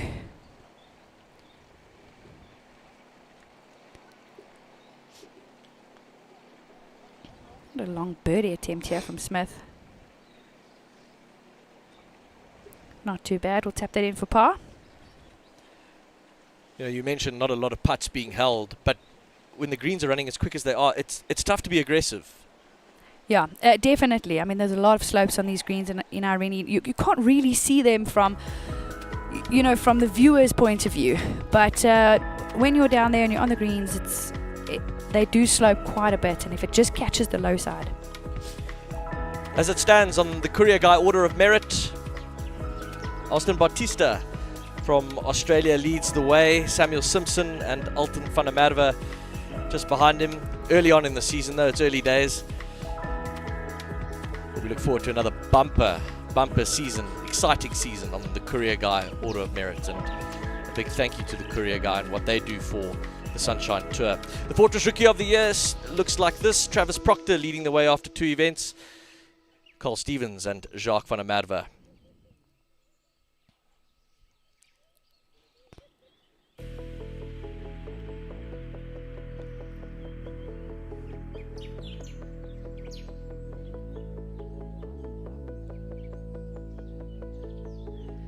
So you mentioned you married to Grant. Yes. Yeah, Grant Venstre. I presume happily. Yeah, most of the time. You just had a baby, so that'll test it. Yeah, for sure. Yeah, no, he's really busy traveling the world with some of the top players, so he's doing really well. So I don't mind taking over baby duty. Yep, he's bringing home the bacon. Yeah, he works with quite a few formidable players. Dean Burmester, one of them. He's got a few in this field as well. Jordan Bernand, who was playing quite nicely this week. Graham van der Merwe. Just setting up here for his tee shot.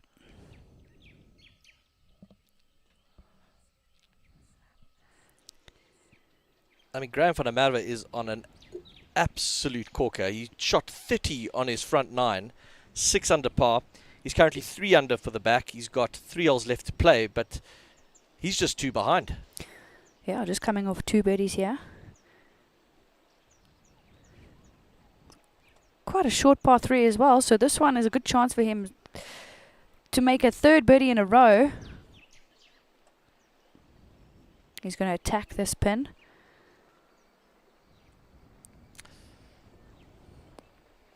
Oh, it's not quite what he was hoping for. No, he won't be happy with that. It's obviously been quite consistent with his irons today, so I'm pretty sure that it's maybe just a bit of fatigue coming in towards the end of the tournament. That front 9 of his, including an eagle on the par 4 6th. Jack Davidson did it on 1. Graham van der Merwe did it on 6. Just having a look at his swing here. Pretty neutral setup. Got his weight 50-50. Got his scorecards done away. Might just take a while to get to his swing. Send me your stuff. I'm going to play it around here. You see how he shifts his weight, getting into position. As quick as you can. Stand by. I'm watching you. Going to see how still he keeps his head on his takeaway.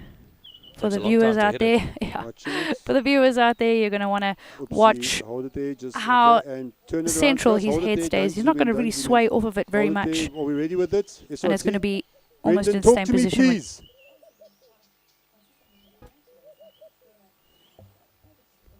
Bryn.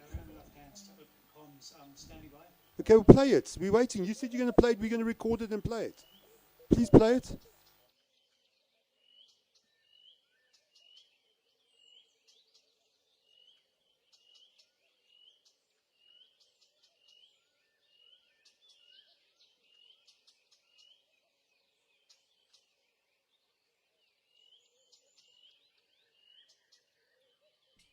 Under for his as his total. Graham van der Merwe lurking 2 back, 9 under today on an absolute blinder.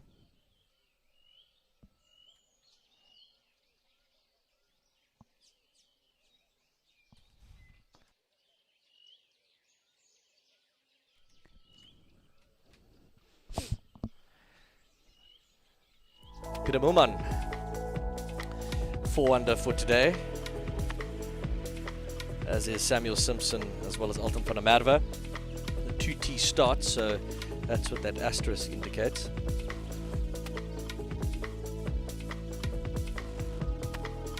Louis Albertse 4 under as well, signing for a 68.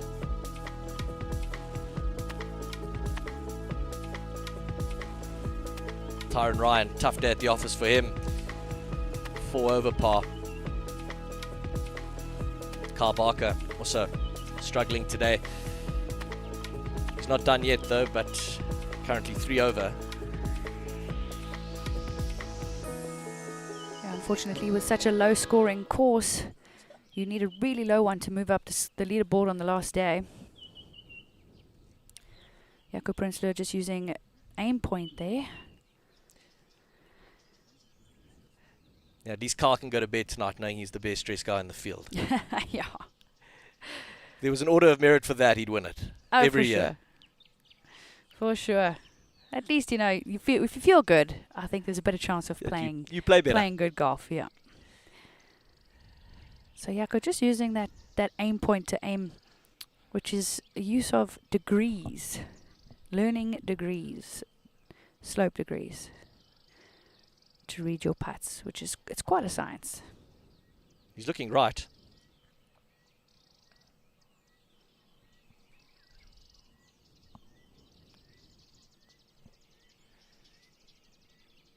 Has he done it? Just hasn't hit it enough. Wasn't expecting it to slow up so quickly, especially with the speed of these greens today. He'll take a very slow walkover.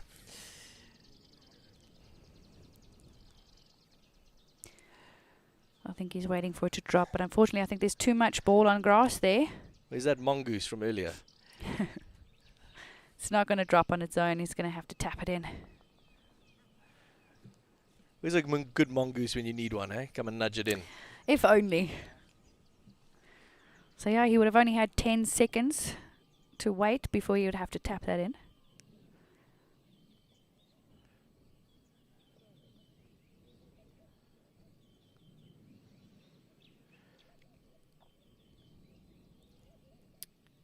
It's never nice to wait on almost every shot, especially in the final round.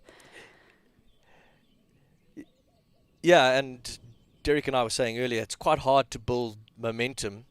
But professional golf, I mean, we know the pace of play discussions around the world. Yeah. But as a professional, yes, you're used to it, but it's still hard to build momentum.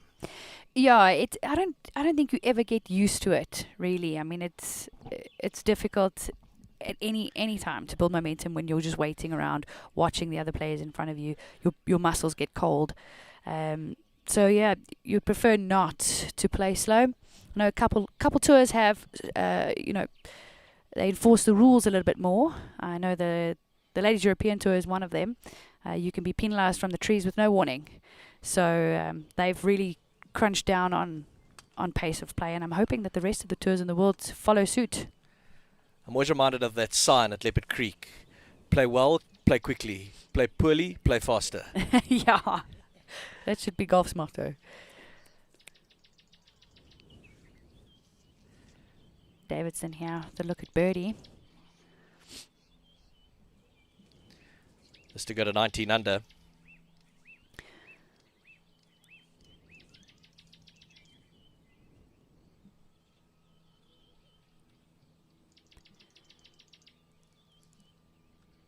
Should just come off the right a little bit. It is slightly downhill.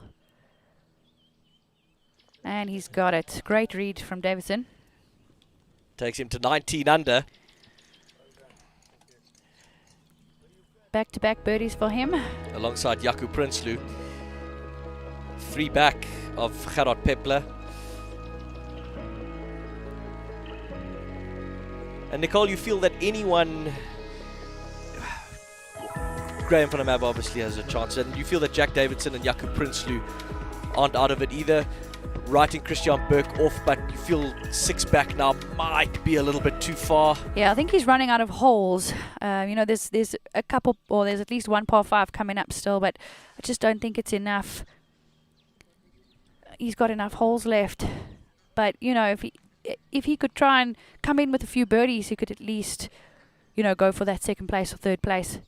That'll be a good result for him this week. Graham van der Merwe, he's got a chance. If he can birdie all the way coming in, it'll just depend what Pepler does.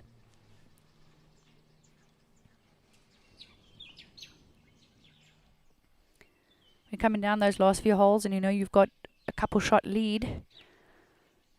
Not so easy to keep it together.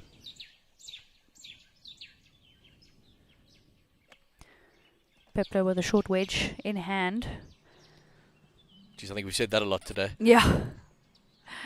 Could see he didn't like that from the way he dropped the club. It's not what he was hoping for. So when you are in Pepler's position with your 2-stroke lead, closing holes, do you just go to your processes now? Is that what you do? You don't try to do anything differently? Yeah, I think the most important thing coming down the home stretch now is just not to get too quick, keep your rhythm, walk maybe a little bit slower. Adrenaline's going to start kicking in as well, and with his speed, he doesn't really need to. Unfortunately for Justin Walters, that just missed on the low side. But yeah, he doesn't need that adrenaline coming down the last few holes. So he'll just have to breathe and stick to his processes, make sure that his pre-shot routines are in check. And even par 72 for Justin Walters today. And he did well because he made a double bogey on the par 5 second. Recovered nicely from there to shoot level par on the front 9 and level par on the back as well. So 236s for his 72 today. There's a colourful scorecard there for Justin Walters today. Loads of colours on there.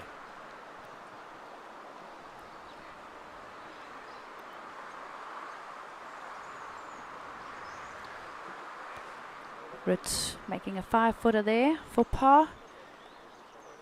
Good round today, 68.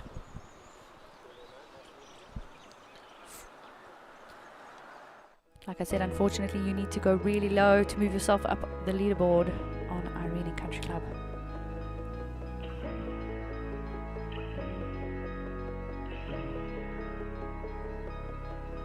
As it stands, Gerard Pepler leading the way. He is at 22 under, 5 under for his round today. He's got a putt for birdie coming up. Graham van der Merwe, 9 under for his round today. He's kind of snuck out of nowhere. Jack Davidson, the Welshman, 19 under, alongside Jaco Prinsloo as well. Thomas Spreadborough, 6 under for his round, signing for a 66.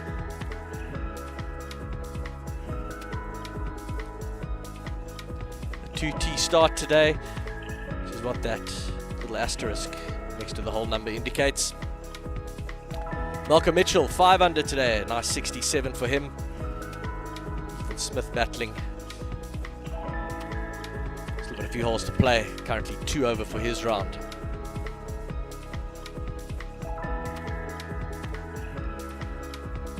Tyron Ryan struggling a little bit today with his +4. Just moving down the leaderboard there, unfortunately. Rupert Kaminsky, a good 4 under today. And Hayden Porteous coming in with 72, unfortunately not moving up today at all. Yeah, but as a new parent, I think you can relate. Probably lack of sleep. Yeah, I think so. As a new father, I give him a bit of grace for this one. He'll be staying at home, so he's definitely had some sleepless nights. Last year's winner, Luis Carrera, signing for a +3 today. Quite a lengthy putt here for Pepler up the hill. We'll be giving Christian Burke a good look at the line.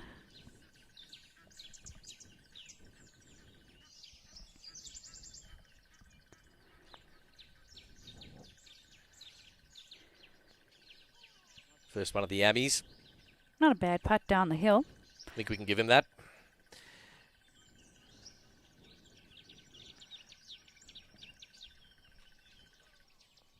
There we go. Nicely done, sir.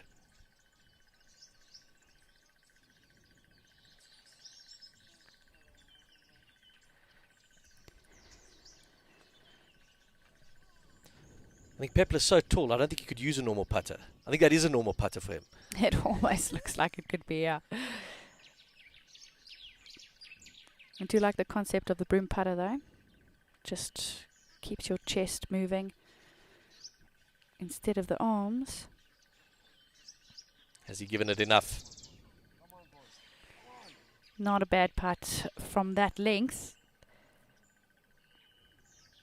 I'm sure he'll be quite happy with that. It's just a tap in for his par.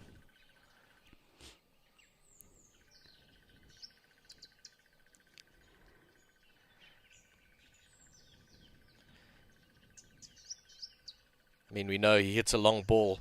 A couple of years ago, I played in a Pro-Am with James Hart Dupree. Oh, yes. I don't think, there's that saying, I don't go that far on holiday. Absolutely incredible to see how far these guys hit the ball. And, you know, Gerard not too far behind him. Oh, yeah. And, you know, I don't think people realize the sound that comes off the club face. You've never heard anything like it before. It's that crack. Yeah. James Hart Dupree, one of the longest in the world. Burke now for his birdie.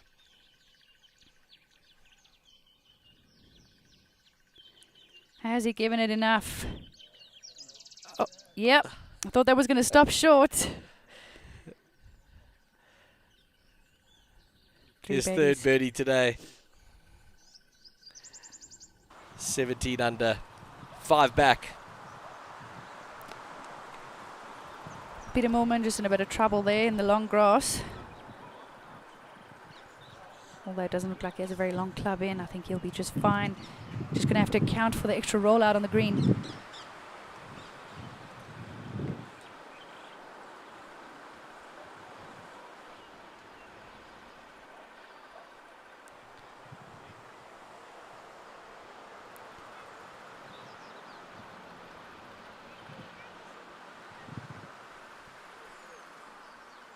Second shot into 18. At least he has a little bit of green to work with. Yep, that's a brilliant effort from the left side. He's hit it way offline off the tee. 214. Burke to tidy up. Pepler, excuse me, to tidy up.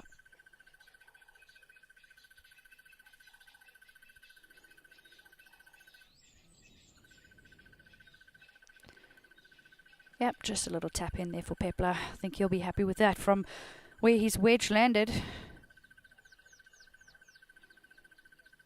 We were talking about it yesterday. You know, the longer the hitter, the less likely you are to be incredibly good at your wedges. So might be something that he'll have to work on in the future if he wants to keep winning. 3 good shots to 18. Nice touch there from Brown.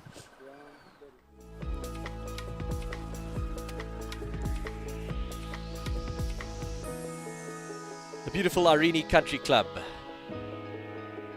playing host to the Kit Kat Cash and Carry Pro-Am. Gerard Pepler leading the way, 22 under par. He's through 14, so starting to get to the business end of things now. Yeah, coming down the home stretch, 1 par 5, very reachable for Pepler. Par 5, 17th, and you could get close on 18 as well. Yeah, it's also a very gettable hole today.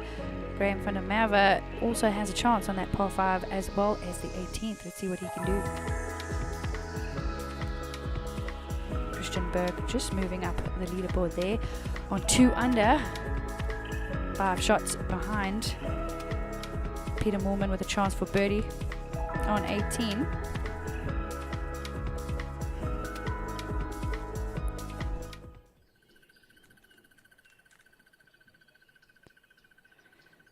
Burke and his caddy just discussing the line down this fairway.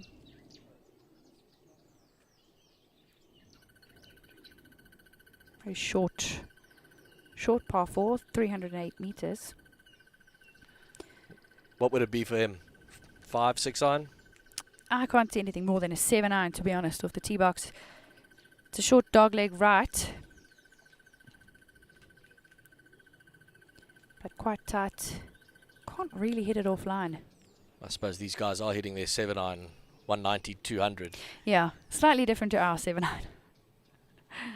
I know that's what Jordan Bernand was hitting off the tee box, 7 iron and then 7 iron into the green. You don't really want to risk going long left. I wish I could take it back that slowly. Yeah, he's got wonderful rhythm. Beautiful shot. In position. Got a chance to move up the leaderboard. He's looking for that top 3 position. So our flyover courtesy of Airlink into Zanzibar from next month, by the way. Short par 4, hole 15, where this green tends to be a little firmer than the rest just because it's guarded by some of those trees. So shorter, but not necessarily easier. Got to come in with an iron off the tee box and then probably around about the same iron into this green.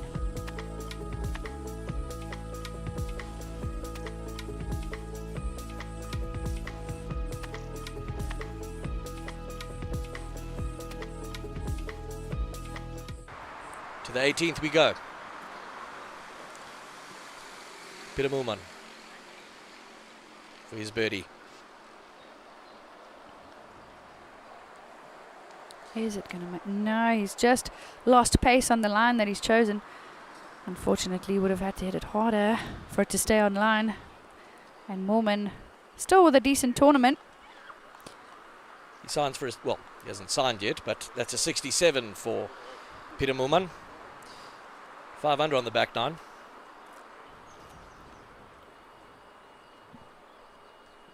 I think you'll be happy with that result.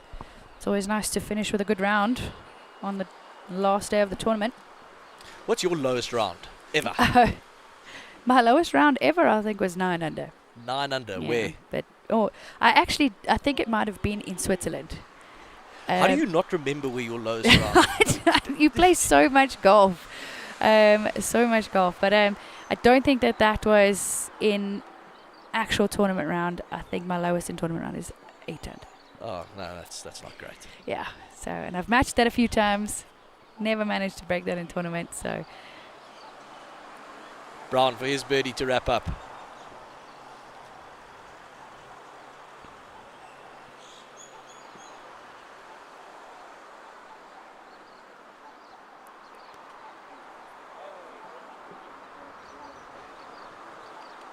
Not to be.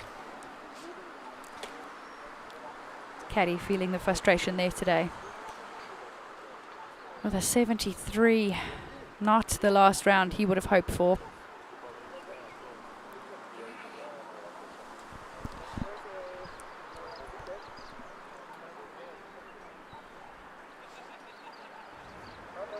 Looks like the amateurs had a good time today. And a young score recorder there on the side of the green, getting involved in golf really early. Lovely to see. Slip him a sweet and write down 3.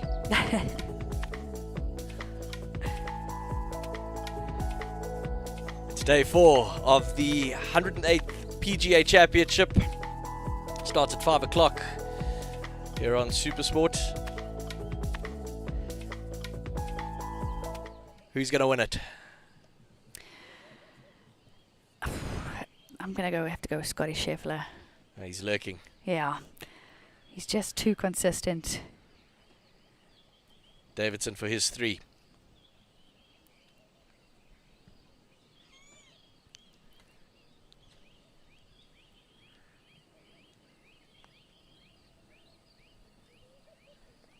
Oh. Rams at home. You can actually be so lucky and happy that that cup was in the way, because that was tracking.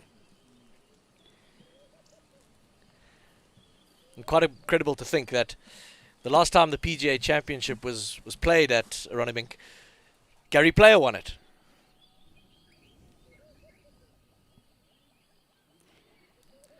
I might have to change my prediction for the PGA there.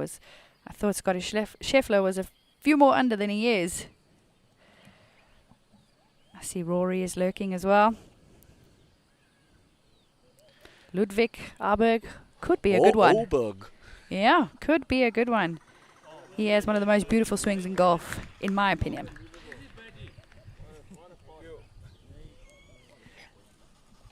Yeah, he's one of those guys that other guys don't like. He's good at golf. He's good looking. He's good looking. For sure. I mean, jeez. He's the all-round package, I think. Believe he's a nice guy as well. Obviously.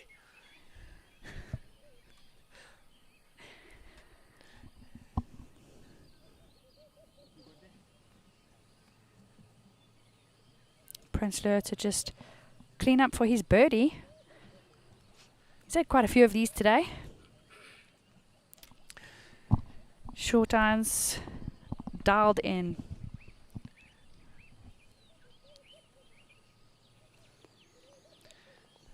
A lovely birdie from Jaco Prinsloo. And that is to take him into solo second.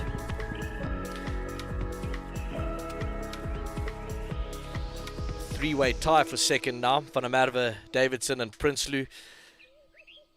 2 back of our leader, Gerard Pepler. Yes, apologies. I thought that it was an extra birdie from Prinsloo. Here is our leader.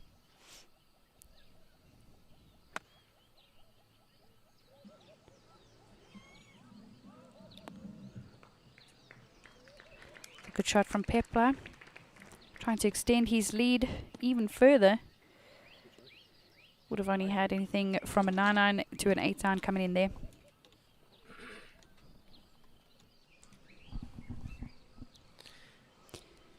Good birdie opportunity for him. Uphill putt, slightly off the left. Not too difficult. Burke setting up slightly left of the pin. Just holding the face off through the shot there. Fortunately, didn't quite get it onto that tier with the pin. You'll give him a nice read there. Yeah, he's going to be giving Pepler a good read.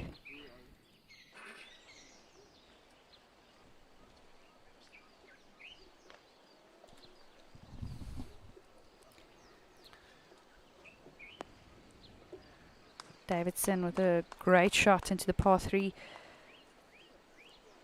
Short hole today. He's on a bit of a run as well. 3 birdies in a row. Could this be 4? Don't rule him out just yet.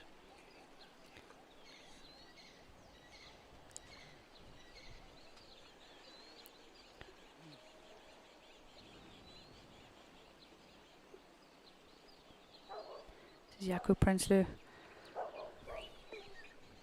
On the 16th hole, 126 meters. Irons have been world class today. Let's hope he can put another one close.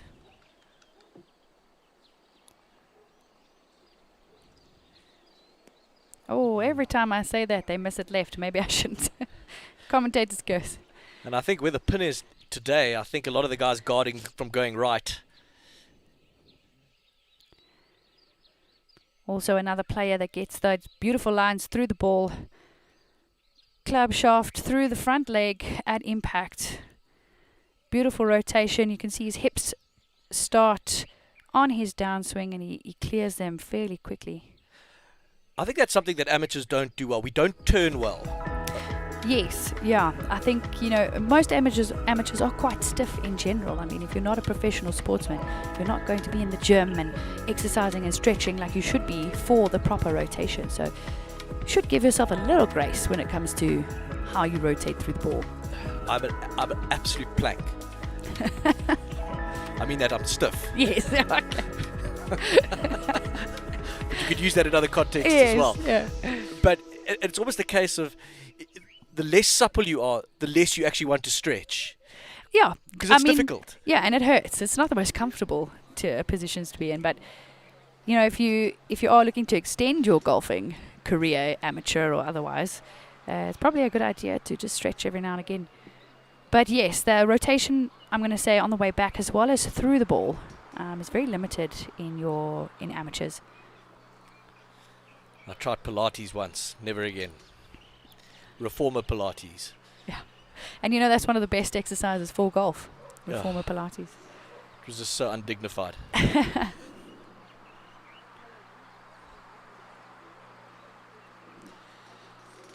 One of our Abbeys to wrap up here. Well, hopefully.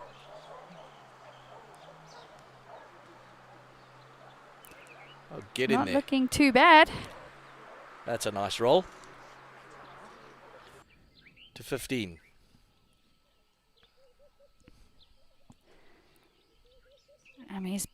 One of the Amis putting from off the green there. This could go in. Oh, just dying at the death. Oh, those lines on that ball. Yeah, I think there were a few of them, weren't Yeah. there? Yeah. See a little tear there? I see how proud you are and happy. Using them to his advantage. And look at the results.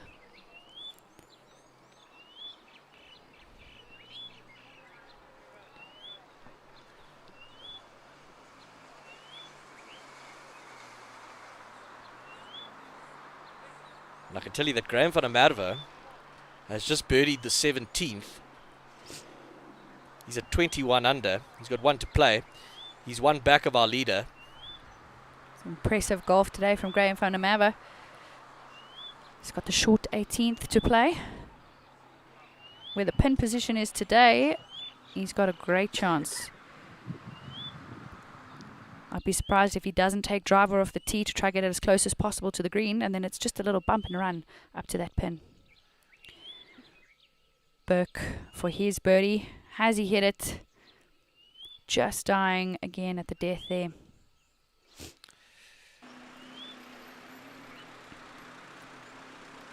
On the 18th, Davidson for his birdie. Oh, sorry, De Villiers.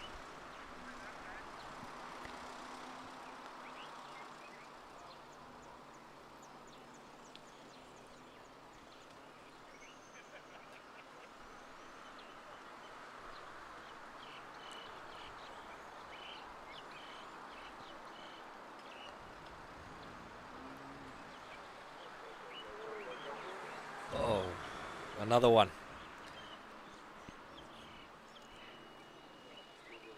Just wonder if the greens are starting to slow up a little bit this afternoon. We've seen quite a few left in the throat.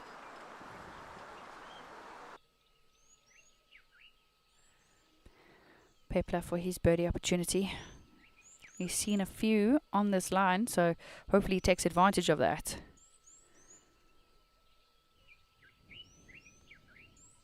Is it going to stay on line? No. Never on line. Don't think any one of those players saw it turning up the hill.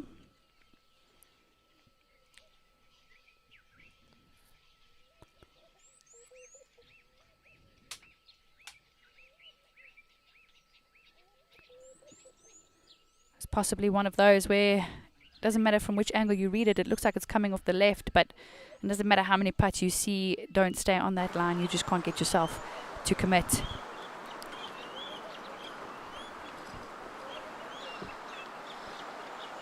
Derek Elverts is giving me dirty looks. I better make way for him.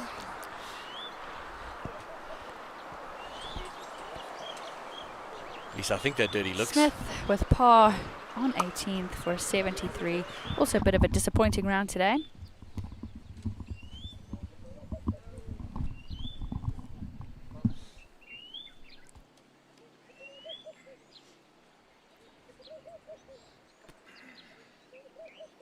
Looks like Prinsloo has already hit his bunker shot.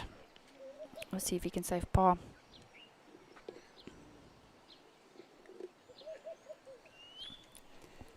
Thank you very much, Simon Hill. Certainly getting very, very interesting here down the stretch at Irene Country Club. Here at Pepler, parring his last 3. As a result, he is 1 clear of his closest challenger, Graham van der Merwe. He is really delivering an exceptional round so far.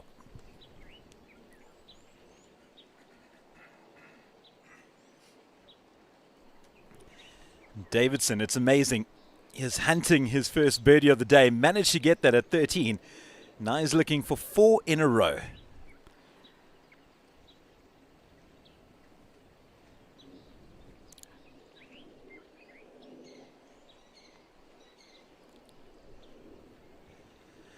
Just missing out for 4 in a row for Jack Davidson.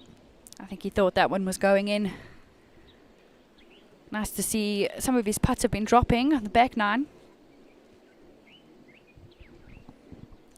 Jaco Prinsloo left with about a 15-footer for his par.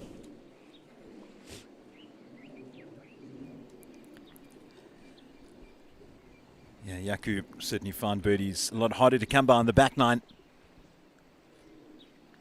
And that stretch will earn 2 in a row from 9 and 10. Since then, all pars. Can he grab another?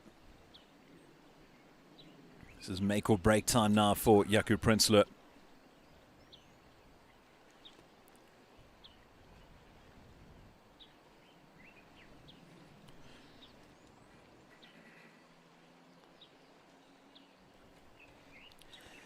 Just slipping out, unfortunately, for Jaco Prinsloo. So first bogey of the day for him. Devastating. This is the man to watch. 1 shot off the lead on 18. Doesn't look like he's gone with driver off the tee box. Relying on his wedge play. And I can see why. Oh my. If he can just put that away for another birdie, that is an unbelievable round today. Magnificent from Graham van der Merwe. Has that to tie for the lead. That would be for his 9th birdie today, plus an eagle. Riaz Ghani, CEO of the Kit Kat Group. Oh!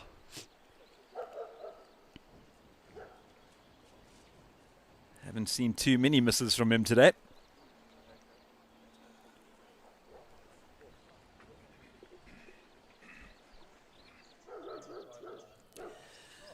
And there is our leader. But for how long? Graham van der Merwe has about 2 feet to join him at the top.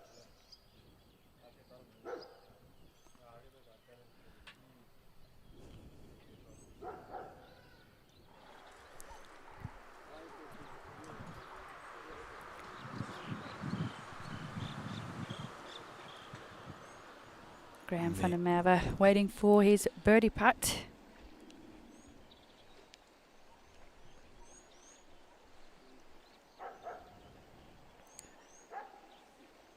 Davidson to stay 2 adrift.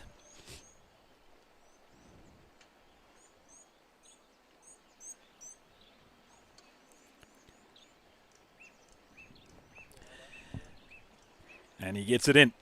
Unfortunately, ending his birdie streak. Now, what a run he was on. Highly upset with himself. He shouldn't be. He went along really, really nicely. And there is the man who's one putt away from potentially joining Pepler at the top at 22 under.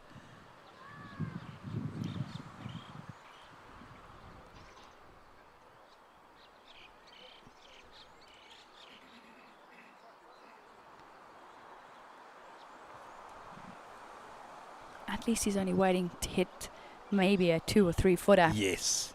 It's not like he's got a 6, 7 footer in there. It's a great position to be in. Yep. What a terrific approach from Graham van der Merwe. This for a share of the lead.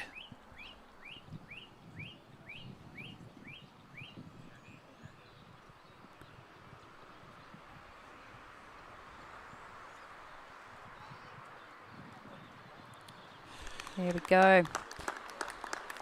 What a round from Graham van der Merwe this afternoon. 61. That is incredible. Bogey free, 30 on the front, 31 on the back. 22 under for the tournament. And he will reach the safety of the clubhouse and watch very, very closely as to how these last few holes emanate for one Gerard Pepler. Clubhouse leader, Graham van der Merwe, 22 under. Tied alongside this man. I wonder if Pepler will have a look at the scoreboard coming down the last few holes.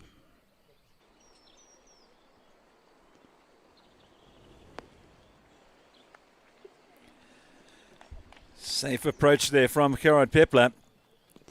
Now you start to look, when does the aggression set in? His only saving grace is that he has a par 5 left. Yes, although it's turned out to be a bit of his poison so far today. Having a look here at Pepler's swing. Also keeping that centre nice and still. Look at that hip rotation. And he gets his chest lovely up and through the golf ball, through impact.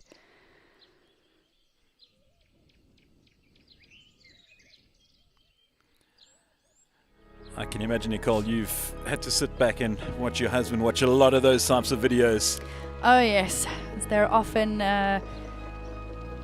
discussion at the dinner table, having a look at golf swings, and his pros are sending him golf swings from overseas at all hours of the evening and the morning. Where would he be going off to now, Nicole? He's just getting back from the PGA Champs with Jaden Shaper. And then he's home for a week, and then he's gone. And to be honest, I actually don't know where he's going. I was referring to Graham van der Merwe. Graham van der Merwe. But good to know what's happening with Grant. Graham will be going off to sign his scorecard, I believe. It's the first thing you want to do. And then, do you think he'll go to the driving range, practice a bit, if the playoff had to come into the equation? Yes, so he's going to know immediately that he is potentially in a playoff. He will probably go to the driving range and just keep warm. Because if there is a playoff situation, they will go straight out as soon as Pepler has signed his scorecard. They won't give Pepler any time to warm up. Not that he would need it if he's walked straight off the golf course. So Graham will want to keep warm until then. It's probably a good 45 minutes at least until Pepler is finished. Well, there we go. Now the folks know the movements of one Graham van der Merwe as well as Grant Veenstra. Yeah.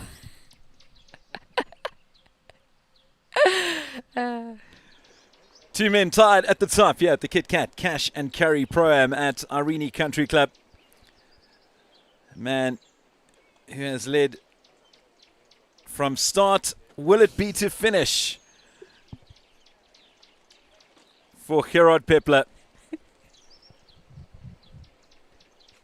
Looking for a wire-to-wire victory.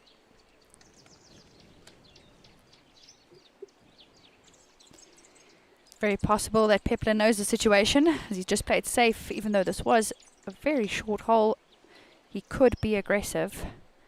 Don't really want to leave any shots out there on a short hole like this. I remember we were chatting about this yesterday, about knowing where you stand on the leaderboard and how far your closest competitors are to you, and how it came back to bite Jasper Parnevik playing against Nicky Price at the Open many, many years back. And you certainly want to have as much info as possible. Yeah, I think I would want to know, especially for him with this par 5 coming up. He's gonna need to know if he needs to step on it a little bit off the tee.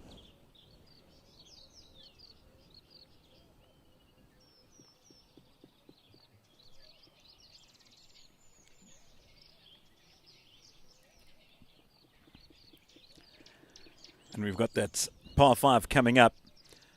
But he went birdie eagle par on the 18th, given he's such a big hitter. So there's no question he'll also be looking for a great opportunity there. We keep on speaking about the length that he can hit it. That par 5s are just long par 4s. Par 4s are a little longer par 3s. At the greatest aspect of his game today, which was severely missing yesterday, was the fact that he was finding the fairways, finding the greens. Yeah, first 2 rounds as well was his strength.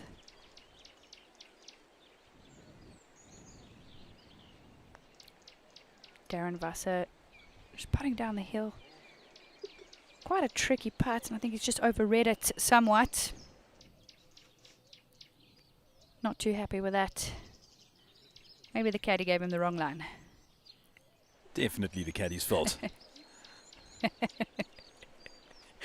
It's interesting, I heard the conversation a little earlier between yourself and Simon regarding caddies and regarding giving lines, etc. And sometimes, I've got a few mates who caddy professionally, and they say it's almost, you play the role of a psychologist more than anything else, in that you're there more to motivate your fellow player as opposed to help them out in reading lines. I know certain players enjoy doing it themselves. Yeah, I think when it's in a situation like this, like, coming down the home stretch, you're doing well, you're competing, your caddy is definitely there more as a emotional support, keep your emotions in check, keep you calm, keep you focused, and that's when it becomes more of a psychological role. So a chance to go clear once again for Gerard Pepler.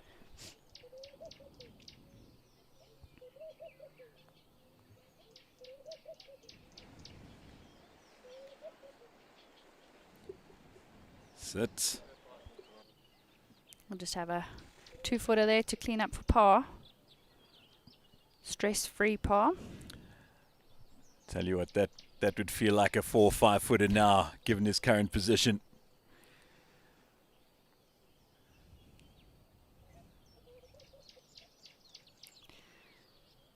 Hopefully he can take advantage of his length on the next 2 holes.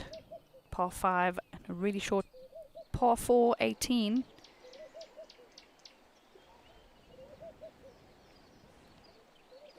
Christian Berg now.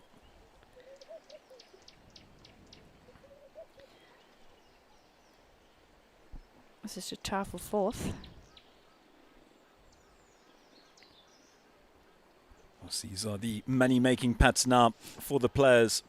And that was badly read, unfortunately, for Christian. A lot of frustration out on the greens today for Christian Burke. You can see it in his body language. Just not going his way.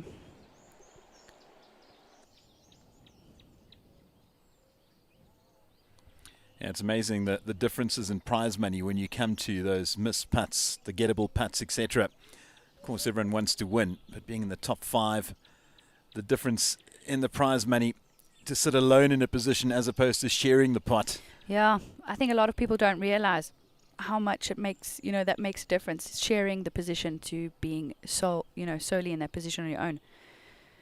The money between those 2 spots gets split.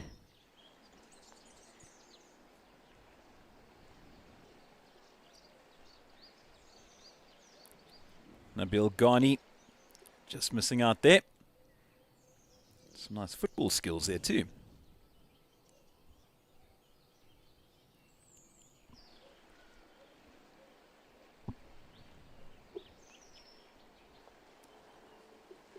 In she goes for Darren Busser.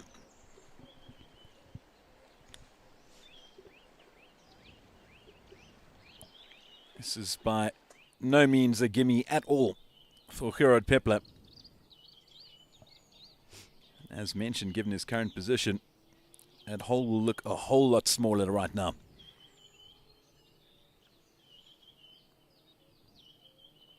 But makes no mistake. Fourth par in a row for Gerard Pepler. He's still bogey free. And more importantly, he now has company at the top of the leaderboard, sitting at 22 under.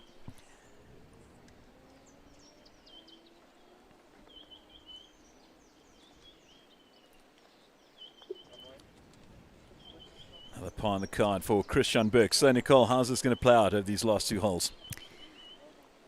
I actually have a lot of faith in Pepler that he's going to at least convert one of these. Par 5, he has a really good chance.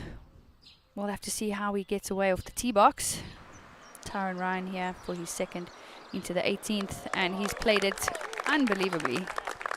That's going to be a nice tap in for birdie for him on the last. After a bit of a struggle today.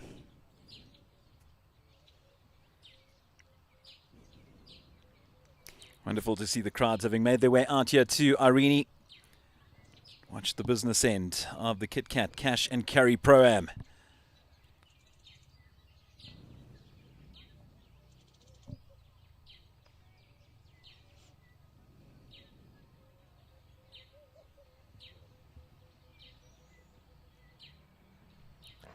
Great approach there from Tyron Ryan.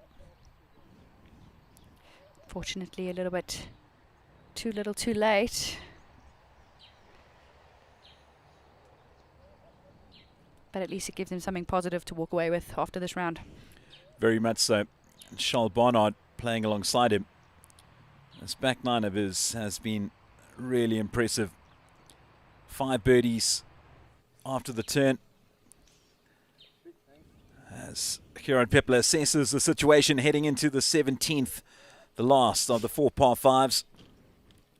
His first par 5 worked out beautifully. A nice birdie at the second, but since then, he had back-to-back pars at 9 and 10, and you had been highly disappointed with that result. And this is the moment where he really wants to make it count.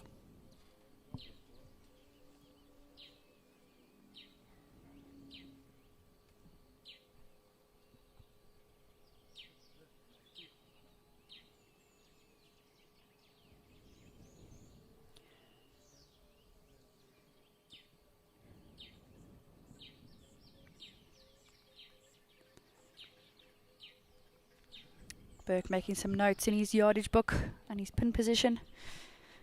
There's quite a lot of information in those books for the viewer out there. If you've never seen one, it's made specifically for each tournament on each golf course.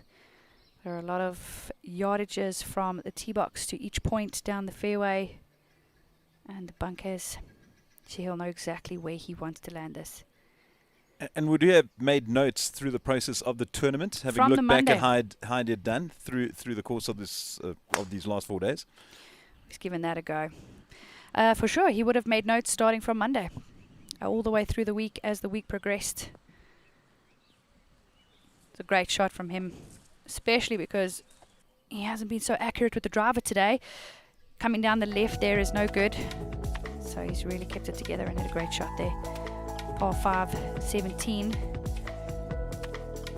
Not too difficult once you've got that drive away. Slightly right, slightly left, you get blocked out by those trees.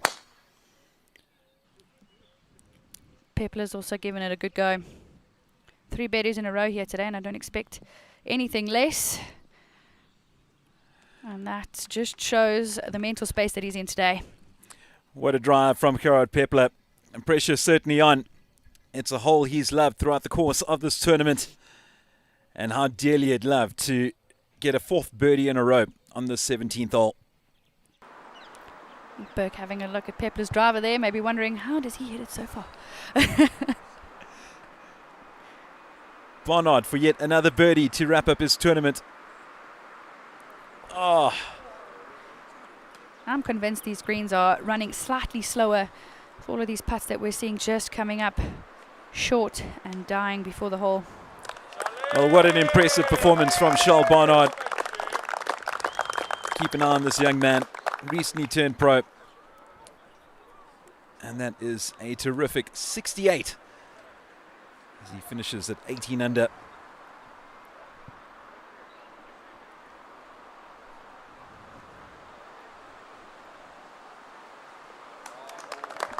A birdie to finish off the tournament for Tyron Ryan. It's a good comeback there on the last few holes for him. Not the round that he would have expected today, I'm sure. But nonetheless, he did have a few good rounds this week. Take away some positives for the next tournament. Congrats all round. Also to the Yammies. It's a couple of days they'll never ever forget.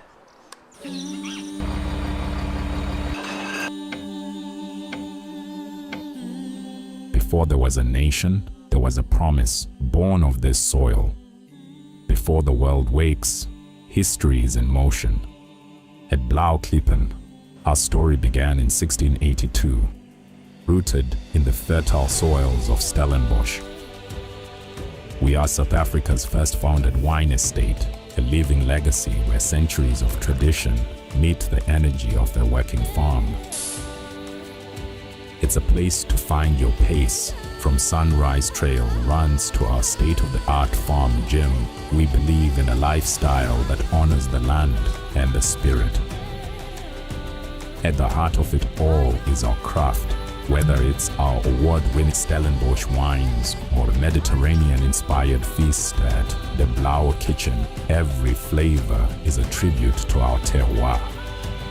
But more than a winery, we are a community. From tastings to our weekend markets are where memories are made under the shade of ancient trees. Blauklippen, a timeless heritage, an unhurried experience. Come find your moment with us. Blauklippen, South Africa's first founded estate and first registered company. Still pioneering. Established 1682. We are Sunshine Tour Pros, and if you know anything about golf, you know we need a great car and a partner. You know we can't blame the lift if we're late for the tee time. Ever tried walking from Cape Town Airport to the golf course? Or trying to win the Joburg Open while cycling to the hotel and back? We've tried everything.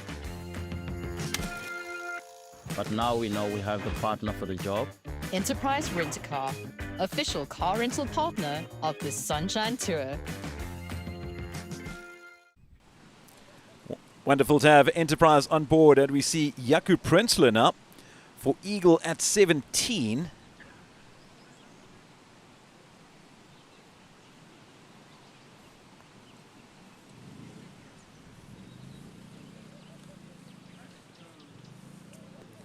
Long effort for him. No, never want to leave an eagle short. But that should be quite an easy birdie for him. As we see Enterprise Cars being a great partner of the Sunshine Tour. Your Enterprise car awaits, Nicole. It's been phenomenal having you on board throughout the tournament. Thank you very much for having me. I've had a great time. And I will leave it to you boys to finish off. Thank you so much to Nicole Garcia. Lovely to have her join us on commentary as we head towards the closing stretch here at Irene Country Club.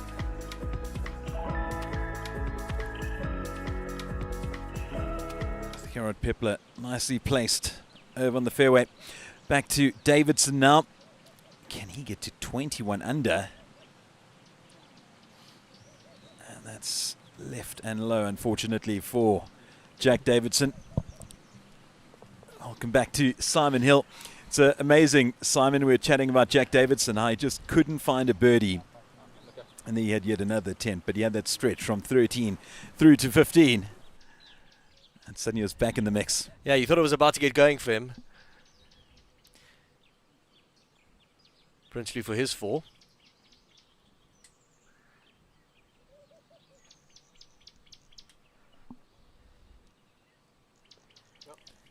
And she goes for Jaco Prinsloo. Another birdie on the card for Jaco. And And he stretches his position in fourth. He's gone 2 shots clear of Christian Burke.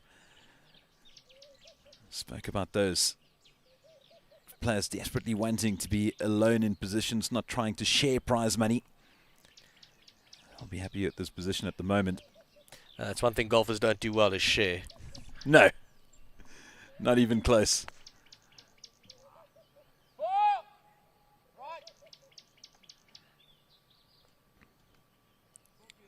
Nice help there from Christian Burke. Saluting the folks up ahead of the Amis playing behind.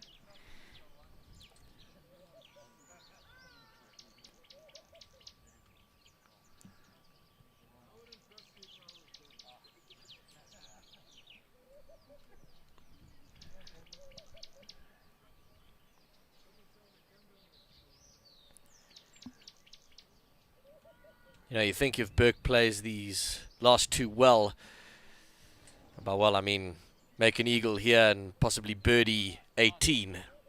That's as well as you could play it. Yes. Get up into a tie for third. Yeah, every shot is critical now during this closing stretch. It goes without saying, it applies to most golf. But so much money on the line with every stroke now.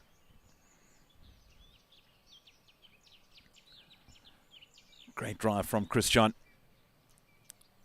Can he follow that up from the fairway?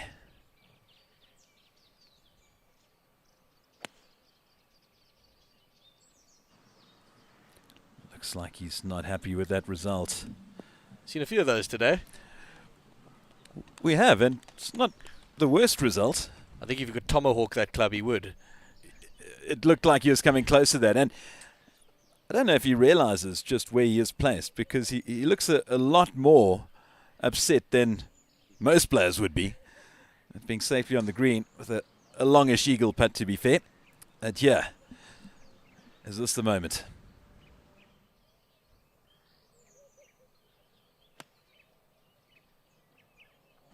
Holds the finish.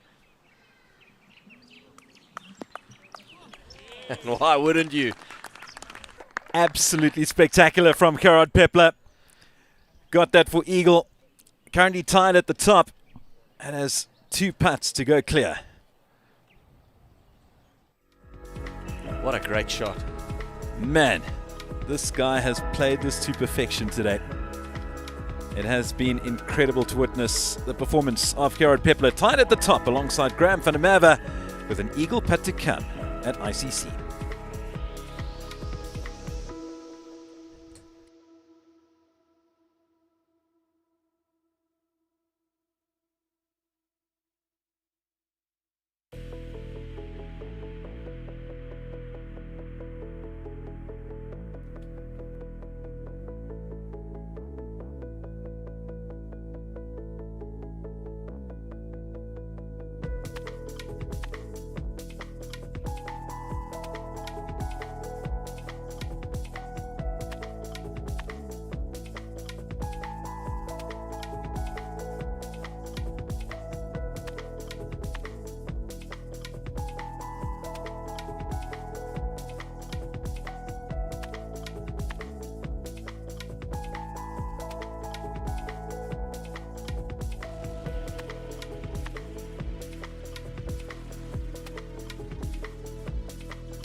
Welcome back to the 4th and final round of the Kit Kat Cash and Carry Pro-Am here at Irene Country Club. Just a few holes left for the fewer players out on the course. And Gerard Pepler, the co-leader, beautifully placed on the green at 17 with an eagle putt to come.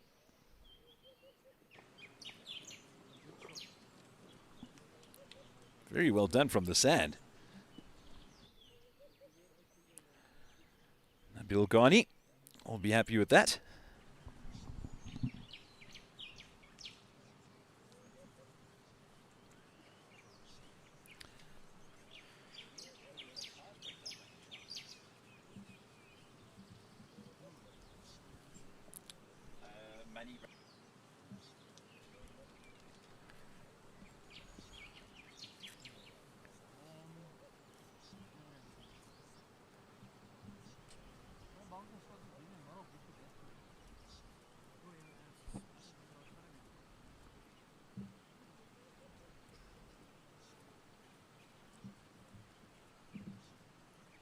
What a great position to be in for Gerard Pepler.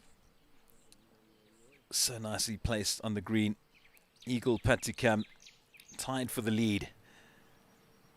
He knows the man alongside him is in the clubhouse, so he just needs to do all the moving.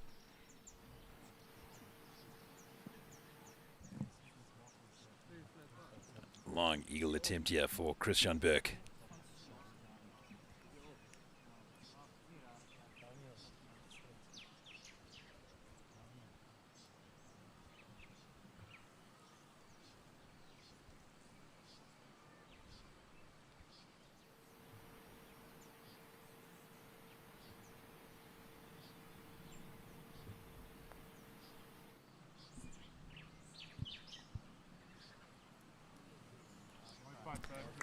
That's a good attempt. Very, very good. That'll be a tap in 4.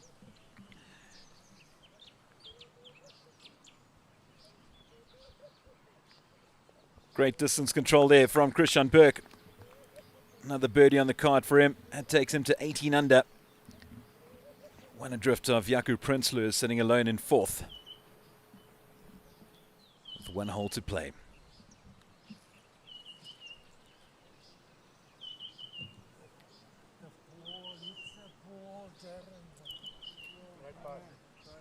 Darren Busser having just attempted his putt. Could hear him in the on comms saying hit the ball, although the cry of the anguished amateur. Very much so, although the players complimented him, saying great putt, so not too bad from him. Hit the ball. And a great putt there from Nabil Ghani. Now, Gerard Pepler to go 2 clear at the top with 1 hole to play.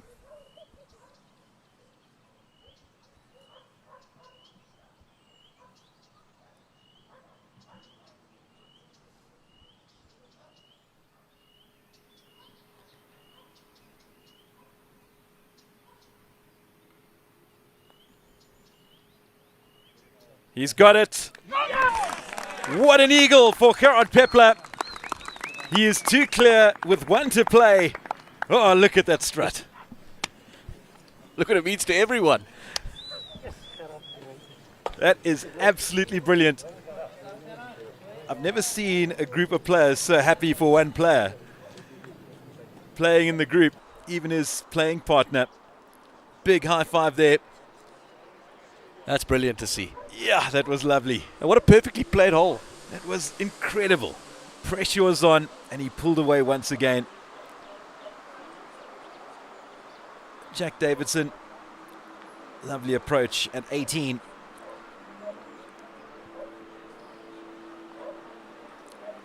Man, what a performance at 17 from Gerard Pepler as we go to our finishing hole here at Irene Country Club. The par 4 18th, tree-lined, as you make your way to that exquisite clubhouse here at Irene Country Club. Oh, Gerard Pepler smiling ear to ear as you head off to the 18th with a 2-shot cushion, Simon. And he knows now he doesn't need to do anything special. Nobody needs a hero. Because he could probably drive it. He certainly could. Interested to see if the big dog does come out the bag.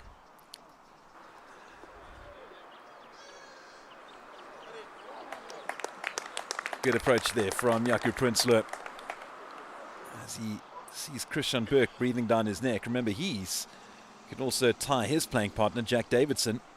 Davidson does have a birdie putt to come, though. So it's all happening here at Irene Country Club.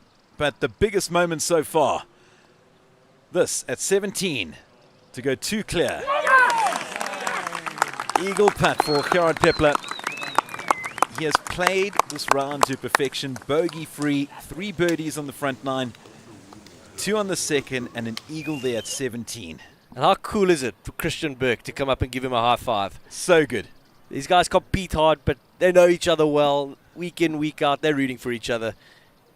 And the iron is off the tee. Safe and sound for Gerard Pepler. Club 12, he likes it. And why wouldn't you? Playing the percentages here is Gerard Pepler. Hunting his second victory on the Sunshine Tour. Last tasted his win back in 2023. And a thoroughly deserved winner if he has to go on to finish the job. And few would count him not doing so. Christian Burke now.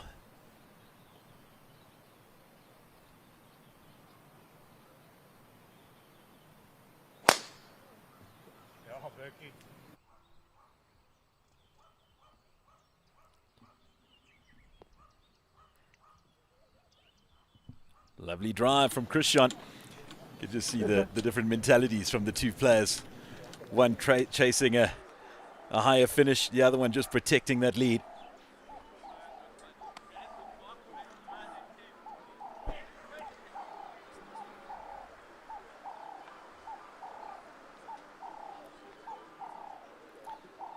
Kurt Alex now.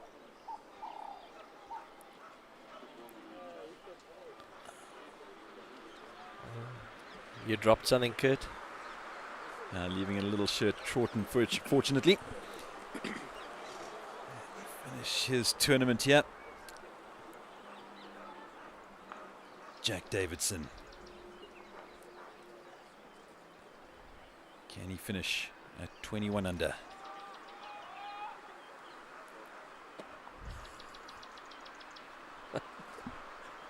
Oh, wow. So this is the reason.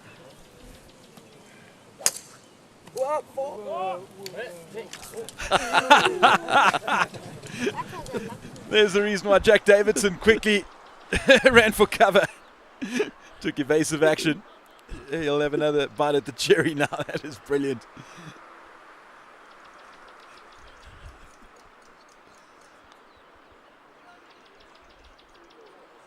Beautifully done from Jack Davidson. They should do that more often to him. Yes. A little bit more chance to fire missiles at the guy. Think 6 about putts. that putt.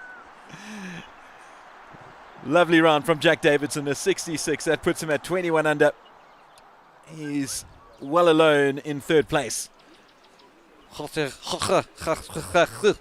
That's Welsh for well played, by the way. Well done to the Welshman. Jack Davidson. Jaco Prinsloo, can he repeat the feat this time round? Can he move to 20 under?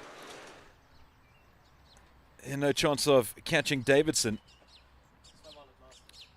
But of course he's desperate to break away from Christian Burke, who's sitting at 18 under. How badly Jaco Prinsloo would want to sit alone in fourth position.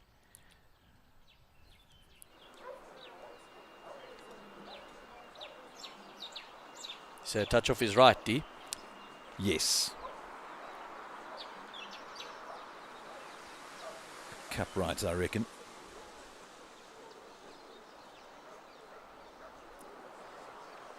Beautifully done from Jaco Prinsloo.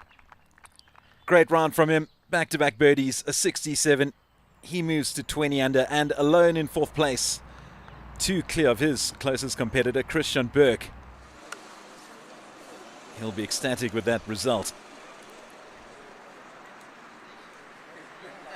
Looks like he would have fourth place wrapped up all on his own. And here is the man of the moment, Gerard Pepler. You can basically smell the brandy and coke. It's almost there. It is.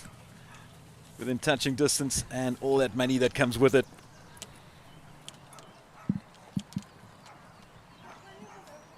No need to be flashy now. That eagle putt was just brilliant at 17. It never looked like missing. No. And yeah, as you said, that celebration from his playing partner, Christian Burke, who in essence, of course, is his opponent too. Don't know who was happier, Gerard or Christian. But you know, as I said, these guys, yes, they compete week in, week out. They want to win. But, you know, if I can't win, then I want you to. And there's a great relationship between a lot of the guys. They know each other well. A lot of them, you know, carpool it together. Yes. They'll share a house over a tournament week. Might share one or two other things as well. I'm very interested to see were Gerard Pepler to finish the job, which I can't see him not doing from this position. Of the players that will be waiting there to celebrate, I can almost guarantee one of them will be Peter Mulman.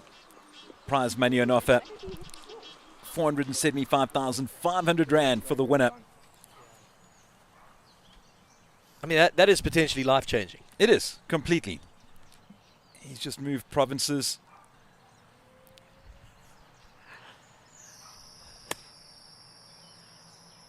Sounded heavy.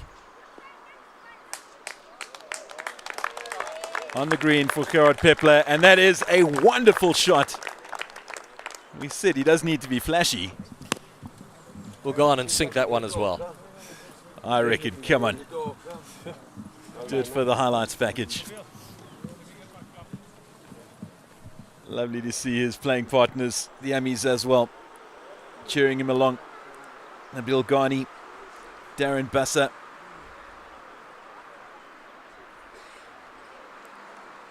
Christian Burke, one of the rare occasions where he's ahead of Pepler on the fairway. Oh! Tell you what, if that had gone in, it would have mean that Christian Burke would have joined Jaco Prinsloo at 20 under and are tied for fourth place. And fourth, capturing 162,000 Rand. As we look at the previous winners, Luis Carrera, the Mexican, doing the job back in 2015. The Zimbabwean Kieran Vincent, 2024. And Louis Albertson, the man who's almost close to having a great surname.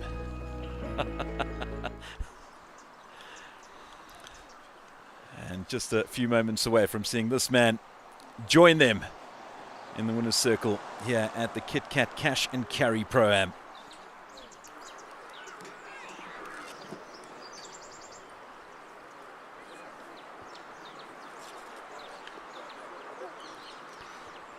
Yeah, just reiterating that effort there from Christian Burke. A bit of a Hail Mary, but were that to have gone in, he would have ended tied for fourth alongside Jaco Prinsloo, and would have meant that 162,000 Rand in prize money would have been shared between the two of them. Tell you what, Jaco would have had his hearts in his mouth. As it pans out, probably not going to make too much of a difference now. He's two back. If he sinks this, move to 19 under, but yeah, it was close. Yeah, of course, it would have been that collection of the 162 and the 129,000 between fourth and fifth, and shared between the two. As it stands, though, Prinsloo, I think he's got that 162 all wrapped up. And listen, not a bad 4 days for Graham van der Merwe should he finish in second, which it looks like he's going to do. 330,000 Rand for him. Very nicely done from Graham. And a lovely effort there from Christian Burke. And there's a smile. Cheering on. Nabil Ghani.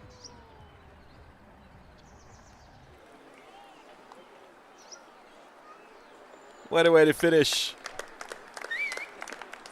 for Nabil.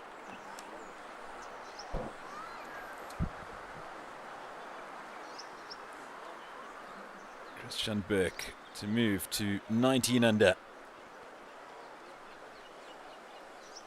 Go on, Christian, roll it in.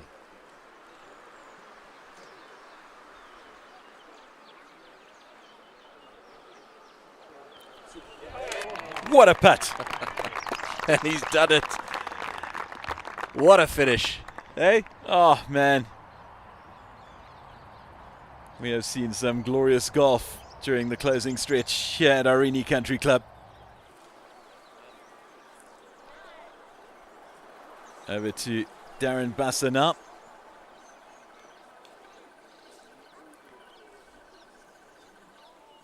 You know, when he dances, they say he busts a move. You'd have hoped all these great putts would have been contagious. Not a bad effort, though, from Darren Basser. That's his tournament done and dusted. Great to see the amateurs doing so well here. And here is the moment. Gerard Pepler. Plenty of putts for the victory. Can he do it in one?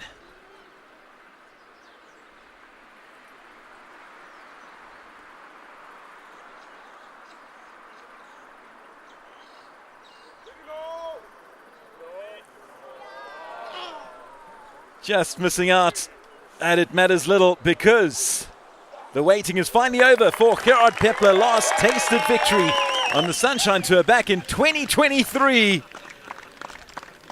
And he has victory number 2, and I told you Peter Mulman would be there to congratulate him, and that is indeed the case. A very popular winner. Gerard Pepler rejoins the winner's circle. He is the victor here at Irene Country Club. The Kit Kat Cash and Carry Pro-Am Victor for 2026. Gerard Pepler. Oh, look what it means to him. Look what it means to the whole family. Absolutely phenomenal.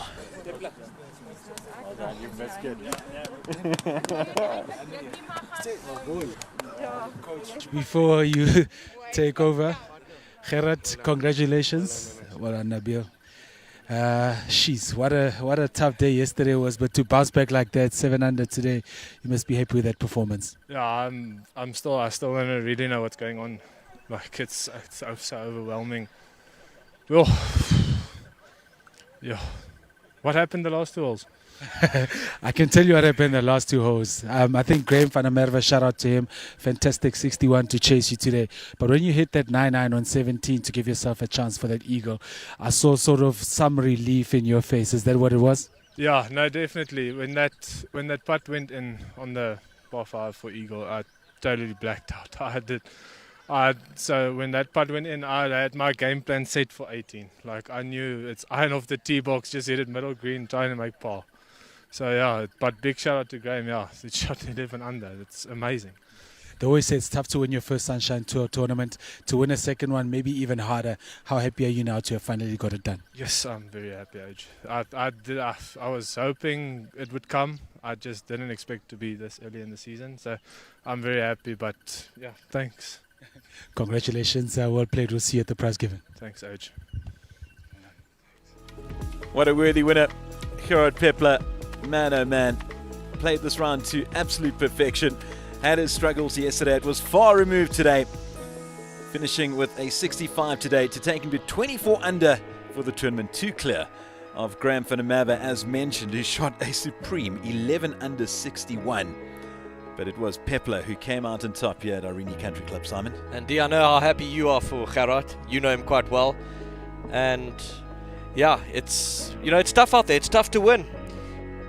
Yeah, it really is. And he's such a nice guy. And you could see from the comments that he made, OG asking him how tough it is to get that second victory, last tasted victory back in 2023. And yeah, he's certainly had his ups and downs, missed plenty of cuts.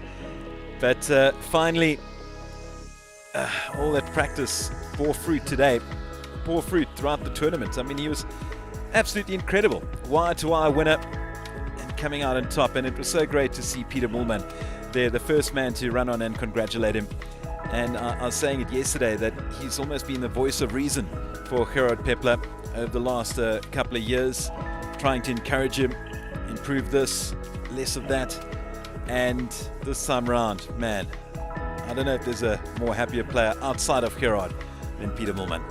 Well, I know there are a few bars in the Greater Irene Centurion area running a nice brandy special on a Sunday. I'm sure that's exactly where they'll be going thoroughly well deserved. Yeah, I wouldn't be surprised if they continue celebrating here at Irene Country Club. I wouldn't want to leave this place, given the fact that it's been so good to me over the last 4 days. As far as Gerard Pepler is concerned, he really was just absolutely brilliant over 3 of the 4 rounds. Yesterday, he certainly had his struggles, but again, despite struggling, he still went in today with a 2-shot lead. So, yeah, it was absolutely brilliant. We'll be joining him a little later for the prize giving as we look back to see the performances of the players here at the Kit Kat Cash and Carry Pro-Am. A big thank you to the Kit Kat group for another tremendous event. Irene Country Club certainly came to the party once again. The weather played its part too, and all round it's been 4 days of fantastic golf.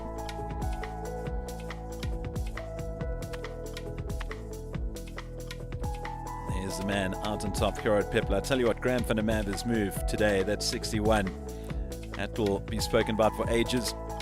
Also, Charles Barnard, great performance from the young man. 4 under 68, taking him to 16 under. Top 5, operated by 5 different people: Pepler, van der Merwe, Davidson, Prinsloo, and Christian Burke. We look back at some of those closing putts, the likes of Davidson and Burke. Great way to wrap up tournaments. Yeah, you just think what might have been for Christian Burke. He just couldn't get anything going. And ending on 4 under, which is certainly no disgrace, but you know, he certainly could have been up there. Very much so. Still does walk away with 129,900 Rand. But the big winner, Gerard Pepler, just shy of $500,000 here at Irene Country Club. From here we head over to Quebec, Humewood Golf Club, hosting the Sunbet Challenge, hosted by Sun Boardwalk, Royal Johannesburg, playing host to the Waterfall City Tournament of Champions, always a very popular event. And then over to Zambia, Simon. I've only been to the Low Zambezi in Zambia to go tiger fishing, which I did very badly. I've never played golf there, but I hear it's fantastic. It is. It's a wonderful part of the world. I certainly love their golf there. The courses are in supreme condition, as is Wingate Park. So the Sunbet Challenge Times Square Casino event. Wild Coast Sun playing host to the Sunbet Challenge, hosted by Wild Coast Sun. Also over to KZN, Mount Edgecombe, the Woods, hosting the Sunbet Challenge, hosted by Sun Sabaya. And then it's back to Limpopo for the Limpopo Championship at Euphoria. The Fortress Invitational at Harton Golf Club, that's in October.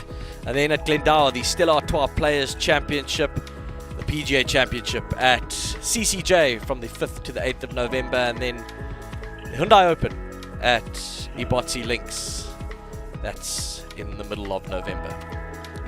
And before you know it, we'll be there. Yeah, you're right. It's just flying. Keep on speaking about the fact that we were just recently over at De Zalze for the Tour Championship finale, and suddenly the season slap bang underway once again. Man, what a round it was from Gerard Pepler. What a tournament. 7 under 65 today, 24 under. That eagle at 17 will be spoken about for ages, finishing 2 clear of Graham van der Merwe, who's 61 today, will also be spoken about in the annals of performances here at Irene Country Club. Davidson, Prinsloo and Burke wrapping up the top 5. Winning moment for Gerard Pepler. Had a few shots to play with, but this was the big moment at 17 to go 2 clear at the top. An eagle at 17. Bogey free for him. That meant he could take on the 18 pretty comfortably, and he certainly did. And points to Christian Burke as well for a nice meaty high 5. You know, if you're going to do it properly. Yes. There were no hands missed. There No. weren't any finger grapplings. Palm on palm. I mean, we're certainly happy. Palm on palm, yeah. Don't forget to join us at Royal Johannesburg. The players will be taking on the Beast of the East. It will be changed somewhat. That is for the Waterfall City Tournament of Champions, supported by Attack and WCMC. It is that tournament which features past winners of the Sunshine Tour, the Sunshine Ladies Tour, Betway Big Easy. One man who will be there is Gerard Pepler now. He's booked his ticket. I'll be interested to see how he plays the first hole at Royal Johannesburg at par 5. On that east course, smoker drive, a little flick wedge. Such a wonderful course. You know, there's a time where you had the 10th and 11th were the longest back-to-back par 4s in the world. But these guys just make it look. And they are long. They are still long for the Ami. They're extremely long. But not for these guys. No. Especially not for one Gerard Pepler. The victor here at Irene Country Club. It has been a terrific couple of days broadcasting this great event. It's one of the most popular events on the calendar.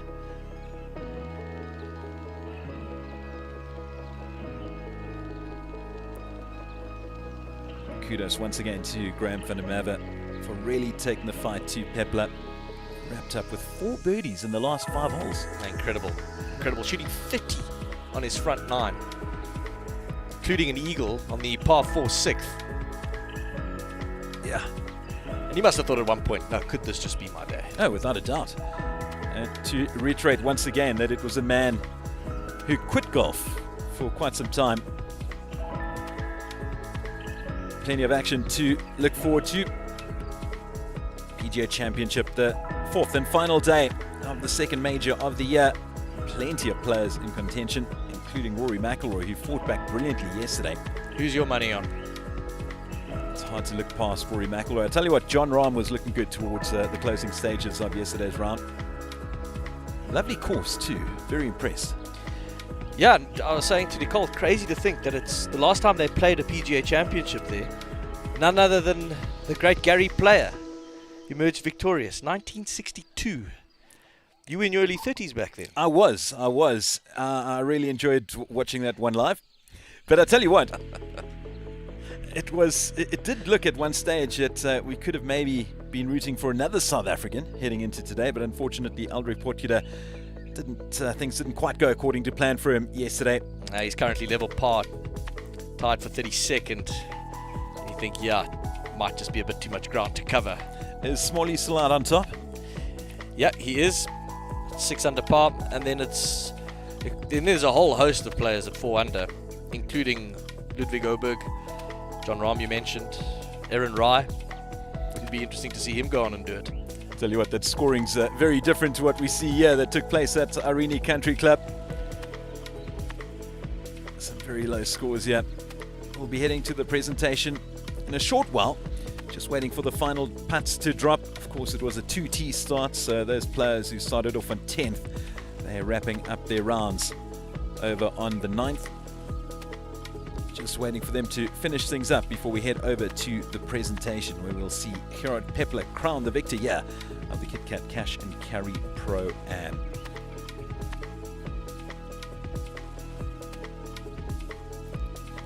Luke Brown, a rare round over par for him. Tyron Snyder's man who is playing, I think it's his 2nd season on the Sunshine Tour. He's looked pretty impressive. He's still out on the course. He'll be finishing up shortly. The wily old campaigner Doug McGeegan playing under the Scottish flag. Base starts at Fancourt. 71 for him. The most Scottish thing about Doug is how much he likes whiskey. Brian van der Klis finished at 5 under. Englishman Joe Sullivan is 73 from him today. And another good showing from Hayden Porteous. Very good so. On his sort of comeback. Yeah, the man who captured the comeback of the year in the Sunshine Tour Awards. Let's head through to Oji Malefi for the presentation. Welcome to the trophy presentation for the 2026 KitKat Cash and Carry Pro-Am. And joining me in the presentation party is the Ghani family. And we've got the sons of the brothers Ghani, who are Razin, Mohammed and Imad. And next to them is the tournament director from the Sunshine Tour, Ludwig Manyama. Next to him is Nabil Ghani, the COO of the KitKat Group. Next to the CFO, Junaid Ghani. Riaz Ghani is the CEO of the KitKat Group next to him. And on my immediate left is Ahmed Ghani, the chairman of the KitKat Group. And we're going to start with our winning caddy for this week.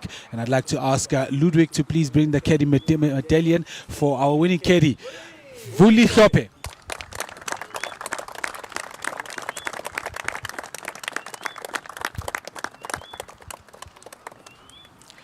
Well done, Vuli, well played. And then please put your hands together for our winner of the 2026 Kit Kat Cash and Carry Pro-Am, Gerard Pepler, with a winning score of 24 under par.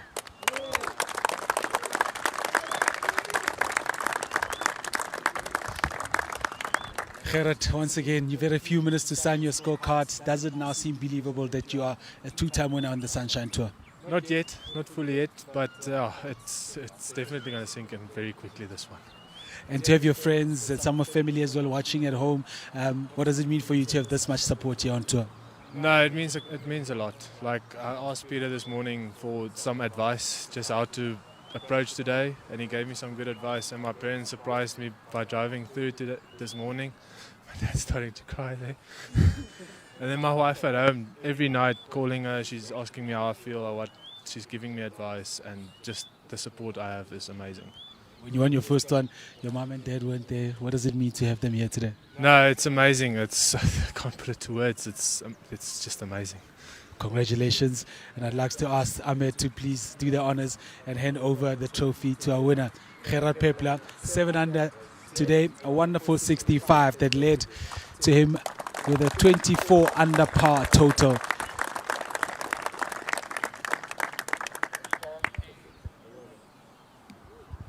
Congratulations, brother. Once again, please put your hands together for Gerard Pepler.